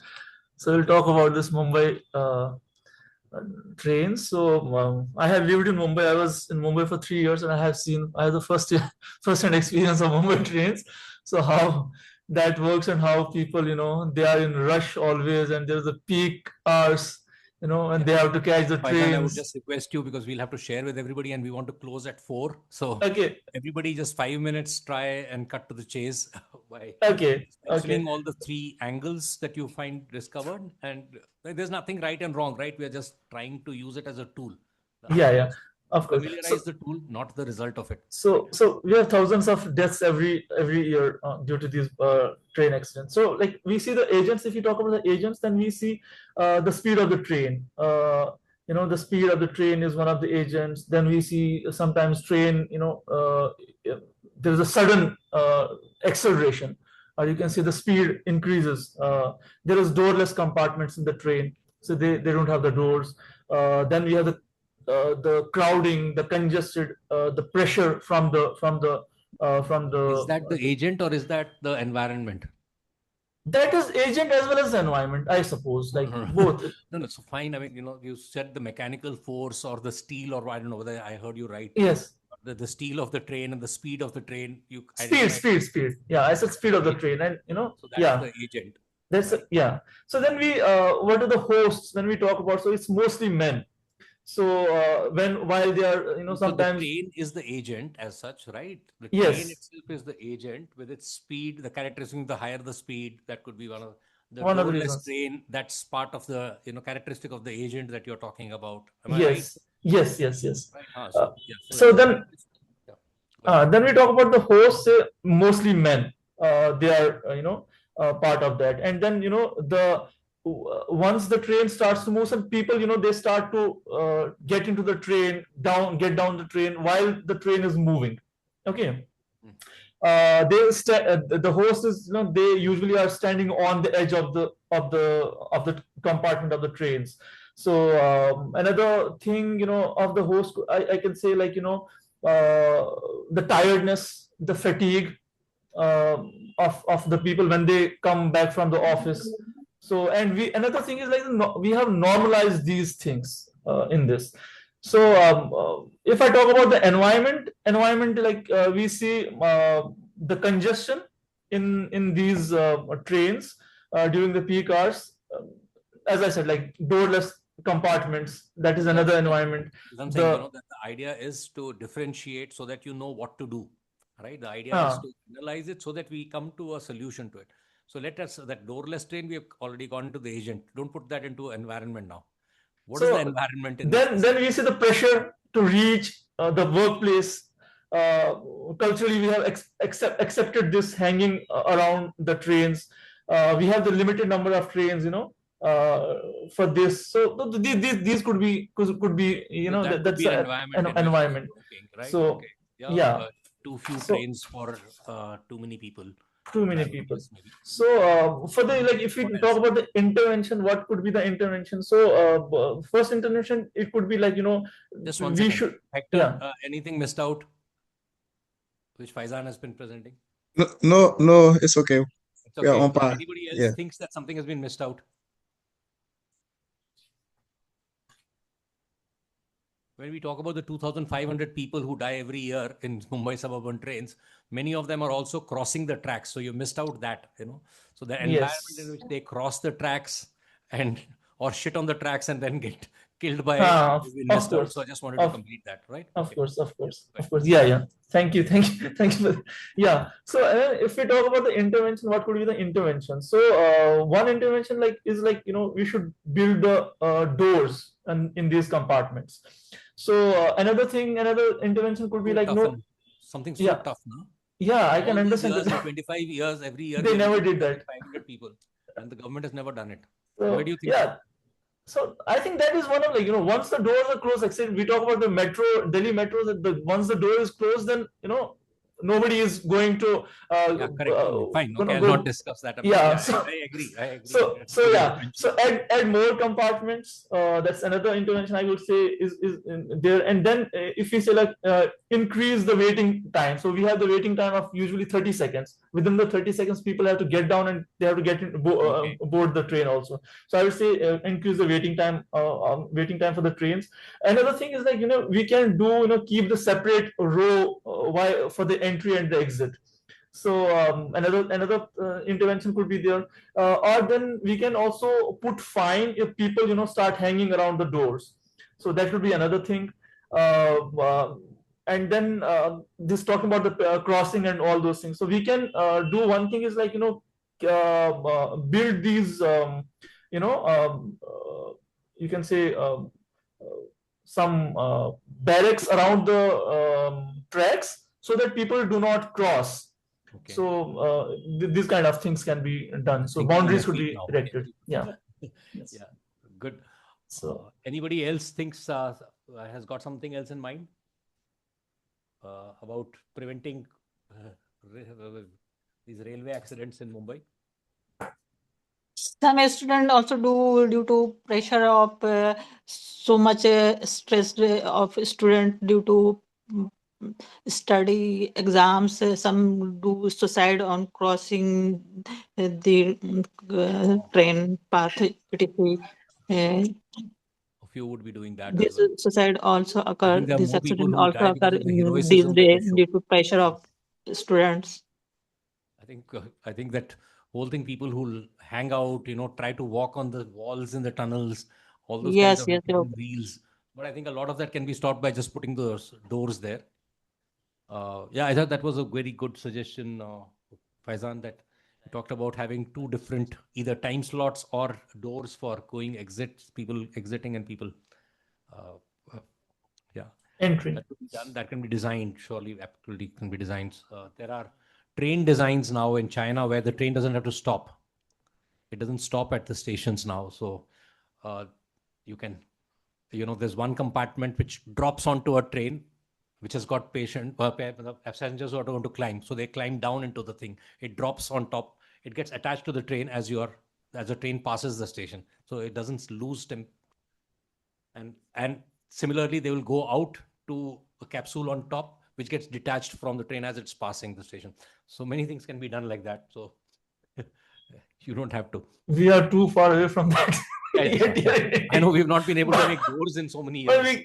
And that's why my reason for bringing this is that nobody has seen this as a public health intervention. It's 2,500 people. It's like an endemic problem in Bombay. Such a, if I'm not wrong, it's just about 200 kilometers of tracks. Yes. And so many people dying every day for this.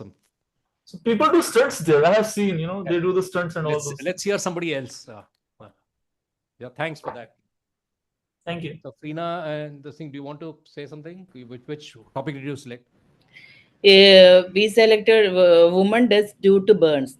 Okay, very good. Yeah. Let's hear. It's a summary about burns are made in this scenario. Burns are the main cause of injury, and mostly it's affect the woman. The age group is reproductive age. 16 to 49. The main cause of the burn is inappropriate use of domestic cooking gas. Sometimes there's domestic violence, and here the causes are there are two kind of burns. Accidental or non-accidental. Accidental causes mainly open fire cooking or unsafe use of gas stove or traditional kind of cooking. Non-accidental is No. First, can you just differentiate the host, the agent, and the thing, because so that sure, I can do with that. Okay. Here in this epidemiological trial, the agent is the cause of the injury. Host is the vulnerable person, who is the susceptible person. Here is woman, and environment is external factor like which causes the injury. This kitchen. So you said the host is a woman between the age of 15 and 45. That's what Yeah. you said. Right? Yeah. Okay. Then in the environment you're saying, or external agent, factor. what is the agent? Here, agent is the cause of the injury. This What is cooking it? gas, kitchen. It's a fire. Yeah, fire. Yeah. Yeah, fire in the kitchen, maybe. Okay. Yeah. Yeah. So that's the agent. Okay. And what's the third one? Third one is the environment, external factor promote the factors which is promoting injury, physical or cultural settings, poor ventilated kitchen, sometimes crowded living spaces, and gender inequality, dowry system. Okay, very good. I'll just stop here. There are many women here also. Anything which has been missed out in the host factor?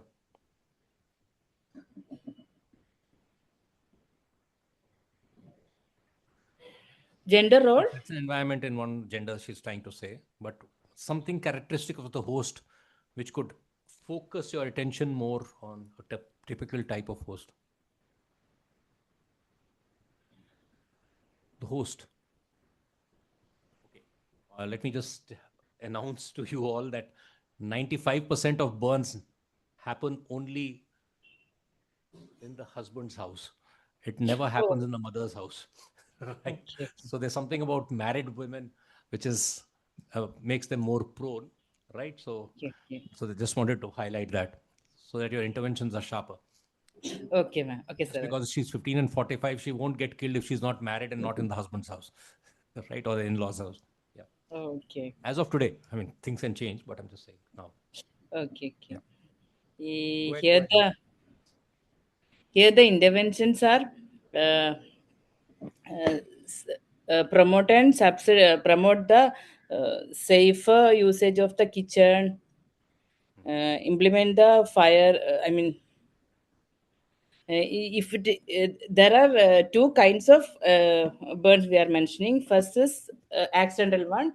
In that case, interventions are in agent. This promote the safer usage of the kitchen and gas stoves, and Yeah, in this, I mean, in the case of domestic violence, improve the sensitization Of and women or men? both men and women. Sometimes this might be because of their mother-in-law, because of mother-in-law. The patriarchy you want to hit at, okay. Yeah, better. Systematic Okay. awareness. What Then, else? in the case of host, the interventions are, I mean, awareness campaign to burn prevention, um, first aid, and safe cooking practices, address the domestic violence, and provide safe house supportive for the woman. And sometimes this might be because of the, I mean, suicidal attempt also because of domestic violence. In that case, mental health interventions also will help. Okay. So in environmental, the modify the environment.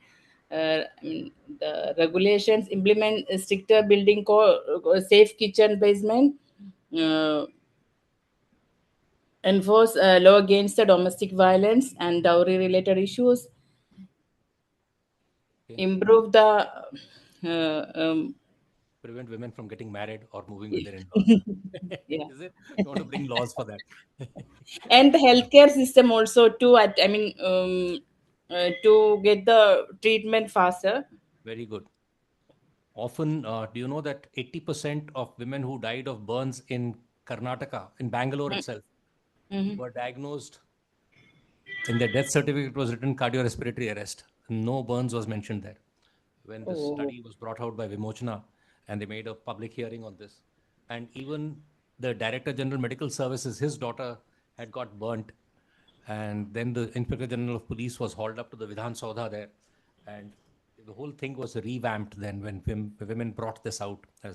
Or they used to always, Karnataka South people, they used to think that all these burns of women happen in the north, they don't happen in our place.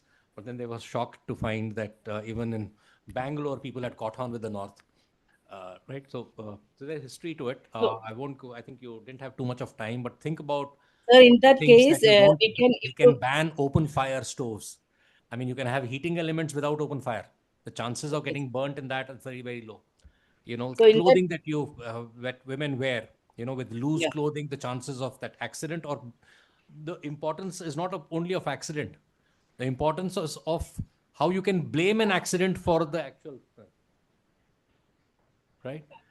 yeah, Very often, because it can be called an accidental death, hence you tend to blame and convert it into an accidental death. So how do you prevent it from being seen as an accidental death? So that's also an important thing, right? so in that case, we have to improve the forensic investigation for Yes, the correct, the correct. case you were mentioning. Yeah. Well, you can't do. I mean, I'm just saying, what, if you're looking at, if the doctors, 80% of them give a certificate of cardiorespiratory arrest, what are you going to do with the forensic examination, right? So, So, and this sir, is, we can use in that case whether we can use that verbal autopsy kind of thing. yeah, yeah, I agree. I mean, we have to have legal dimensions to it, and right. Anybody else who wants to say something? Did somebody else also do this here? No. Okay. Thank you. Well done. I think in a very short period of time doing that. Who wants to go next? Yeah. Okay. Fine. So we chose a hate speech, okay, Oh, very good. and host is vulnerable groups like Hate crimes. Okay. Yeah. uh, Yeah. Should be. Yada, This is okay. Yeah. hate crime, Yeah. sorry. Huh. So hate crimes we chose, and our host is vulnerable groups like religious minorities, Dalits, women from marginalized groups, and herein we see that marginalized, like the women, they have a double-edged sword, like double pressure, because one, they are women, and plus they're from the marginalized communities, and my The intersectionality will play. yeah, Yes. Okay. Fine. migrant and linguistic minorities per se. The agents is the drivers of hate crime, which is prejudice and stereotypes, hate speech, misinformation, and disinformation, which is going on around the um, public, organized and extremist groups, which promote more of these things, And What's the agent? What did you identify? Sorry. No, what is the agent? I mean, that's the host, I mean, that you're talking about. What is the agent? If like fire was the agent here in domestic violence, what is it? Okay. Hate maybe itself, Yeah, or, the you can agent use a terrible term for it, something like, I mean, what, you can say whatever, extreme hate or something like that. You can use that term, but it is finally hate. Yeah. Right. Once you hate and then you're ready to do anything about it. Phobia, you can also say. Huh? Phobia. Yeah. When you have I mean, phobia. again, yeah. So, but this is, I mean, because the agent which is going to convert it into a death or a crime is invariably hate, which will drive it, right? It is fueled in a environment where there is people who are telling you that there is a reason to have phobia there. So phobia makes them hate, makes them to Yeah, hate. that's what I'm saying. So that's the environment in which all this works, in which hate speech is permissible, where media is, yeah. So they have to note that down. Yeah. Environment, as we talked about, the sensationalization in the media, uh, lack of proper law enforcement, political polarization, and policy biases could also be environment. Digital platforms also tend to promote these biases, and the interventions that we thought and came up was certain awareness drives and promote Awareness of whom? awareness of the people, not to create those biases. Hosts or I mean, people with the agents in them. Whom are you talking about? People who are Or you are talking who about are the silent observers? I'm intention- just saying. See, because if you can label the environment properly, then you also can look at, is it happening where too many people are silent? And then you look at an intervention with the silent majority. If you feel that it's happening also because there's an environment of silent majority which is not speaking up for the hate crime, right? Or it's if you think that it's also happening in an environment where the police or the political environment is such they won't take action, so then you can make an intervention for that, right? So I'm just saying, Yeah. so that your interventions are sharper, define the problem fast, sharper. Law implementation, proper like promoting proper law implementations. There are laws which are there to safeguard people, but at the same time they lack the applicability and check and balance of that, and awareness per se towards the people who are implementing and doing these kinds of stuff on The vectors in the one sense, vectors, right? yeah, the vectors per se, and and yeah.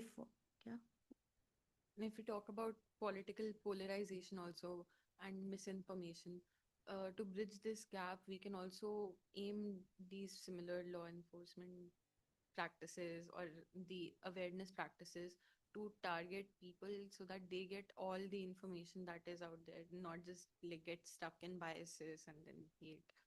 In a reverse flooding of social media against what was happening. Is that what you're talking about?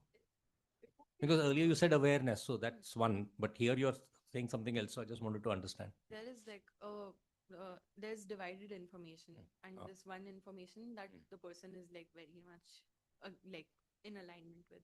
So getting them information that goes against their what they know. So you want to, so you want to change the algorithms by which if somebody is looking at something, automatically you'll also get a feed which is opposite that. I mean, huh? That's a very good idea actually. Because the algorithm normally goes into a self-drive. Here you are saying somebody should make an algorithm where you get triggered. I mean, the moment you trigger this, something opposite will get triggered. Yeah, so very good. And awareness also. That should be the government's work here, like No, WhatsApp or could be somebody else. Yeah. But it's vice versa. We see government supporting those things. So That's what I'm saying. So you can still, I mean, the private companies sitting abroad can tweak their algorithms also. they have the employees from here just only. said so, yeah. Awareness also for the people against whom these things have been committed, so that they know the kind of laws and safeguardings that are there for them. Just about. Okay, I think The other group has also picking the same topic. So, I mean, you've stolen the thunder from them. So, bolo, yeah. Like my topic is also hate crimes only. So like the agents that I have chosen are like hate speech, discrimination, and the type of cyberbullying that happens on social media. So and the host can be the even I've seen like underage children getting bullied, and someone passing comments on them on Insta and social media. The immigrants that have come to the place new, and even transgender people face this problem. And the environment can be like social media, public spaces, and during riots and protests that happened. So yeah, and the interventions, like if we talk about for underage children, there can be a specific ban on social media till certain age, so that they are not exposed to those bullying that happens online. And yeah. Good. So, I mean, quite a few people picked up hate crimes. Just wanted to also tell people that the American Public Health Association has taken it up as a public health disease in one sense. It's a public health issue, which for a few years ago, they described hate crimes as one of the new public health problems of the world. And made it a responsibility of public health people to tackle it. And that's why this is part of our slides today. Yeah, you also did. Oh, you did rickets. Go ahead. No, So I chose rickets. The statement for rickets is a disease which happens amongst children due to deficiency of vitamin D. Host is children up to the age of 12. Generally, the agent or the causes are biological, which is premature birth, dietary or nutrition, which is problems with absorption or metabolism, low calcium intake, vitamin D deficiency due to other bad or improper food dietary habits. Then sunlight exposure when is inadequate also leads to it. The environment is families facing food insufficiency, no or less medical attention, indoor lifestyles. Complete the triad was completed. I did agents and hosts. Now I'm doing environment. Okay, so you're already giving you trying to give the intervention already, so that's why I was wondering. No, I'm giving environment. Families facing food insufficiency. Okay. Or the families who do not have proper medical attention or facilities available to them. Then the indoor lifestyle of children, so that in case they do not get, this is the reason why they do not get sufficient sunlight. South Indians in Jaipur tend to get rickets because they're so scared of the heat and sun, they don't bring them out. And I've had a friend whose child got this thing, and we, sitting in Assam, I couldn't even make out that he could ever get rickets there. He was bawling away because his bones were not getting enough calcium and he was trying to stand. So, yeah. Then geographical location is another one, and financial incapacity.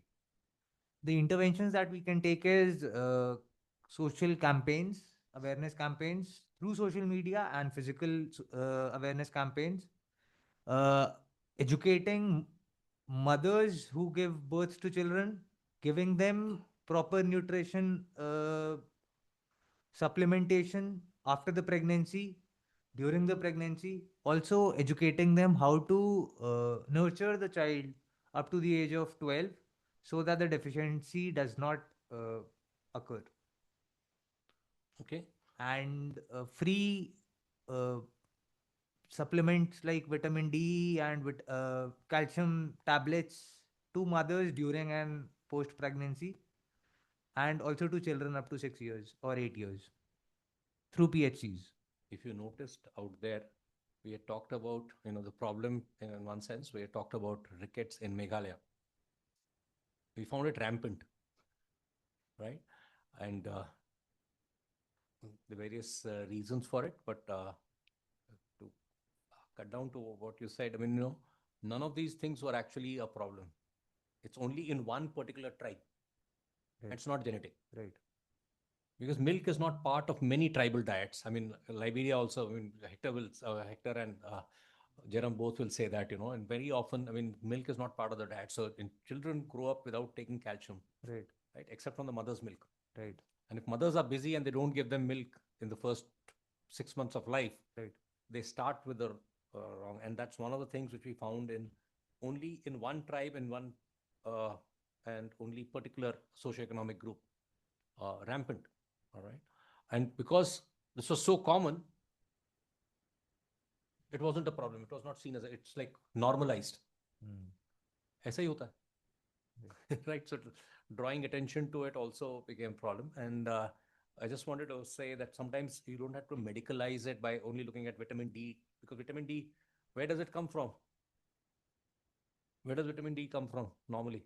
Vitamin D gets synthesized in the presence of sun. Yeah, it comes from a lot of. And what is the basic molecule from which it is made?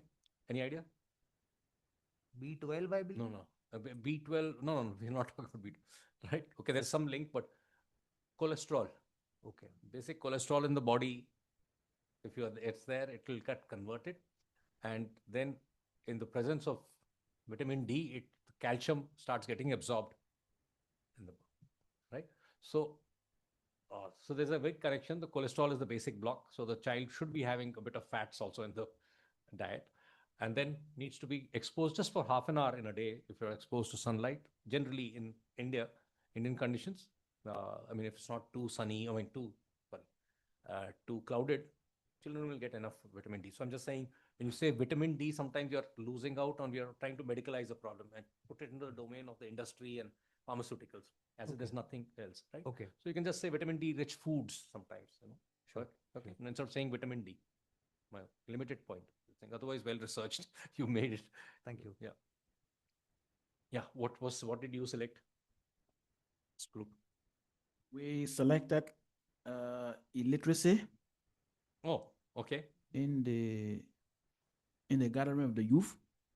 In the gathering of the youth. Okay. So we look at the host, humans specifically. Then we also targeted poverty. Youth, you said, am I right? Yes. That's the host you're talking about. Okay. Youth. Yeah, okay. Yeah. So we look at poverty, we look at lawlessness, environment. Lawlessness also. Yes. How can you describe it? Because obviously, I mean, you're looking at it from maybe a Liberian perspective. So can you just define why you're looking at lawlessness and linking it with illiteracy? Schools are not running because of that? No. Of course, but what I'm looking at, what we gotta speak like a team. What we are looking at is when one's mind is not informed. If the law says don't take this, and you take it, then it means you are not informed. So it has to do with some level of illiteracy. Yeah. So that is the perspective that we are looking at. Then we look at on the environment. We have political and social economy. Okay. Resolution or solution. We have education. We believe that when one's mind is educated, then you will not behave the same way. And the education should be broken down. You must have, it must be done in a multiple way, where you target the tribes or the languages so that it will water down to all the people in the country. Then we also look at on our education, we said the education should be free so that those who cannot afford will have access to education. And we look at wise counsel. Sometimes people get converted or people change based upon the way you counsel them. So we say when someone is counseled, then he or she will be able to live differently. We also look at the aspect of religion. We said you can also be changed when you are talked to, when you are converted, either Muslim or Hindu or Islam. Then your mind will no longer be the same. So shortly. That is what we were able to do. Okay. Sorry. Nirmal, can you please ask Enakshi to come? Enakshi is around? Oh, sorry. I couldn't see you. Yeah. Thanks everybody for participating in this. I hope you had a good time in just getting familiar. I think you didn't have enough time, but it's just that, in fact, Professor Samrat is also here, and we were discussing that it can be used for so many other things, like conflicts also, which is his pet topic, right? So that's the reason why we just thought that we'll introduce a tool yet again, and that's kind of ending our 3-day module here, right? But what we would like to get is a feedback, because you're the first inaugural group which has attempted this, so how better could we design it? And if it's going to be a 3-day framework, what all components did you expect, and what you got felt cheated maybe, that I was expecting more than this or whatever. I mean, please feel free to say, and I'll expect Nirmal and all to just take some note down the points, right? And everybody's free to speak. Please feel free to give feedback, and maybe how we conducted it, how it could be better, right? Yep. Anybody wants to go?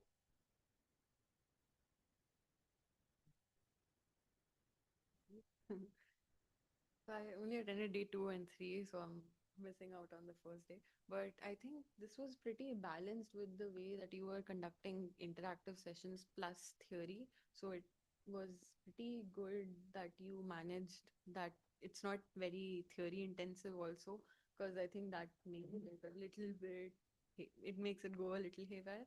It did not go that way, so it's like a thumbs up from me. Yes. Some other topics that you think would have been good.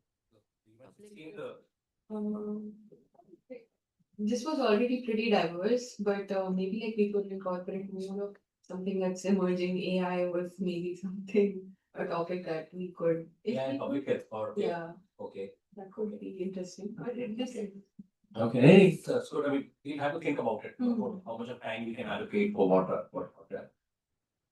That's also done by JGU. So we have again said 3 days. So we said 3 days. So fine. I don't know whether we can do 5 days.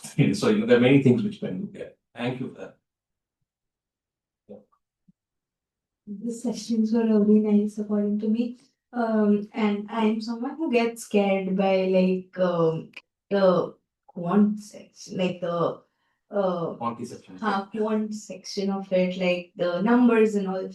So it was pretty balanced that way. Yesterday you conducted the session, so I was like, "ये ज़्यादा लंबा ना हो जाए," because मेरे दिमाग में नहीं इतना घुसेगा. But it was well balanced and also, and it was easy to understand also in the way that it was given up. So yeah, according to me, it was well planned and all. Yeah. Any topics or something? Yeah. So AI, but you can ask. like more in depth about the kind of work that you're doing with DV, because that is just my interest kind of thing. So maybe that is just my interest. Okay. Yeah. Thank you anyway. Anybody else can go. I mean, yeah. Yeah, so the workshops were nice, and it was quite interesting knowing about the northeast part of India that usually goes unnoticed, and like the struggles and the problems that people are still facing there, although we call ourselves developing or developed kind of country.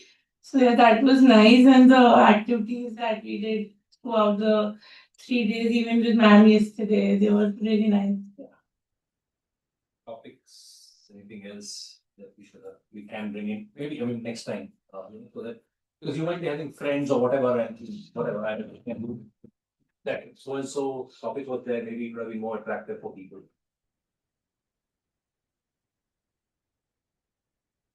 Deliberate, I think that's what brings routes to branches, and otherwise I could have come as a public health expert to things. But we want also, one of our jobs is to northeastize the mainstream. We feel Northeast has a lot to offer. He's also a Northeast fan who keeps spending more time in the Northeast than anywhere else, and that's how I know Professor Samrat. I think I know Dr. Dipanshu also because of that.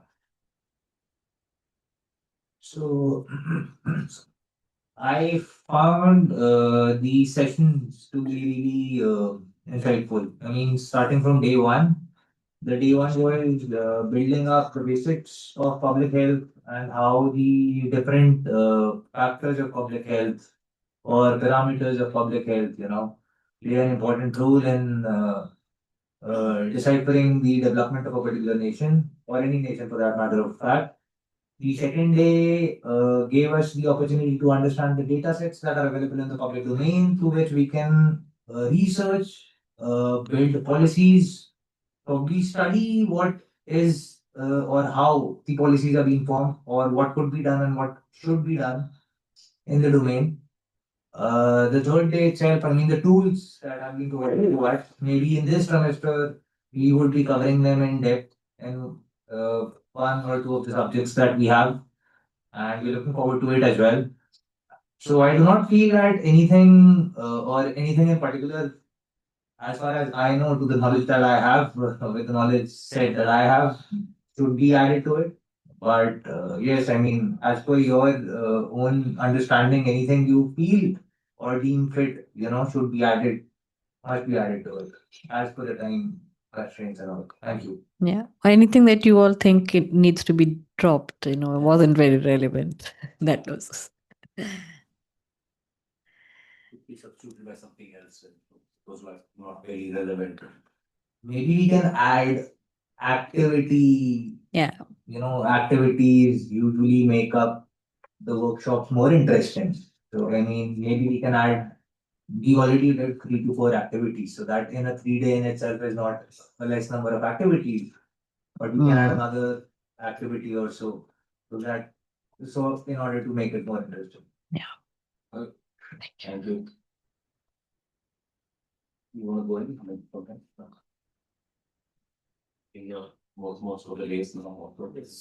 So like I was here just I attended 2 session only. I was supposed to be here from day one onward. So I've gone through all the sessions and I found it like from theoretical perspective I can say that whatever I have read on the template that it's interesting. And last 2 sessions also like I'm not a public health person at all. Like I spend working with CSR Foundation only on education, but still like public health is one of the things which is cost cutting again.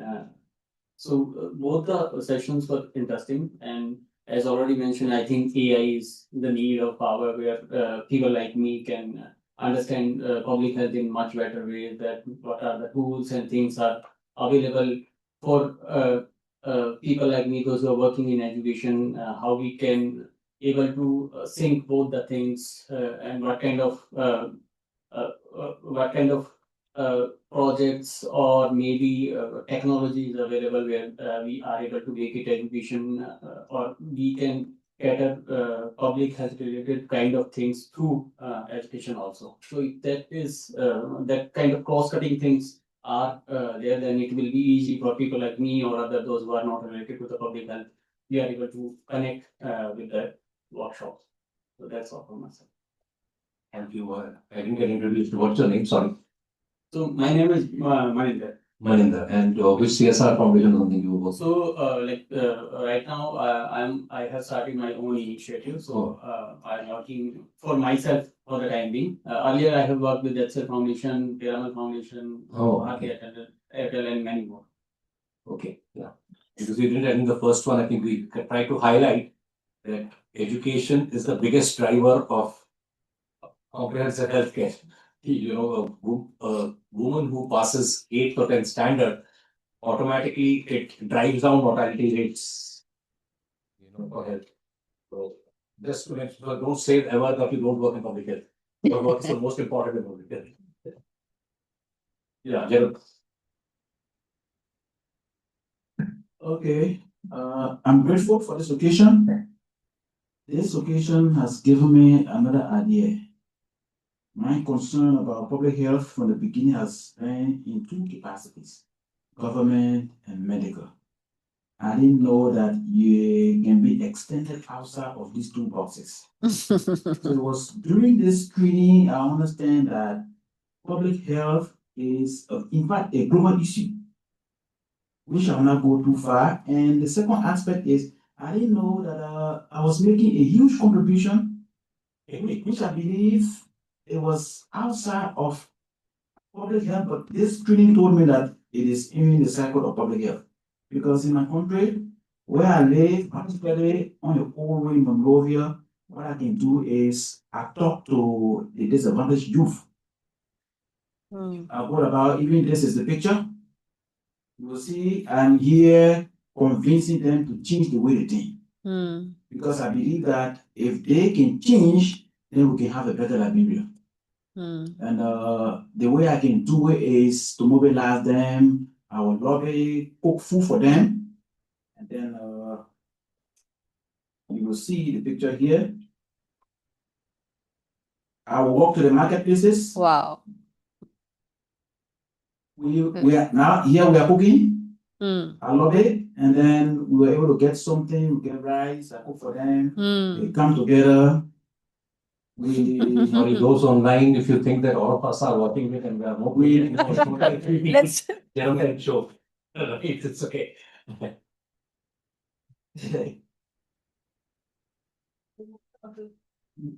So in the marketplaces, I go there when I get to them, and then I convince them to change. I buy food for them, we eat together. So by that they feel that, in fact, I'm their brother. So any advance I give them, they take it. So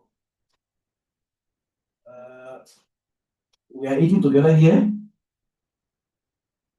You will see me sitting here. I'm with them. Why are they in uniform? No, that's not a uniform. That's not. It's just ordinary clothes. So there's the army fatigue kind of. At this time, I've taken them to church, and I believe that believing God, believing Jesus will make you to change, to stop smoking, to stop drug addiction, and all that. So this is one of the church leaders that I invited at this time to talk with them because I alone can't do everything. And they need to see screen faces so that their mentality will change, or for them to believe that what I'm telling them is true.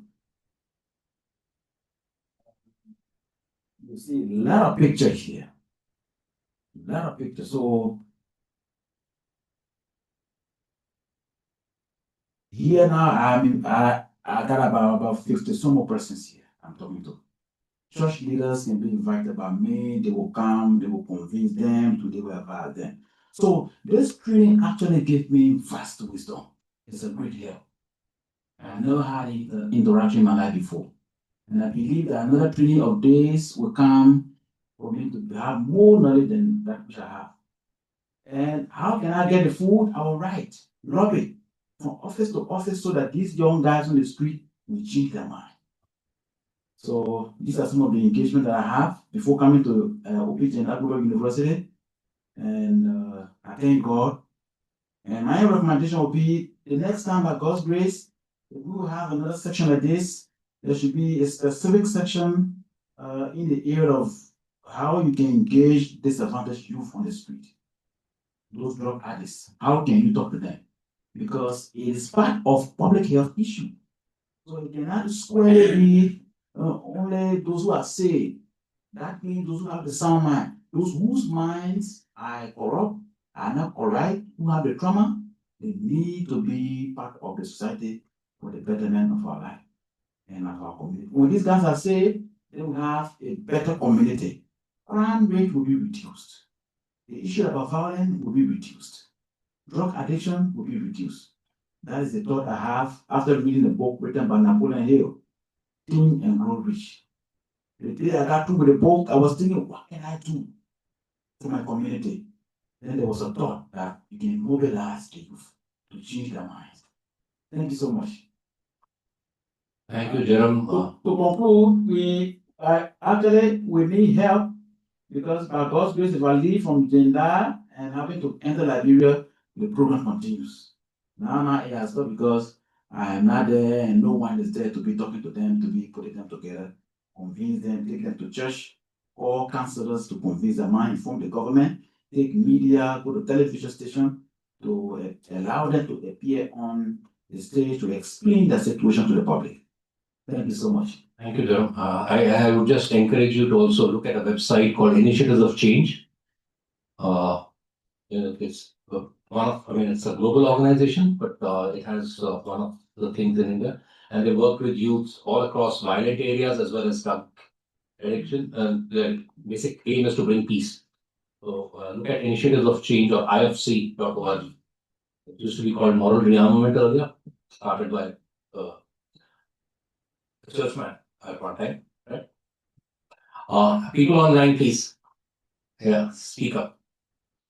Faizan, I think we can see your face already. So unmute yourself and. No, you're muted. Yeah. Hi. Yeah, my camera is a bit, weird. It's not at the top of the laptop, but on the on the lid, but down the lid. So it's a bit, this image of mine. It's from downwards. So okay, yeah. So anyways, so it was a very interesting workshop. I thoroughly enjoyed it. So maybe like after 3 years, after 3 years I had attended this kind of workshop. So yeah, it was very interesting for me. It was very informative, very engaging. So we could interact a lot during this. But the one thing, which I thought like could have been done is like an analytical part. So we did only the this stakeholder analysis part. We were doing this. So maybe it could have been stretched a bit and included few other analytical things, say, not only the stakeholder analysis.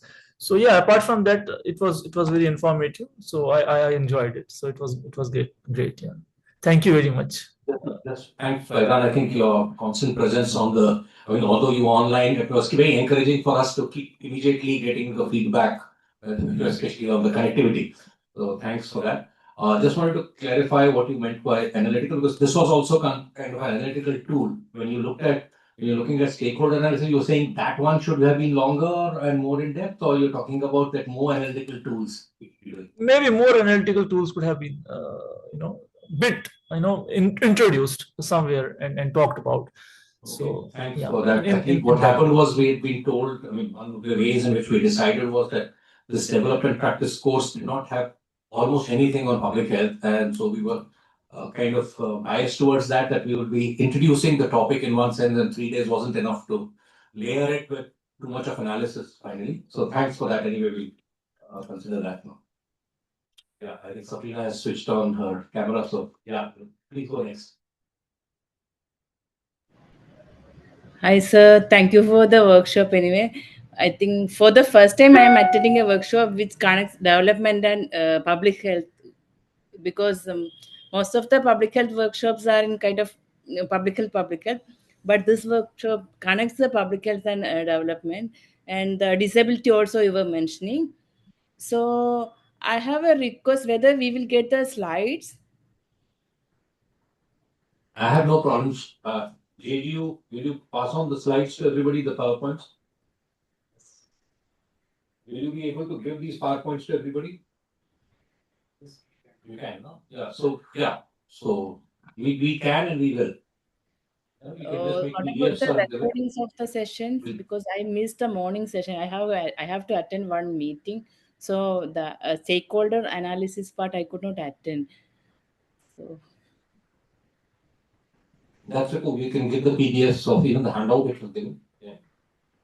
okay, sir. Anyway, thank you for the session.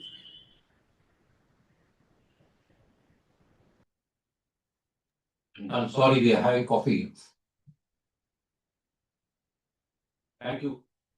Any new topic or something to be added that you think? Okay. Thank you so kindly again. I'm so grateful for this workshop. From the onset, I had a different thought about public health. I just felt if you say public health, it's just restricted to medicine, medical people. But then from the workshop, I realized I cut across. It's not in one area because, see, we were just dealing with a case study from Mobe. One we feel it's not about public health, it's just about maybe government intervention, police should come around and see what are those things. But then public health is also talking about these accident cases. So yeah, give me a different insight altogether. I want to be grateful. And I will always make reference to the pictures. I saw some pictures that you used during the presentation from the reality up to justice. That was something that really touched me. And then yesterday also during the session, we saw different interventions and there were also pictures that were showing us. So, I mean, when I saw some of the pictures, I felt, oh, wow. I thought it was just in Liberia that we have some of these challenges, but then it's all across. So that was really, really, really good. And the case studies we've gone through, it also helped us a lot to have more insight on the public health issue. So one of the recommendations I would want to put forth is the issue with the storytelling photos. As we speak right now, even if I go to bed, I continue to remember the pictures I saw from your presentation, from the reality aspect coming to justice and the different interventions that were been made in the community to change the women group, their perception. It continued to, it's like I'm sitting in a video room and I just continue to see the different graphics and the rest of it. So I really want to recommend that you do more of the pictures in the presentation. So thank you so kindly. I'm so touched. Thank you. Thank you, Hector. Thank you so much for that. Yeah. I think that's a valid point. I think stories, in this initiatives of change that I was talking about, the whole methodology of bringing peace is storytelling, where actually people who have changed their lives have made a difference and they come up and speak their lives. And that makes a difference that they've been, they've intervened in so many conflicts in many places. Yeah. Thank you so much. Is there anybody else there who? No. No. No more left. Yeah, actually, you want to. Thank you everyone for your time. He left out. I mean, you wanted to say something, please.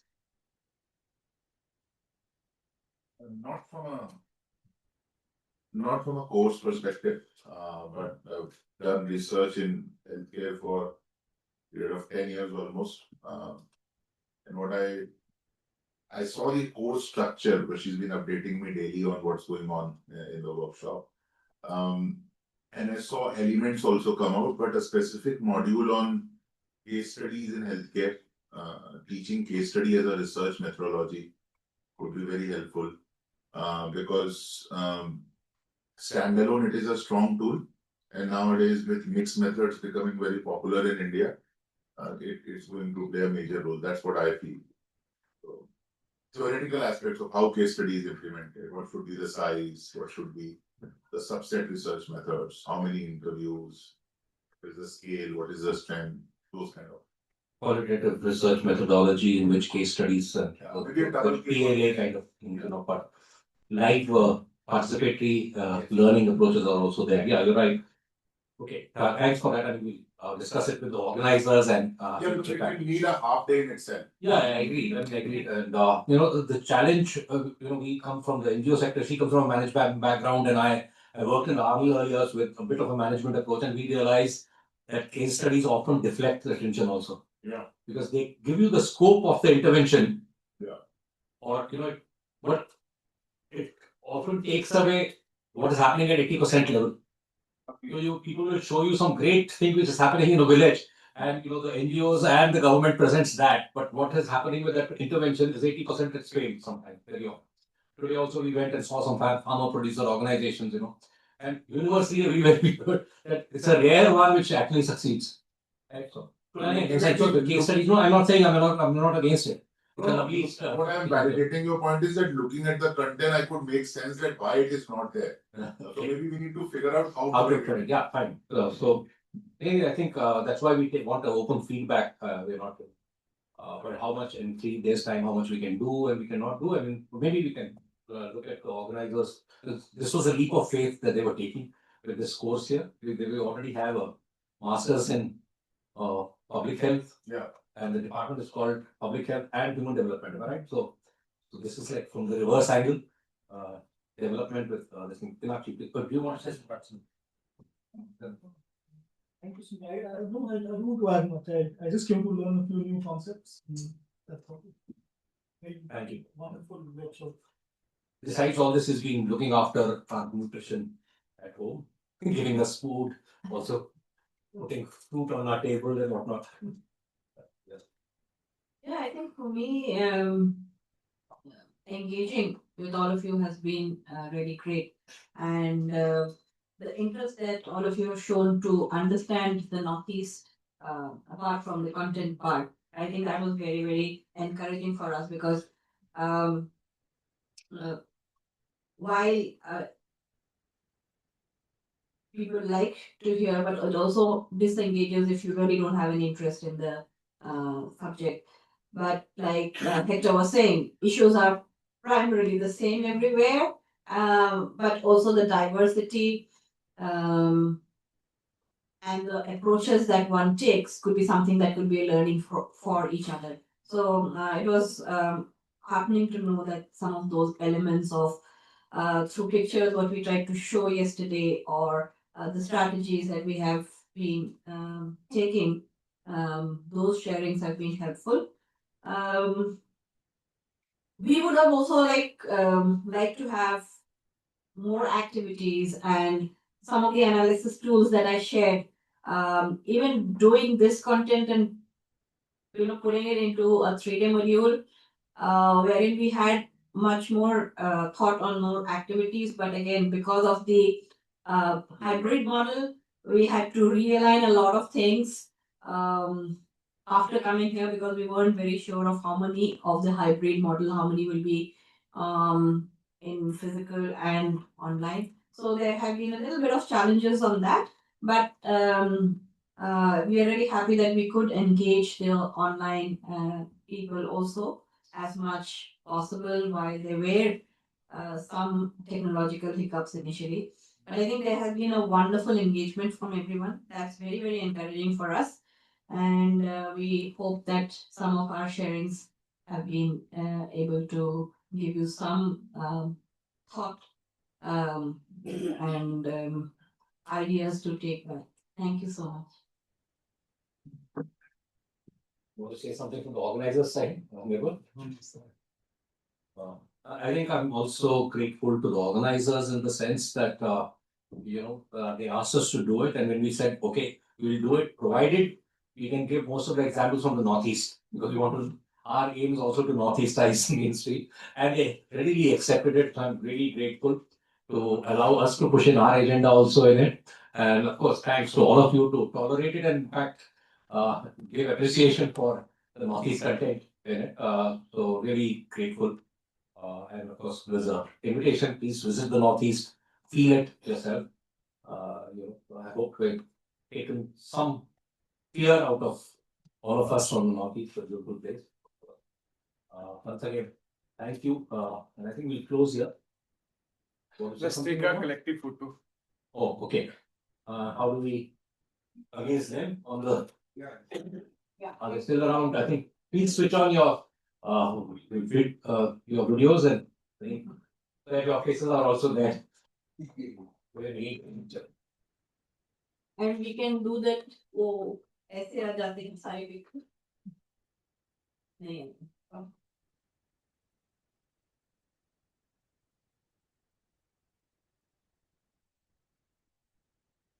बताइए कैसे करेंगे और इससे हम लोग भी सामने आ जाएंगे और फोटो खींच जाएगी सबकी एक साथ.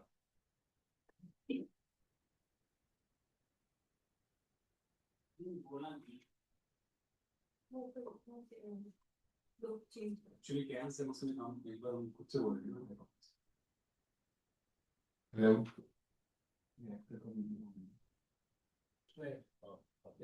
लेआउट चेंज करने से हो जाएगा. बोर्ड पे जाने से बोर्ड पे जाके लेआउट चेंज कैसे होगा इसमें नहीं वो बिल्कुल participants है और अलग-अलग किस्म का participants होगा ये मैं नीचे for the extreme. इसमें ऊपर पर extreme नहीं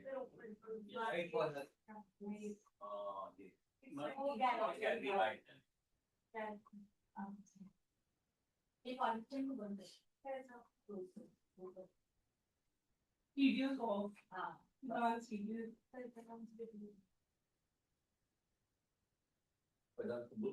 Faizan, can we have your video on for a picture? Close hours है ना हम लोग तो लाइव है आप कर रहे हैं इसको कंफर्म नहीं कर पहला कर Videos of.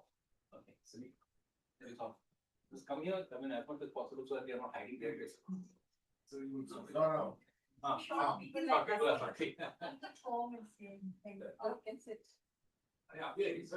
good, sir. Thank you. We can actually sit down.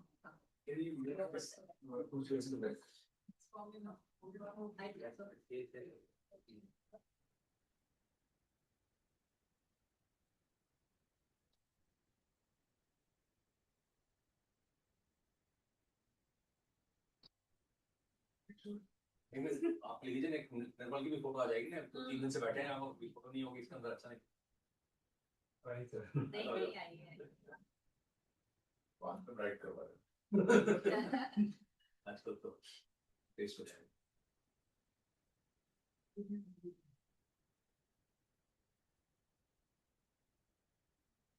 Thank you so much, everyone. Thank you, everyone.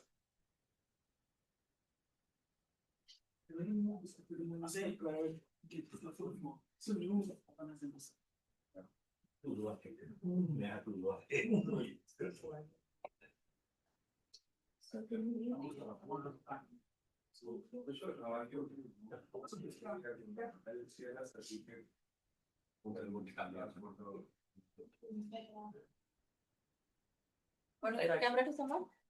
Oh, yes. Please. Yes. No, this is the first time there was a Liberian. Good. Okay. Oh, we just finished. Okay. It's a good time to come. How are you? Such a lovely time speaking to your mother. Okay, thank you. Sir, please. उधर में लगे थे उनके साथ चले गए I want to take a picture with you. We can take another picture with the participants again. The participants also online. Online one. Then that you can join. How will you take it? अभी एक तो ले लिया. But that one photo I will request brother please आप आ जाओ हम लोग नहीं ले पाए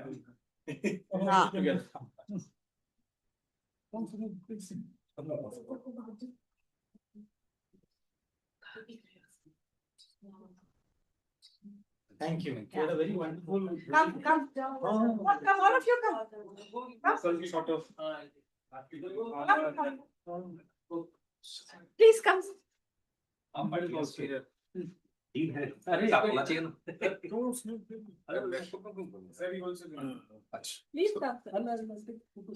कितना बढ़िया है.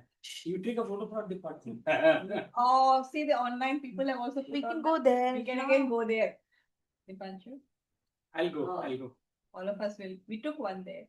Actually, we can just turn our faces like this. Yeah. So that they will also come. वही तो खड़े थे हम लोग वहीं खड़े थे उनके पास. जो नीचे बैठे थे. So back थे. So nice to see you. I did it yesterday also today also. हाँ ठीक कर रहे हो आप लोग तो होना है. वो बेचारे सब लोग Closer. Surprise क्या? मेहनत करिए आप लोग आने के लिए.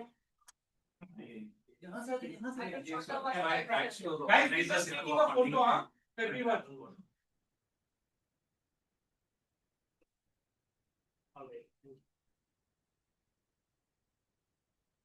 Please come. Please come. Come ना. अभी तो ऐसे ही हम तो लास्ट में आए हैं.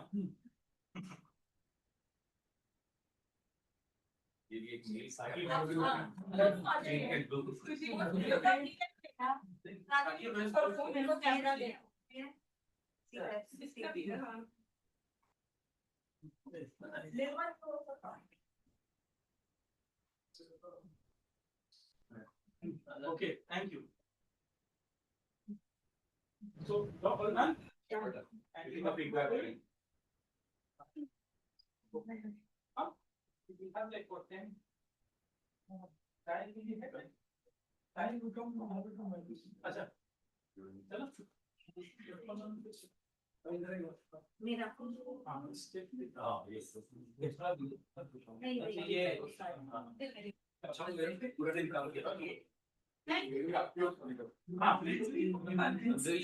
So we close the session here. You all can leave. Thank you for being there for 3 days. Thank you. And being so actively suffering, all of you. Thank you so much. नहीं मैं और ये तो दिन भर मिलते रहते हैं